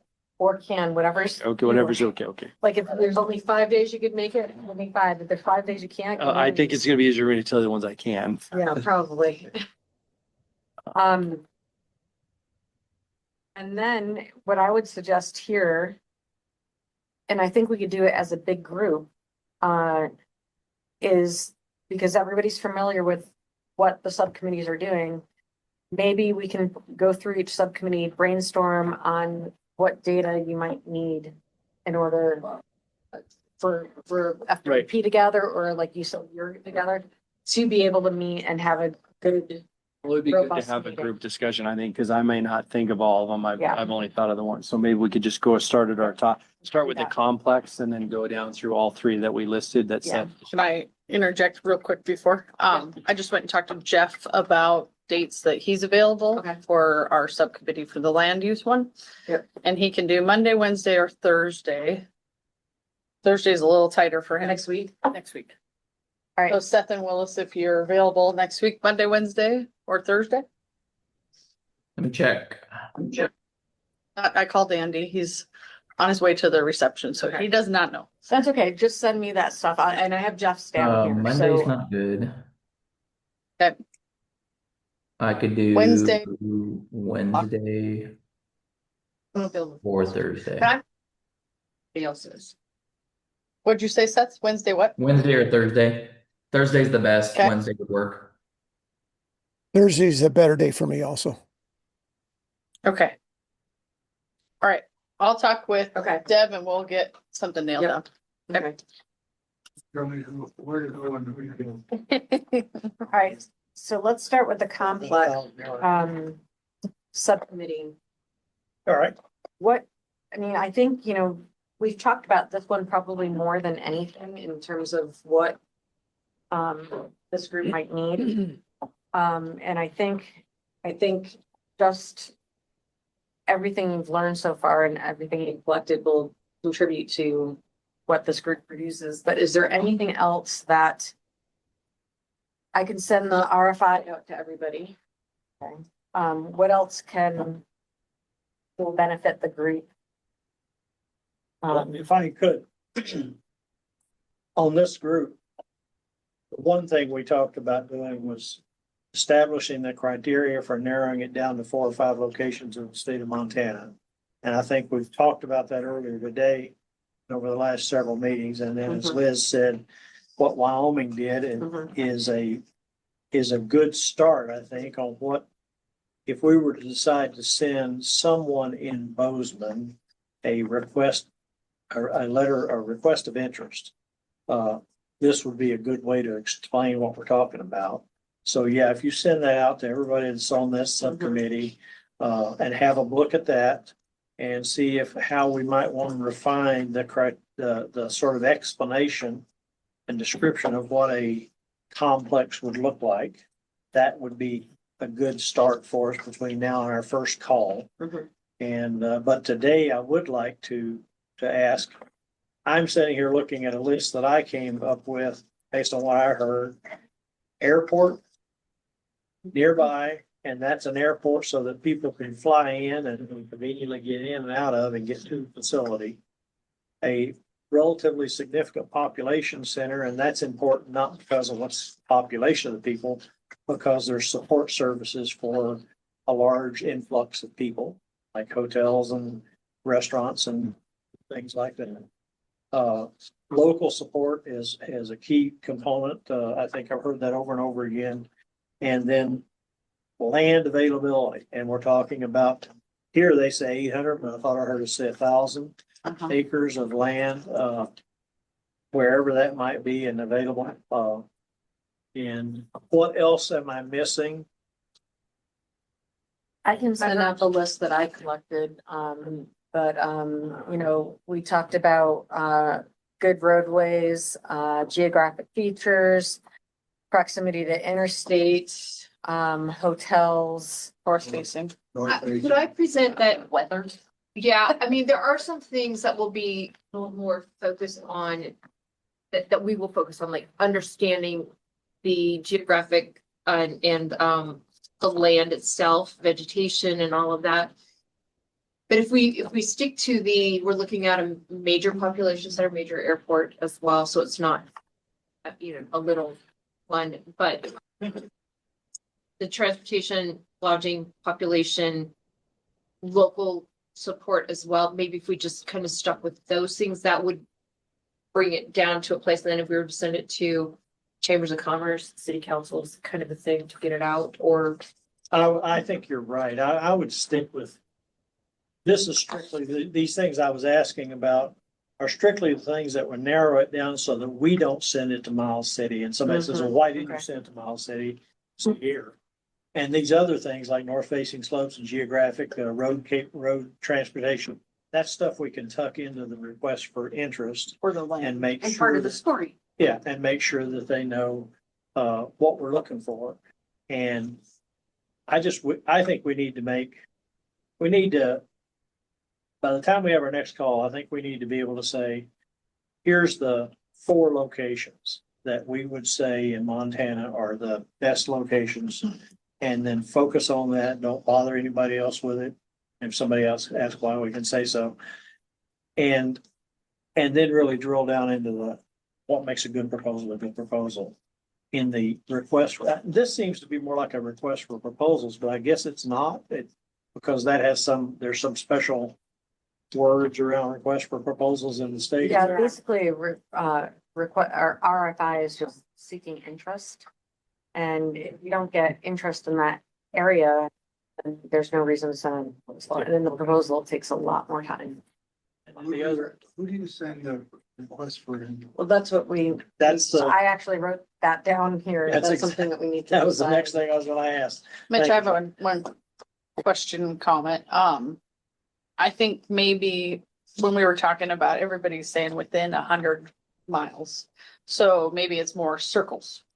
You know, like maybe it's not right in Gallatin County, but maybe it's within 100 miles there, or whatever, Mhm. between those airports. So Like 3, 4, it might 5, catch yeah. Three Forks, it might catch Butte, it Yeah. might catch, Mhm. Yeah. you know, Anaconda, if you're talking Missoula, you know, things like that. So Yeah. Okay, good. point. just an idea. Yeah. Because cost of land should Drops be a in. factor Yeah. too. For sure. All right, so that's a good point.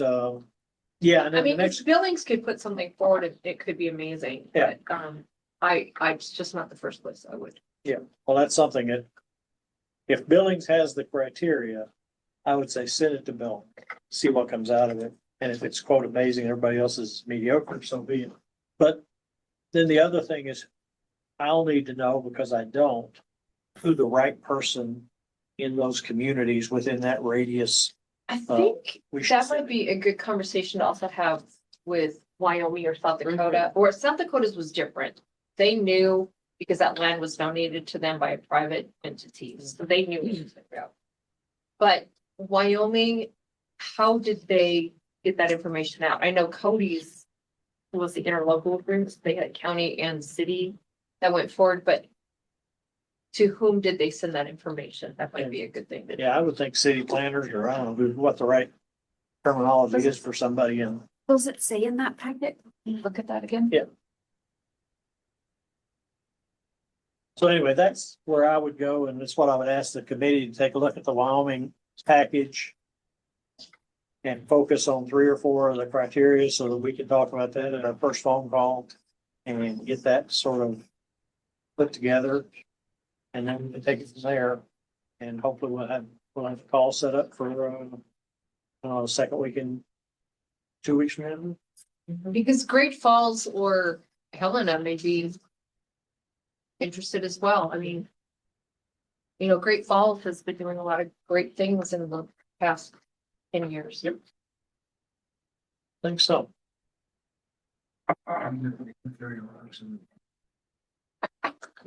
Justin?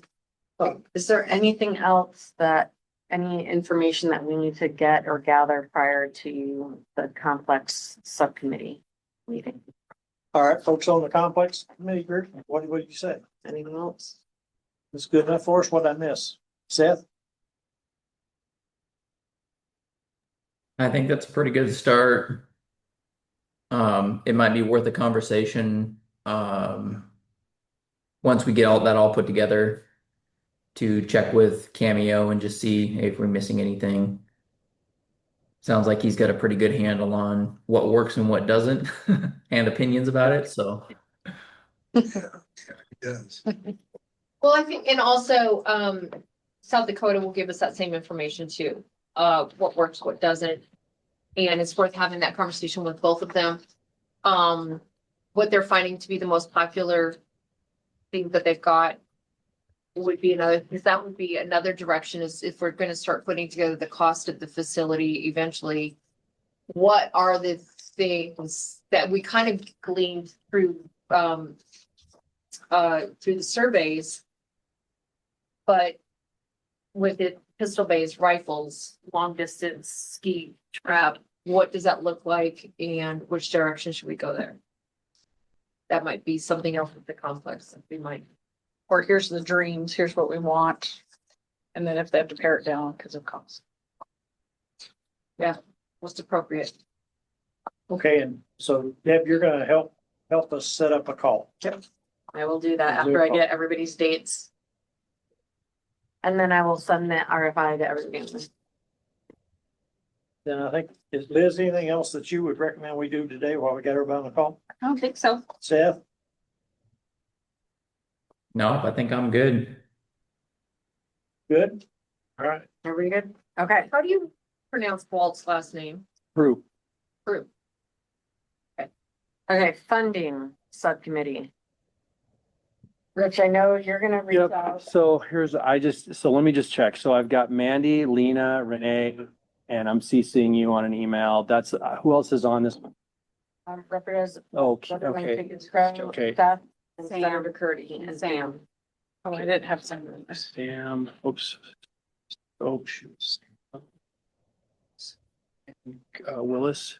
From a fundraising standpoint, I'd like to be Okay, realm. yeah, perfect, yep, and then, yep, okay, Mitch. Okay, so I've got those and I'll CC you, so I'm gonna get this put. So we've got two things, we've got the large complex and we've got smaller shooting ranges. From the complex side, I'll reach out to Wyoming, Colorado, and South Dakota and ask those guys for just feedback, all the funding sources they use, whether it's state, federal, private, and we can be I don't have to get names of things. I just want to know the areas. Maybe some of the federal ones will be specific to federal funding, a specific program or something like that. But that's, and if there's something more, just jump in on that. Is there anything else for the large complex side as far as funding that I need to be thinking about? I think you should add Nephi to your list of. Oh, if okay, yeah, And also complex too with Nephi. okay. Yeah, because he should be on one of those, both of those calls. Okay. But the other thing to remember is these complexes have raised significant amount of local private dollars too. I mean, Right, so I think that I'm gonna be very broad and say, look, it's public funding, it's donations, it's WP dollars, it's state general fund, I don't know, whatever they tell me for that is, and it's federal dollars, and hopefully with those, maybe there's some programs that can be a little more specific, but I'm not gonna say it's Tiorama or whatever. I mean, it's just where are they getting the funding from for these complexes? Then we have the shooting ranges, their needs for funding, which right now, the only one I'm even aware of is what Sam's told me, that there's the $500,000 a year that clubs can apply for, and it's a 1-to-1 match. Yeah, so 400,000 per year and then, but yeah, that's the only program for shooting ranges that FWP has, minus the development program that we're using PR. So Lena Robert, gave sorry. a presentation at your very first meeting, and I wonder, Deb, if resending that around for everybody to review, because it goes through all of the FWP funding. Okay, that's great. That would, yeah, and I It do, was over Lena was there. Robertson and Okay, it was a lot of information to Okay. throw at you guys at. The perfect. very first meeting, So yeah. it might be- What are those at? I will send those slides to everybody. Okay. I'm just gonna make a note that we'll get that, Deb will send slides from Lena from our first meeting, on FWP funding sources program. Okay. Okay, so okay, thank you for that, Renee. That's perfect. And then that's what we'll come back with. Is here are the areas that we have found. And then we can discuss if we've missed any or something like that. Okay, so that's all you need is the information you're getting from the other states and then the slides. Yeah, I think so. And that's why I guess I'm asking, is there anyone, I mean, Seth or anybody else have, am I missing something from the funding side that our little subcommittee's been asked to come back with? My rich uncle, What's that? who's in the poorhouse. Oh. Can he launder some, can I talk to him, send him something? Rich uncle in the poorhouse. Okay. So Deb, I'll CC you on Yep. my email and that will hopefully that's good. So, Okay. okay. All right, land use. Seth, you're the chair. What kind Right. of information do you need from us? I think I have a time real quick. I just got a hold of Andy and he can do Thursday. Jeff can do Thursday. He said morning. So Jeff can do 8 to 11. What time do you guys want to meet? That is the 16th, right? That is the 16th, yes. Yep, 8 to 11 would work. How much time? I would think I a don't couple know. of hours. We don't have to do that many hours. if we start at 8, I can hop on at 8. What about Senator Curdy? What can you do 8 to 11? Sure, that works. Okay, 8 o'clock on Thursday. I'll probably have to get off because I've got E-Tick at that point, but I have to see if I could make it. Thursday, the 16th.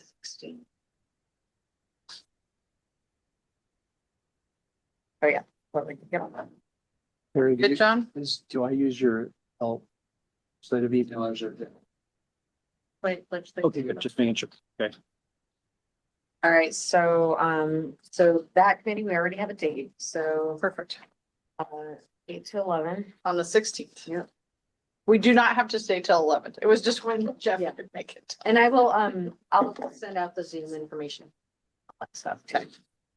Okay, so what do you need? Well, I think we probably would need to, the main, I would think DNRC, I think handles all the state trust lands. So figuring out who to talk to at DNRC would be super helpful. I think that's going to be probably the main thrust of state lands. FWP would be another decent, I mean, if you're looking at wildlife management units or other creative, it might be good just to look through and see if FWP has land available across the state that could be multi-use. Yeah, I don't, is there any state land that's not administered by DNRC? I'm not aware of any, I guess, or FWP. Say it again, John. What was the question? You're not aware of what? Does Jeff have a homework assignment to be prepared? Yes. Yes, As to what the law is? He does. Yes. No lawyer answers. Opinion. And I'll reach out to DNRC and try to get somebody there as well. Okay, and moving forward, we'll probably want to expand that conversation to, or maybe the governor's office has somebody that liaises with state lands, DNRC.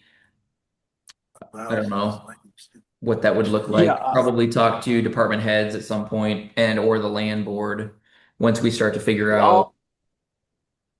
Yeah, Seth, I'll get with Ryan Weiss or someone there at DN. They handle all state land stuff. He'll tell me who to use in the state lands. They can talk about land board. Yeah. Perfect.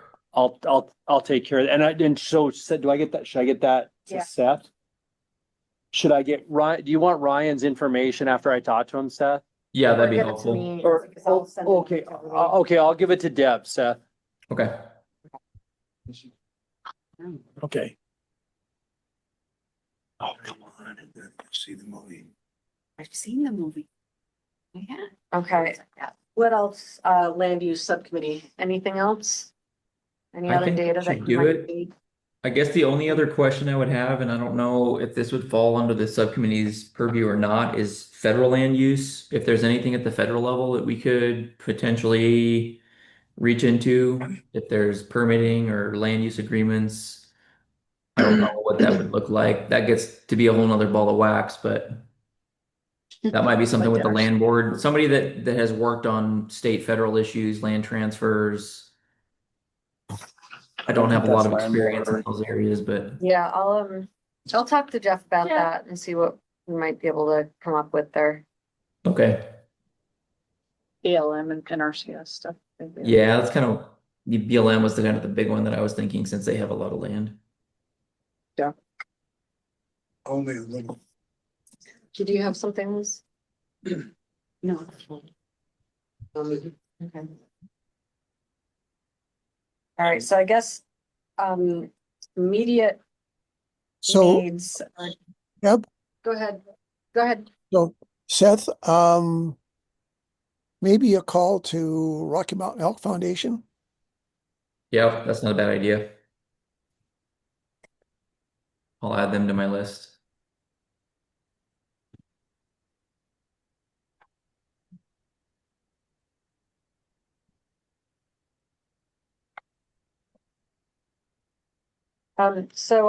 Immediate needs for what I need from you all is our dates. I already have the land use subcommittee scheduled. But everybody else I need dates from and as soon as possible, and I will turn that around. The other thing is, I know Representative Seekins Crow, has to add some miles to her, travels, but I have the mileage from your homes already, and unless that you traveled from somewhere else, I'll just use that. Usually you guys don't even matter. But, you know what I mean. You know what I mean. But, for those who traveled, if you traveled differently than from your home, let me know and I'll add that to your travels. And I'll get that turned around. August 10th, plan on probably Helena, I guess, for the meeting. Yeah. Again, for August 10th, 9 to whatever we do, that day. Let me know if you need hotel. I assume Senator Fuller, the night before, you'll need a hotel. Okay. I might need remote access this one. Okay. Okay. And I'll get the Zoom out for folks too. I apologize. Is that a change from August 13th that we had originally had scheduled? Oh, I'm sorry. Yeah, we looked at the schedules that you had sent me out or sent me way back in February, and it looked like August 10th was better for everybody. Okay, I will move some things around to at least join at least part of it. Sorry. Sorry, Okay, I know no, my that's calendar is awful. I apologize. We changed it and we weren't on the call. Wow, it's been a tough crowd today. It is. Okay, and it'll be in person, probably here or Montana Wild if I could get Montana Wild, but I probably won't be able to. I think that's it. Am I missing anything in terms of tasks? I did get another email from Gary Marbett. I'll be sending out to you guys. I got it on Saturday. I was thinking you might have got this afternoon. Probably after all these. Yeah. I'll be sending that out, and then I think that's it. And we'll get the notes out to you. Natalie does a great job, and we'll get the notes out to you as soon as possible. I just want to say thank you to everybody, for the work, for the discussion, for the back and forth of ideas, and, for the passion for this commission, but also the idea of us doing something that is monumental to the state of Montana. So thank you very much. Okay. Well, chairs, are we adjourned? I'm adjourning. Are you going to adjourn there? Mr. Senator Chair? Any contributions for the good of the order? Meeting adjourned. Meeting adjourned. All right.